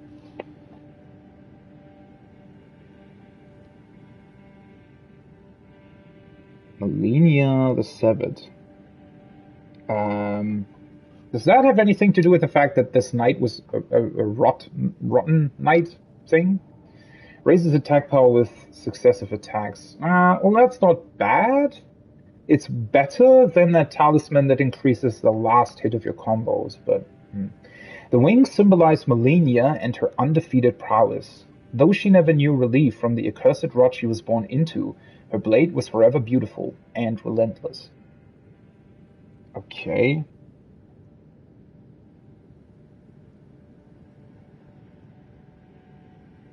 I wonder why we find this here all of a sudden. This seems like something that should have been in Caelid, shouldn't it?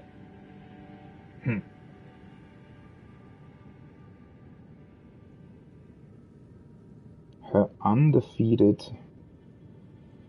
prowess.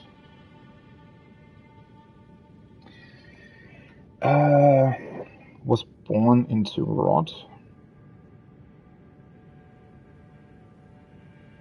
Whatever that means. Blade was forever beautiful and relentless.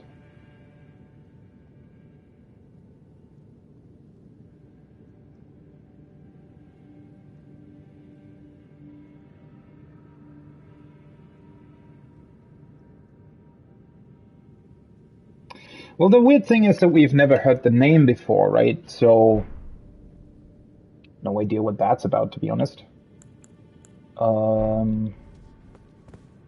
Wait, shit. Where's the... There it is. Sometimes these cave entrances are so dark that you don't even really know which way to go to exit them. It's kind of crazy. Hello. Peaceful jellyfish. Well then, I mean, I guess... Oh, hello. Hi. Another one of those insane HP things. Why? Oh. For fuck's sake.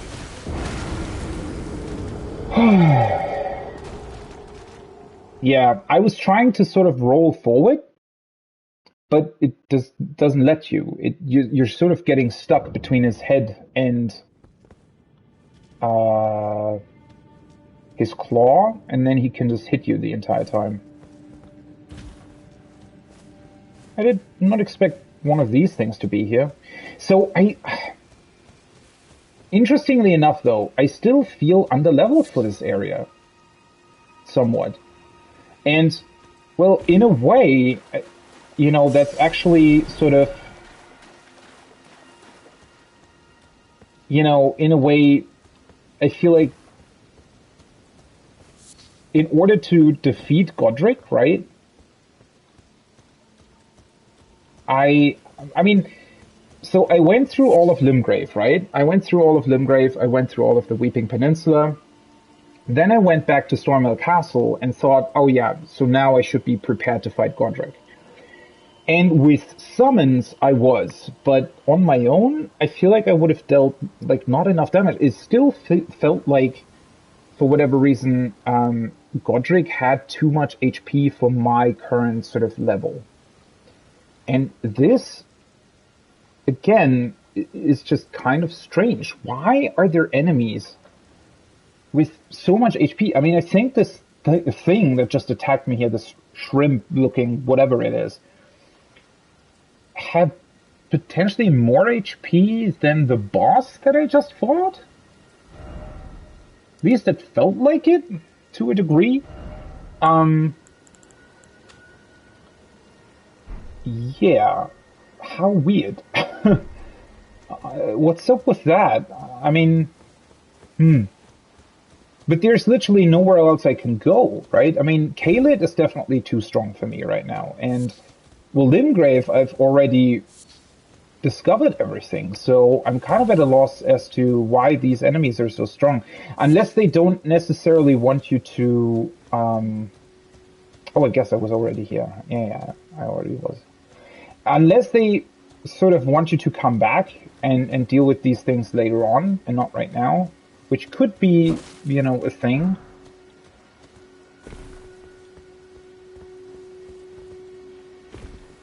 I just find it so weird because, well, none of the other FromSoft games have ever, you know, made me feel like underleveled. That's the point, right? Sure, a lot of enemies in FromSoft games can be very, very challenging, right? Obviously, that's why people like these games.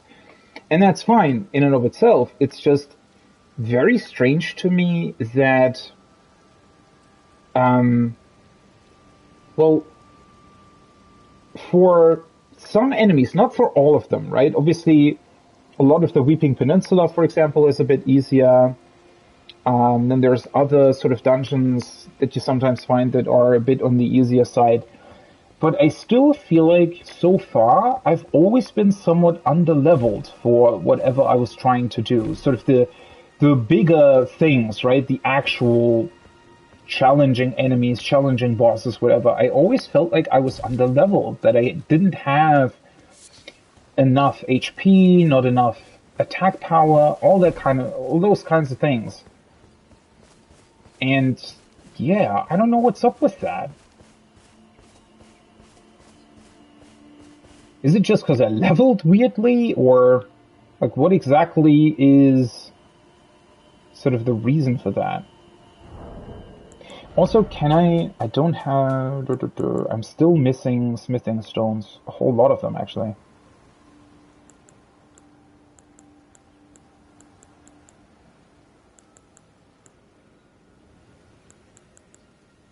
Completely forgot that I had the sacred tear. Not that it matters, but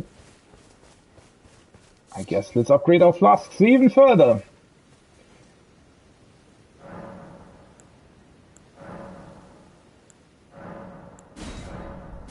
That is so weird to me. That is so fucking weird to me. But then, charge requires 3 golden seeds. So now, even though I've only cleared, again, Limgrave and the Weeping Peninsula, my flasks are already at +5. Did I not level enough? Did I spend my runes on something that I wasn't supposed to? Or are they expecting you to grind levels at some point? Are they expecting you to constantly use the great runes? But then again, I can't, right? I only have 2 of those rune arcs remaining. I'm honestly kind of at a loss what they want you to do. Why do they... And again, it's not like...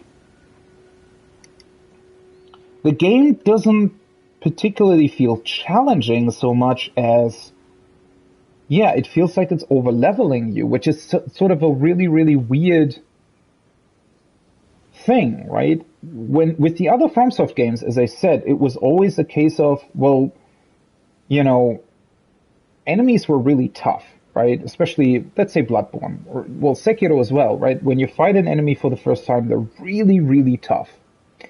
But once you figure out how to fight them, right? Once you figure out their movements and the potential attacks that they can do, then they're not as difficult, right? And obviously, then they also don't take that long. If you figure out, these are the windows when I can attack them, right? These are the windows when there's time for me to attack, or when there's, I don't know, when I can use items or other things to boost my attack, whatever, right? Overall.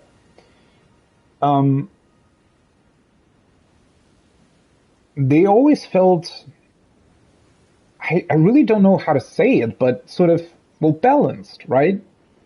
It always felt like as soon as you actually managed to surpass the challenge, as soon as you learned, hey, this is how these enemies work, this is how, you know, what their attacks can do, whatever, blah, blah, blah. As soon as you manage that, the sort of duration of the fight felt balanced, right? Where you dealt a certain amount of damage, and sure, sometimes enemies had slightly higher HP bars, but it was never really an endurance fight, right? It was never really, oh, now suddenly I have to, you know, fight this insanely dragged out and long fight. I mean, obviously that happens when you purposefully underlevel in games like Bloodborne or whatever, right? If you enter, let's say, the DLC in Bloodborne very early on and you're underleveled for it, well, yeah, then enemies will feel like they have really big HP pools.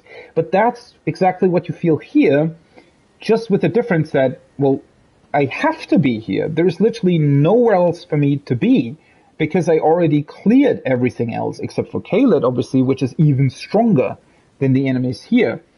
And yeah, I'm just really kind of confused what this means. Why are there enemies with these very, very large HP pools?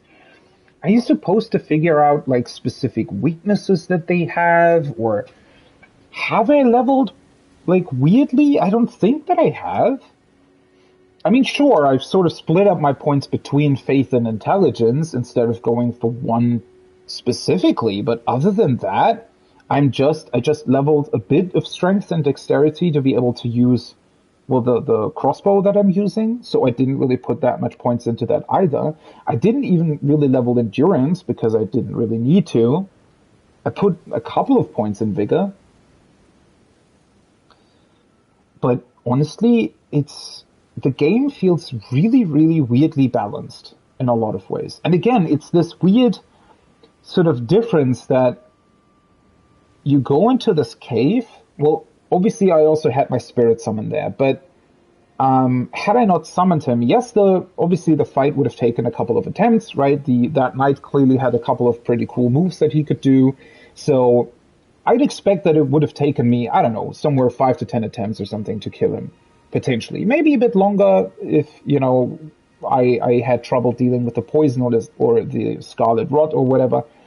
But overall, the HP that boss had was adequate to my current damage output, I felt like. And then you come out of the cave and suddenly there's this giant shrimp that doesn't even deal that much damage, but for some reason has an even larger HP pool than the boss you just fought? And it's just a normal enemy in this lake? What's up with that? Like, I mean, huh? What a strange thing. Because I think, right, that these shrimps, I mean, maybe they could be a little bit stronger than the crabs, but overall, shouldn't they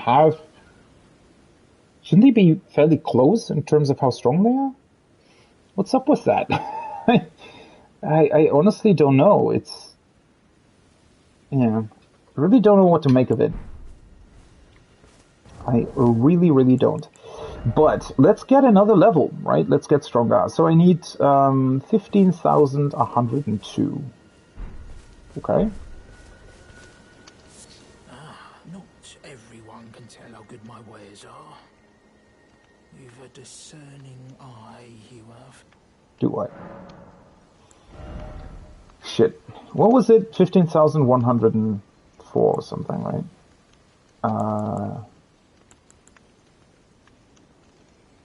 Yeah, I don't think I'm ever going to use this.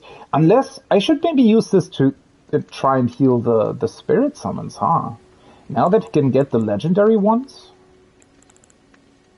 Might actually be a good idea.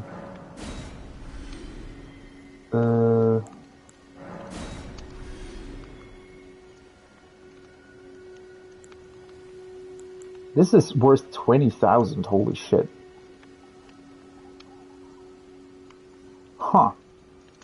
I mean, technically that's only really one level, but considering that I don't know how often I would actually use the dragon head that I can get for it. Well, the biggest problem is actually that everything costs FP, right? And sure, you can allocate more flask charges for it, but combine that with the spirit summons and everything, with the build that also wants to use magic, and suddenly, you require a whole bunch of that. Let's see. So I only need, 230 something?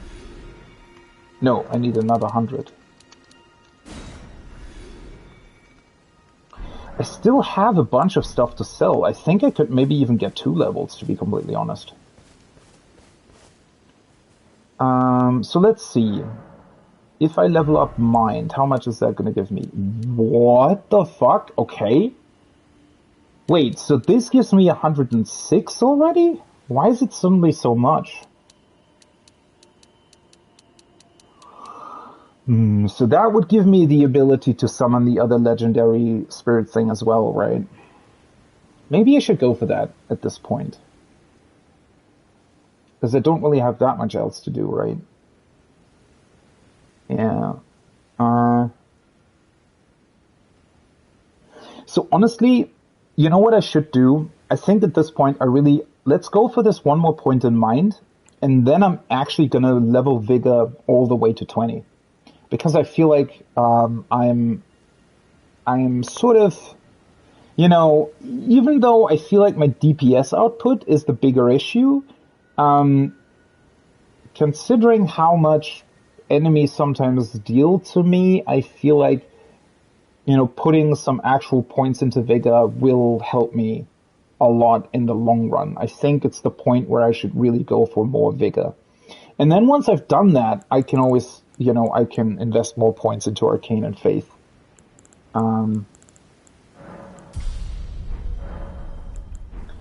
Also, maybe considering that,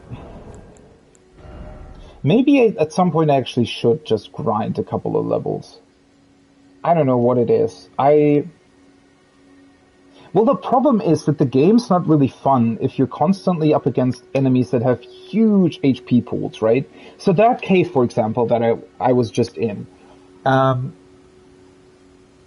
fact that I have to use like so many, it literally took me, 23 of those cracked fire pots to kill one of those plants, and there was 4 of them in there.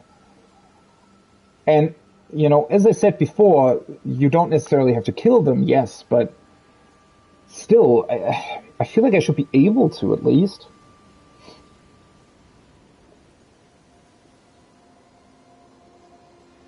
So yeah, I'm honestly thinking a little bit about potentially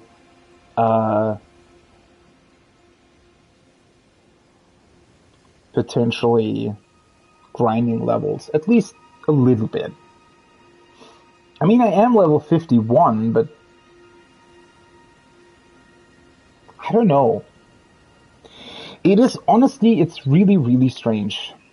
I don't know what it is, but I feel like, for example, Castle Stormvale, I feel like you should sort of be level 60 at the end of it, for some reason. I would say that that's sort of a level where I can see that you would be dealing enough damage to deal with Godric on your own as well, without summons.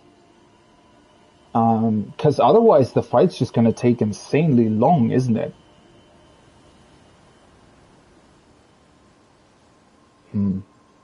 I really wonder about that.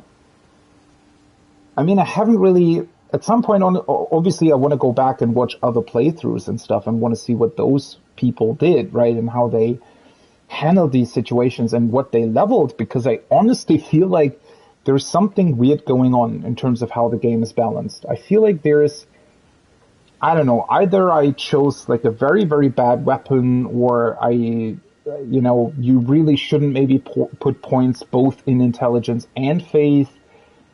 I really don't know what it is. I mean, I can overcome the challenges that the game puts in front of me, but yeah, I don't know. It never really...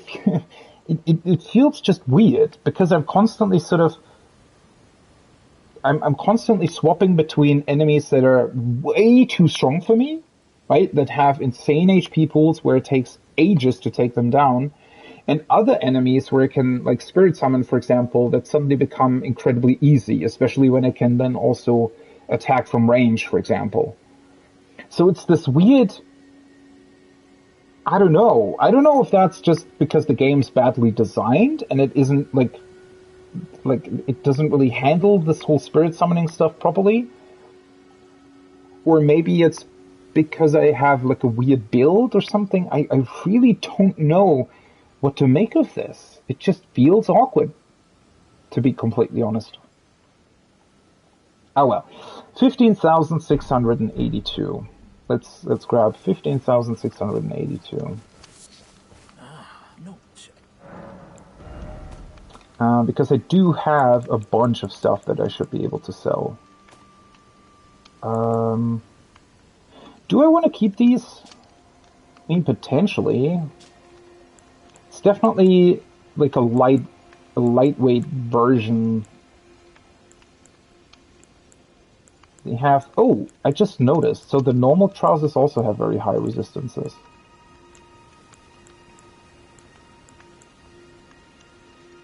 Well, considering that...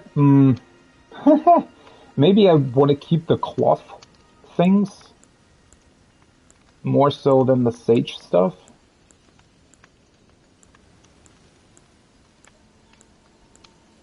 I mean, they're kind of... they're kind of worse. Let's get rid of these at this point.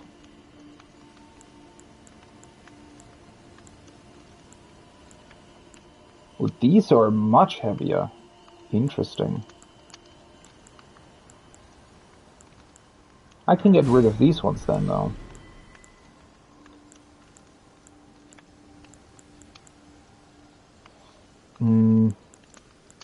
I mean, these are also really easy to get, right? So let's just sell all of them.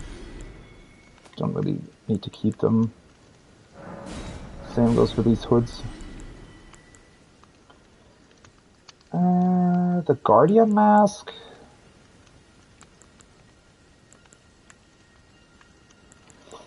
It's actually kind of good, right? But I don't want to run around as that.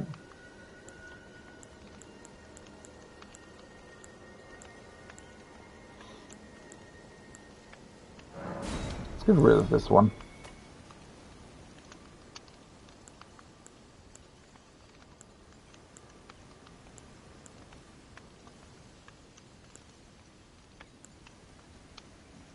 That is so weird that they cause blood loss buildup.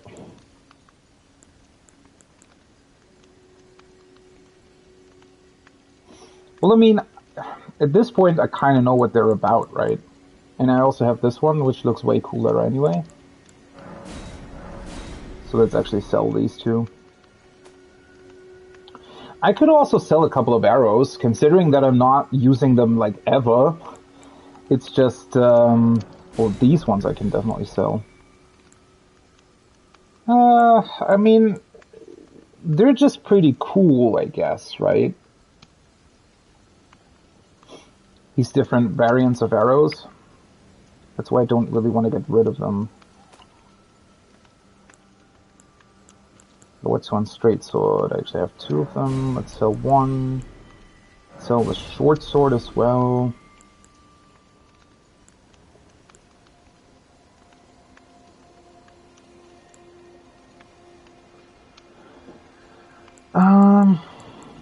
Right, I think I never actually looked at this. I completely forgot that he gave this to me. Piercing sword of superior quality, featuring intricate ornamentation. Signature weapon of the sorcerer Rogia. High dexterity is required to wield the blade to its full potential, but mastery is a sight to behold, characterized by a flowing style which excels in successive attacks. Glint blade phalanx. Skill used by the enchanted knights who serve the Carian royal family. Form an arc of magic glint blades overhead, which will attack foes automatically. Follow up with a strong attack to chain the skill into lunging thrust. Well, I can use the magic anyway, so... It is a pretty cool weapon, not gonna lie. It's also so strange that it just comes at +8. Why? Why is that a thing? Why does he give you a weapon that is +8 already? How does that work? Like, why? That is so strange to me. Well, this is very different, right? So I kind of want to keep that. It's definitely a lot of cool, like, interesting, different stuff.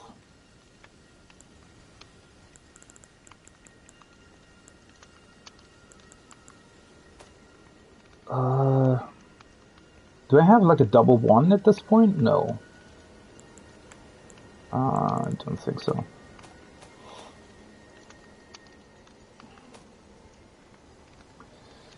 Okay, so are there crafting materials that I maybe want to sell?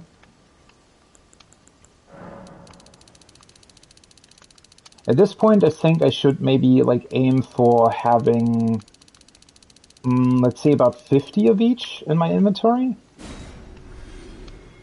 I think, honestly, that makes the most sense. Well, I mean, it depends. For a couple of things, maybe. Shit, it's actually not that many runes.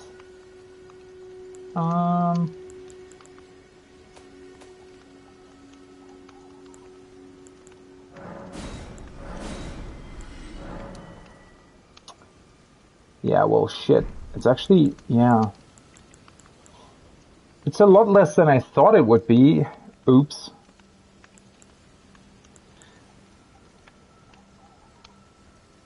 Well, I mean, I could also sell stuff like this, for example, right? I'm never going to use them anyways. Same for the pickled turtleneck. Let's get rid of these ones. Boosts immunity. I could have used that in the cave, maybe. Immunity, robustness, focus. Do I just want to sell these? I don't know how useful a gravitational shockwave is ever going to be. Same with these glintstones. Like the magic bolts. At this point, they're kind of useless to me, right? Because I can produce magic anyways, and both of them cost FP. So it kind of doesn't really make sense to keep them. Yeah, you know what? Let's clean up my inventory a little bit. It really doesn't make any sense at this point for me to keep all of that stuff.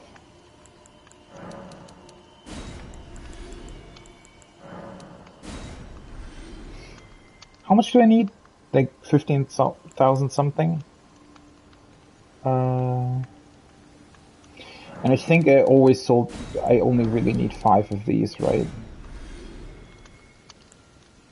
The raisins are kind of useless in general. I feel like I've never used them so far, so I don't think I'm ever going to.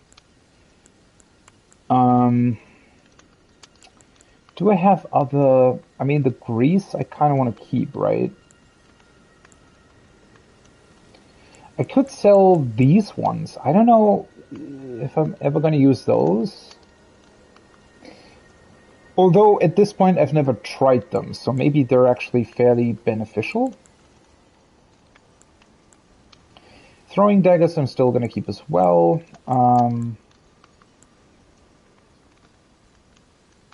is this? Boosts fire damage negation. Improving damage mitigation against attacks imbued with fire. Well, only having one of these isn't really going to help much, is it? And I don't think that I can craft it yet. So let's get rid of it as well. And I have the talisman that also gives me fire resistance, so... the problem is I still need 5,000. I'm definitely... Like, even selling crafting materials, it's not nearly going to be enough. I could sell a bunch of weapons, but... It's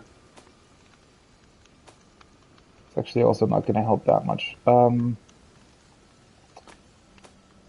Because I cleaned out my inventory fairly well, I would say.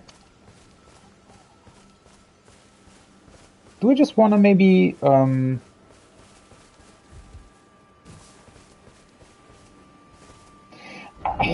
Honestly, I still don't really know where you would potentially farm stuff.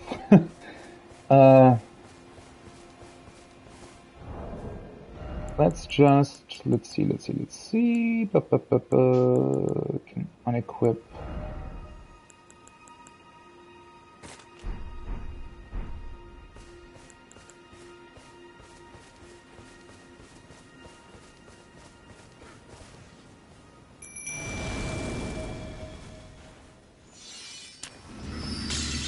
Oh, wait, what? They actually use the,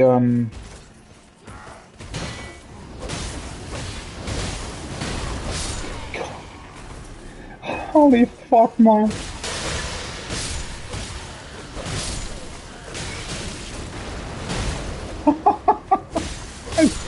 I mean, he's not dealing that much damage, right? But it's just, the way he attacks and everything is just kind of insane. Holy frickin' fuck. Okay, so if I rest now... I still don't really know what to make of this, to be honest. Like, if I rest now, it's going to... I don't know, never mind. I think it was about 1,000 runes that I just got. If I rest now, it's going to reset my rune stuff, right? I think. Oops. Probably.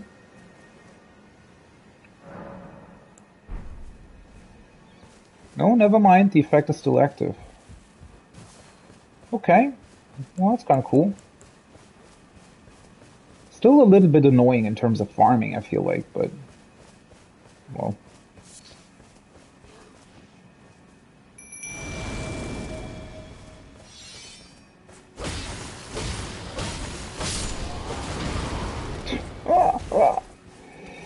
What the fuck?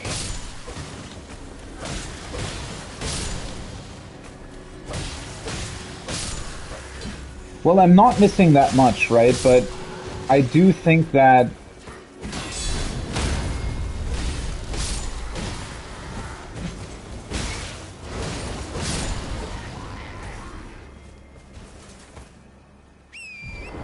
I mean, if you'd actually go for farming runes, I feel like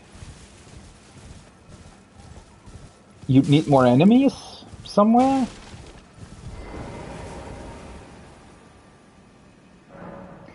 Well, this pickled foot lasts a lot longer than I thought it would, which is interesting.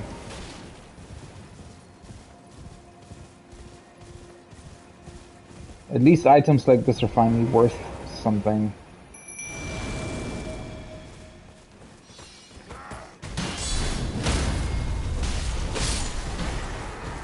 I just love how he jumps in, like, just this insane force from behind, right? BAM! He just comes in with his, like, 2 weapons. Oh, whoops. Ah!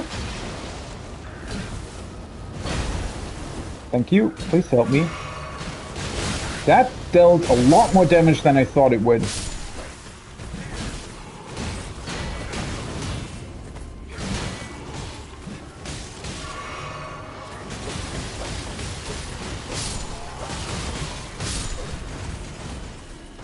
Ooh, he's still alive. I didn't notice that. Yeah, I mean, the amount of damage that he's dealing is actually not that big, interestingly enough. But it's just his attacks stun the enemies, like, in an insane way, right? He just comes in, like, spinning and slashing with his two weapons, and yeah, kind of an insane effect. It's just really, the game really isn't made for, you know, grinding levels or something.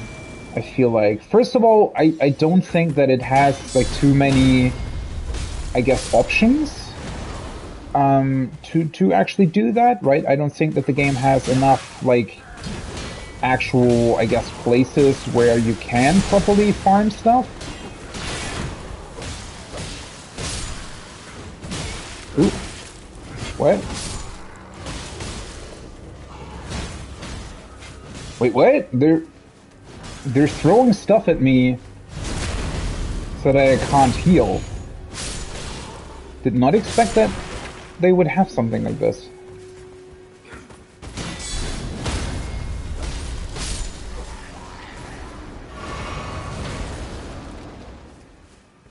Lord Thorn's bolt.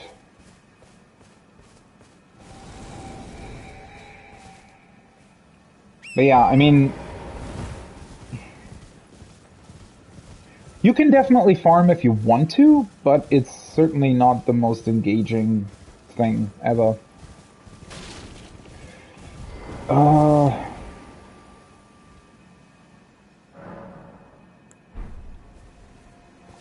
I still stand by what I said earlier, though. It's, to me, I feel like I'm constantly underleveled in this game compared to other FromSoft games, right? That's the important part. I don't feel underleveled because I think the game's too difficult or anything. It's just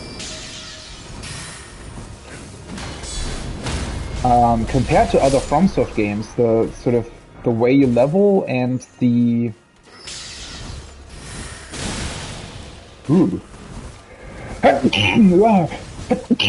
sorry.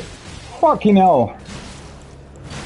God, I hate having to scroll through my frickin' inventory.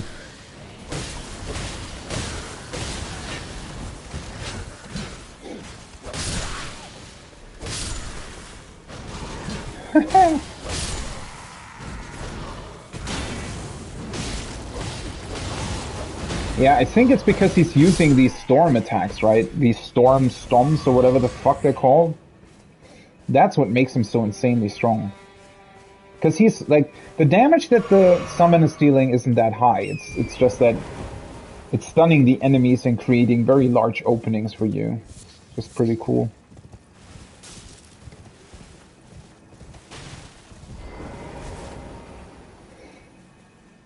Okay, well, at least this way I cleaned up my inventory a little bit.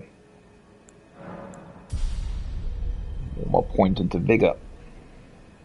Okay, yeah, so next sort of goal is to get vigor to 20. Once it's at 20 with the eye together that I have equipped, I will be at 23. That's still probably not that good, but not bad either. And then I'm going to go for a little bit into arcane so that I'm able to use that dragon claw thing and also increase my item discoverability a little bit. And then I'm just going to go ham on faith until 28 to give me the ability to use everything that I have. And after that, I might return to vigor. Although that will take such an insane amount of time that, yeah, it'll probably be somewhat difficult anyway over the course of the game. It's just, yeah, I really don't know what to make of all of this. Okay, this is a cool site. I guess it is. Yeah. This is where I'll end for now. It's been, well, a bit of a confusing time, I feel like. Not really how I planned this to go, not really where I wanted it to go. So I didn't even really manage to do that much, right? I mean, yes, we took the teleporter to Caelid, we went to the Beast Clergyman, and we got a charm from him, and we discovered that Caelid is, wow, pretty strong. And then I went here, and I didn't even do that much, right? It was mainly that one cave with a lot of enemies in it that have pretty high HP pools. So, yeah, I don't know. I mean, it's still fun. Still, I'm very, very interested to see what Liornia has to offer, what we'll discover in these lands. Yeah, but the fact that I'm constantly struggling with my DPS and my own HP to a degree, I mean, it just doesn't really feel that great, right? It doesn't really feel like... It feels like... You can certainly deal with a lot of stuff that the game throws at you, especially if you use, like, specific combinations, you use... Well, I mean, I have a magic build, in a way, right? It's not a very good one at this point, but it's a magic build, so obviously I should use my magic. And, well, the fact that ranged is, or has always been a very viable option in Dark Souls games in a way, yeah, makes certain enemies, I guess, easier to deal with. It just feels, I don't know, it honestly just feels weird. I don't know how else to put it. It just feels kind of weird. It feels like I'm constantly just a tiny bit underleveled. Not much, but a bit. Definitely noticeably underleveled. And I just honestly don't know what to make of that. It's just a kind of a strange sensation because the game seemingly doesn't really give me the opportunity to level better, I guess. I mean, especially considering that the amount of runes that you get for enemies is typically fairly low. And so I'm just really a bit confused as to how you're supposed to deal with a bunch of stuff, especially considering that, as I said, Stormvale still seemed on the harder side. I mean, there's still enemies in there, especially the Knight. Well, the Knights not so much anymore. Yeah, I really know how to put it. Really don't know how to put it. Oh well. But yeah. So that means we're still technically preparing for the East, I guess. Stream title didn't really, work out that well, I feel like, but technically I'm still preparing for the East. Eventually I'm gonna go back there, but as of now, obviously I need to deal with this area, see what it throws at us, and I guess we'll come back to Caelid sometime later on. I do feel like I need to be at least somewhere around level 80 or something to properly deal with Caelid and not make it feel like a slog. Because that's the main thing, sort of, right? The problem is that if you don't deal enough damage, sure, the game's going to be more challenging. Why? Because you need to play better in a way, right? If you have less HP, if you don't deal enough damage, that means fights are going to be longer, and that means you have to be better in terms of avoiding enemies' attacks. The problem with that is it's a very artificial challenge, right? Yes, technically you need to be a better skilled player, but it's not a very fun skill to have, right? Because it makes the game feel very sort of sloggy, right? It feels very drawn out. I wouldn't say boring, it's sort of the wrong word for it. Because it's not boring, it's still interesting, can still be very exciting, but you know, fights are going to feel like a slog. Like that cave that I just cleared, right? I was in there for an insane amount of time compared to the enemies that were in there. Just because it took me ages to actually deal with those 4 big flowers. And, you know, if your ranged attacks are only dealing about, I don't know, a quarter or a fifth of the enemy's HP, my bone bolts in this case, for example, then it's just going to take time to take enemies out at a range, right? And so those are kind of things that where I feel like, you know, that's not really that exciting, right? It's not even really difficult. It's just kind of a slog. And yeah, so I hope that I can level up a bit more. I hope that I can, I don't know, finally get to a point. And that's why I was actually very excited about the Great Rune the last time, right? Or yesterday, rather, when I got it.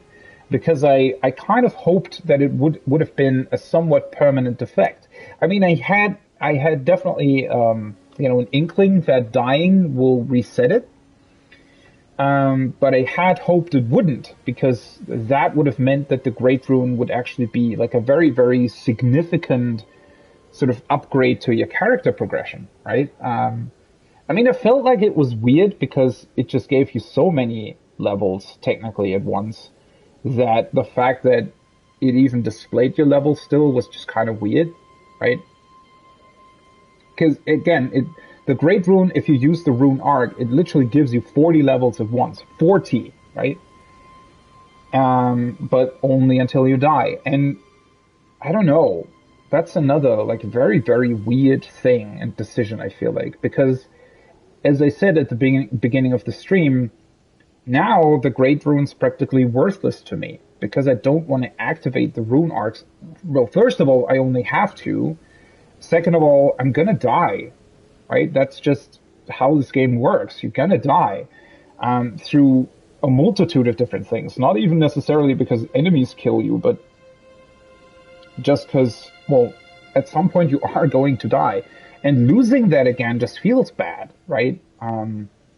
But without using the Rune Arc, the Great Rune doesn't do anything at all. It's just, you can equip it, but it literally doesn't do anything. So, I don't know what's up with that. That's another very strange decision. And yeah, it's kind of disappointing because I felt like those levels that the Rune gave us, those 5 levels per attribute, that was sort of the push that I needed to not feel underleveled anymore.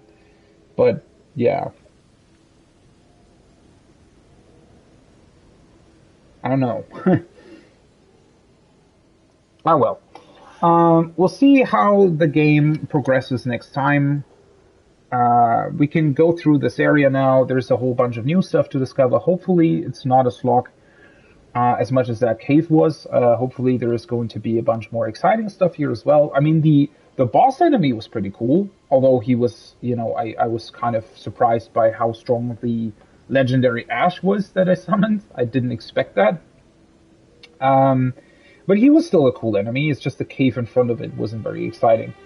And yeah, let's look at the rest of this area. There's probably going to be a bunch of very interesting stuff to discover.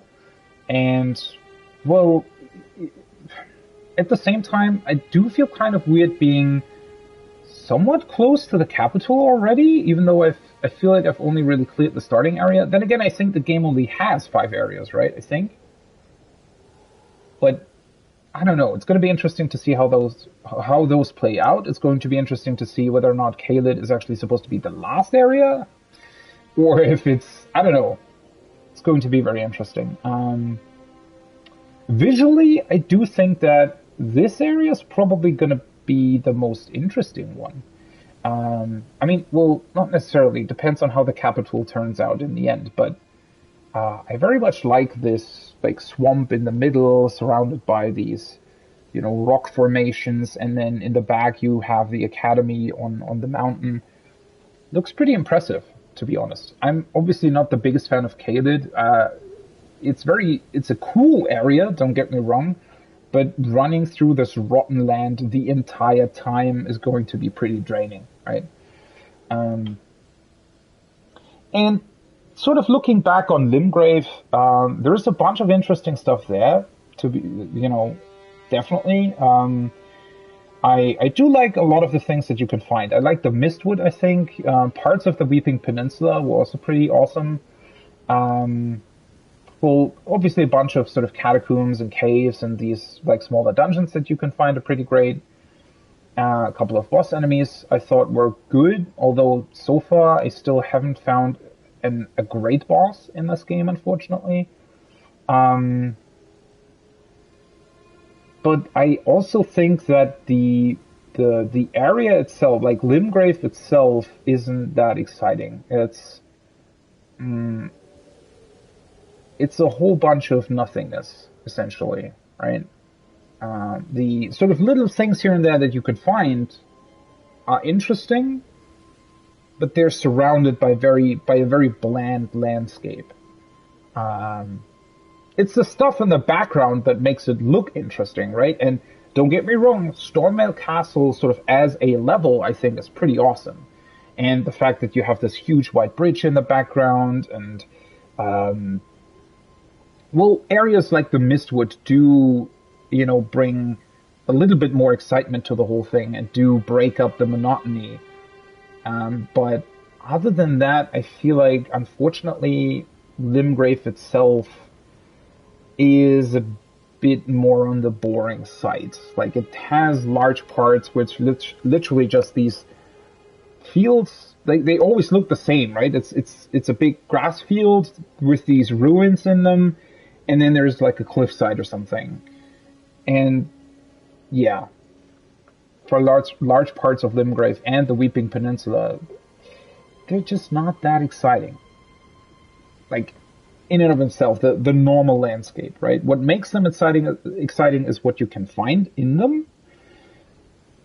But yeah, that's sort of self-contained, right? If you enter a cave, that's really exciting, or even the caves themselves aren't necessarily that exciting. What makes them exciting is, when you find new enemy types, or when you find, patches, for example, right? Or when there's like a really cool boss enemy in them, or you find really cool items that you haven't gotten before.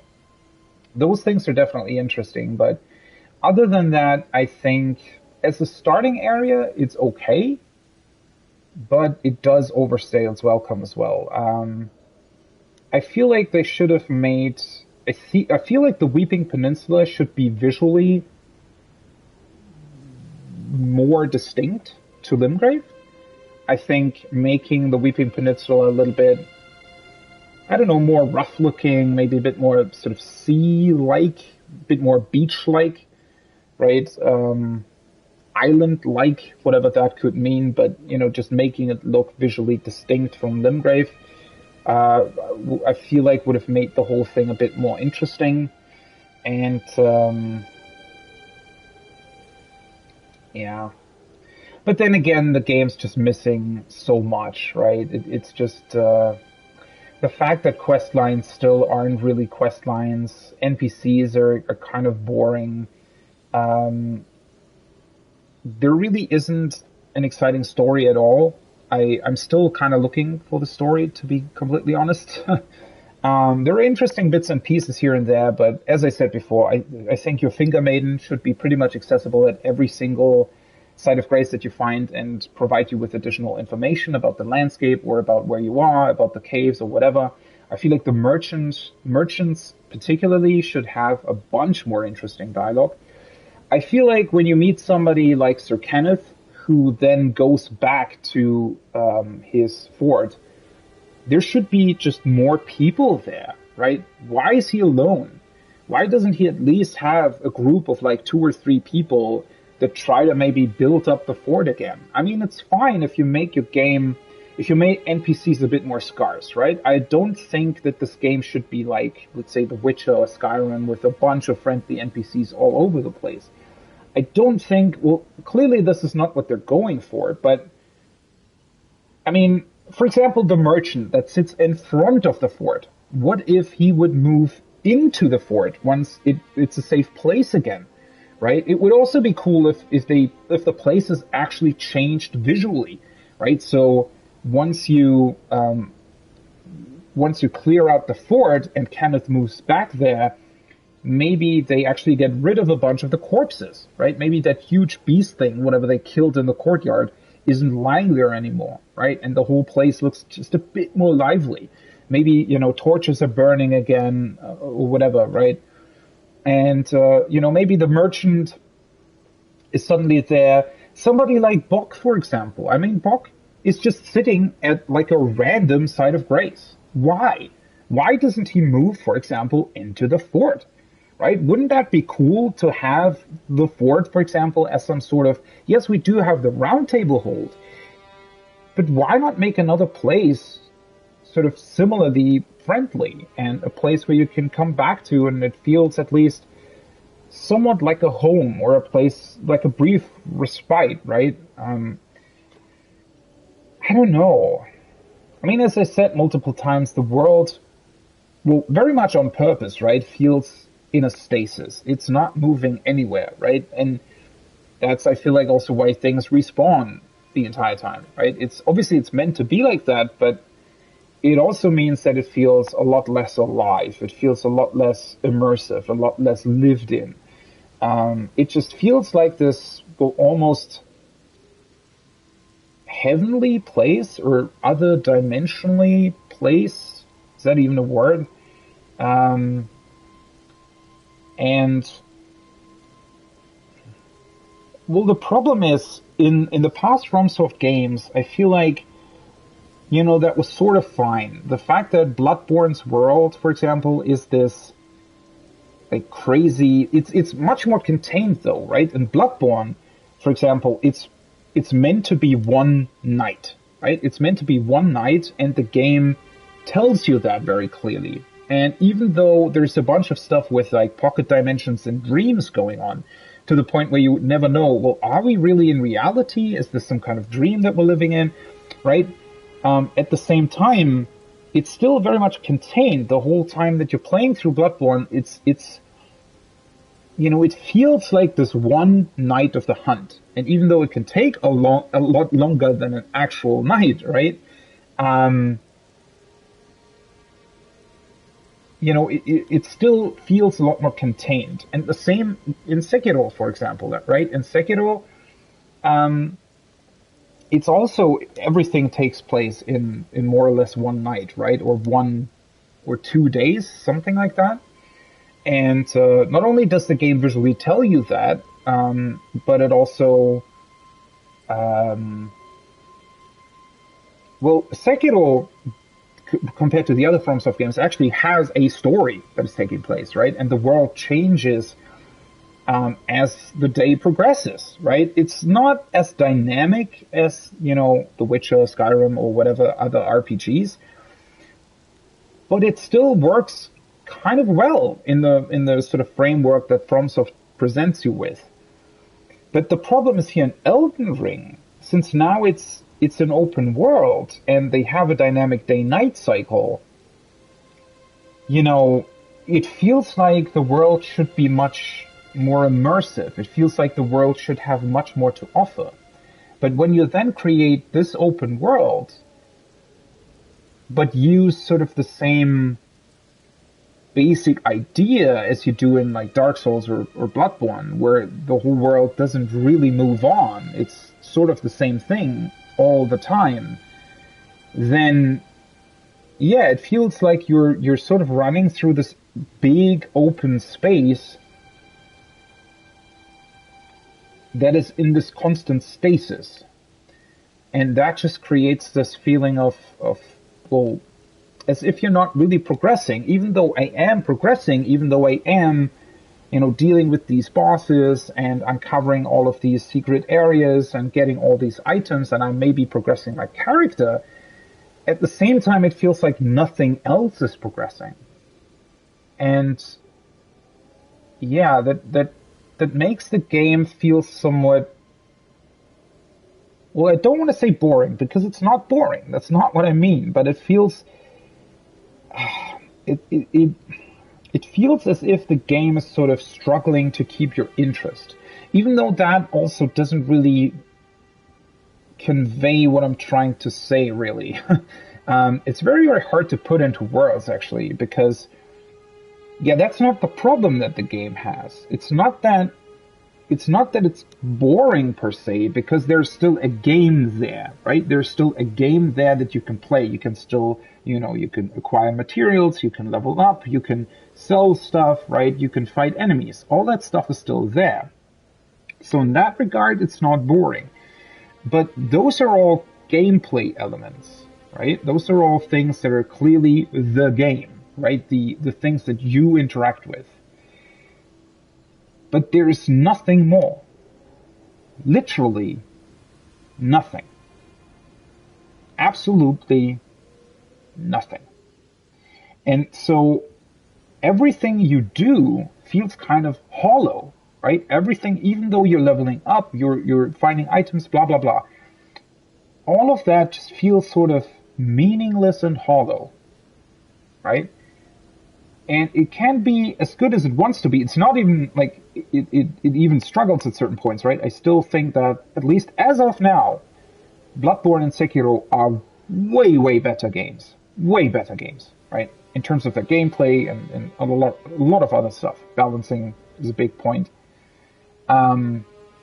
Which doesn't make Elden Ring a bad game, don't get me wrong, right? It's still, I mean, Bloodborne and Sekiro are very, very high barriers. But it creates this, Elden Ring creates this weird feeling where it feels like everything you're doing doesn't really amount to anything. I mean, as I said, even me killing Godric, where I felt this should have been this huge, world-changing event, that now I suddenly am a shard bearer.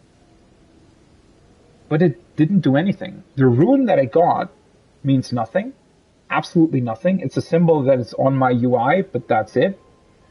Even the changes in the round table hold, it opened up one door that had a maiden behind it that is literally the exact same thing that every Dark Souls game had, where you can just exchange the boss soul for a weapon. Wow. Big deal. And then it had this weird-looking two-finger thing that's not explained. It's very unclear what it's even supposed to represent or what it's supposed to be. It doesn't talk to you either. And yeah, that's it. And the rest of the world, even the rest of the NPCs in the Round Table Hold, are still all the exact same. They're saying the exact same things. Nothing changes. Everything is still exactly the same. Stormvale Castle, still exactly the same. The only thing that changed is that, well, now there isn't a golden fog in front of the boss room, and this one guy the one NPC that we found in the castle, he's now constantly kicking the corpse of Godric. But that's it. Nothing of the rest of the castle changed. The enemies didn't change. Their placements didn't change. And yeah, they didn't either in the other FromSoft games. Although, yeah, they did in Sekiro. That's the thing, right? They did. So they already have a game where that was possible, where the world actually changed around you. And technically it even did in Bloodborne as well, just to a very, very small degree. But with this, right, with an open world game like that, you just expect more. You expect something to happen, and not everything to stay the same the entire time. And to be quite honest, actually I met a whole bunch of NPCs, right? I mean, at this point, how many NPCs did we actually meet? Probably like 20 or something, maybe even more, depending on if you count all of the merchants or not. But we only had, I think, 3 quest lines, 2 of which are still sort of weirdly open, where nobody really explained to us what the fuck we're supposed to do, which is the same as I think the only quest line that I quote unquote finished is the one with Vok. But even that sort of is completely random, right? He just appeared at a site of grace and then, there you are. Quest finished, I guess. Yeah, really, really weird. I don't know. I know I'm complaining a whole bunch but that's the thing, right? I feel like Elden Ring by no means is a bad game. Like, not at all. It's a very, very good game in a lot of ways. But especially compared to Sekiro, but also, first of all, to their other games, but also, like, in general, just looking at this game individually and thinking about what kind of potential it could have had, what they could have done had they actually, instead of doing this awkward stasis world, if they had actually gone for a proper open world, like a classical fantasy RPG open world, just with the FromSoft gameplay, right? That would have been absolutely incredible. But instead, it's just pretty much Dark Souls as an open world game. I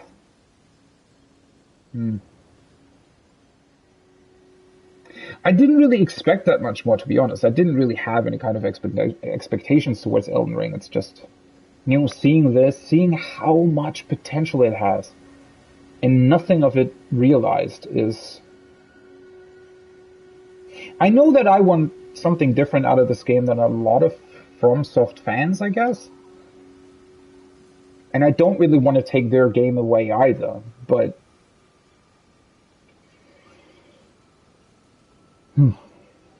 Oh well. Let's leave it at that for now. It's going to be it. As I said, this week in general, it's going to be, in terms of streaming, I kind of didn't want to stream today. I didn't want to stream on Monday either, because there's still a bunch of stuff that I need to do. So I can't 100% guarantee that I'm going to be live tomorrow. We'll see, I guess. Maybe I will be. Hopefully that'll change Sunday, and going forward from Sunday, should be back to the actual schedule that will be posted here on Twitch. Yeah, but with that, it was still a very fun stream. We still managed to get some stuff done, and I always like these discussions, right? I like to think about, it's still, I think, Elden Ring very much the same with the other FromSoft games. These are just games that are they have a very classical nature to them, and I think that you should experience them, right? Even though, I, in my case, do think that they're wasting a lot of their potential, I still think that they are important to experience in a lot of ways. And so I will. And, yeah. I hope you're also having fun with that. I'm having fun with it. And we're gonna talk a little bit more about this, about the wasted potential, about the potential that is actually fulfilled, and about a bunch of other stuff next time. So I hope you're having a great rest of your evening, day, morning, wherever you are, and I hope to see you on the next one. Until then, bye-bye.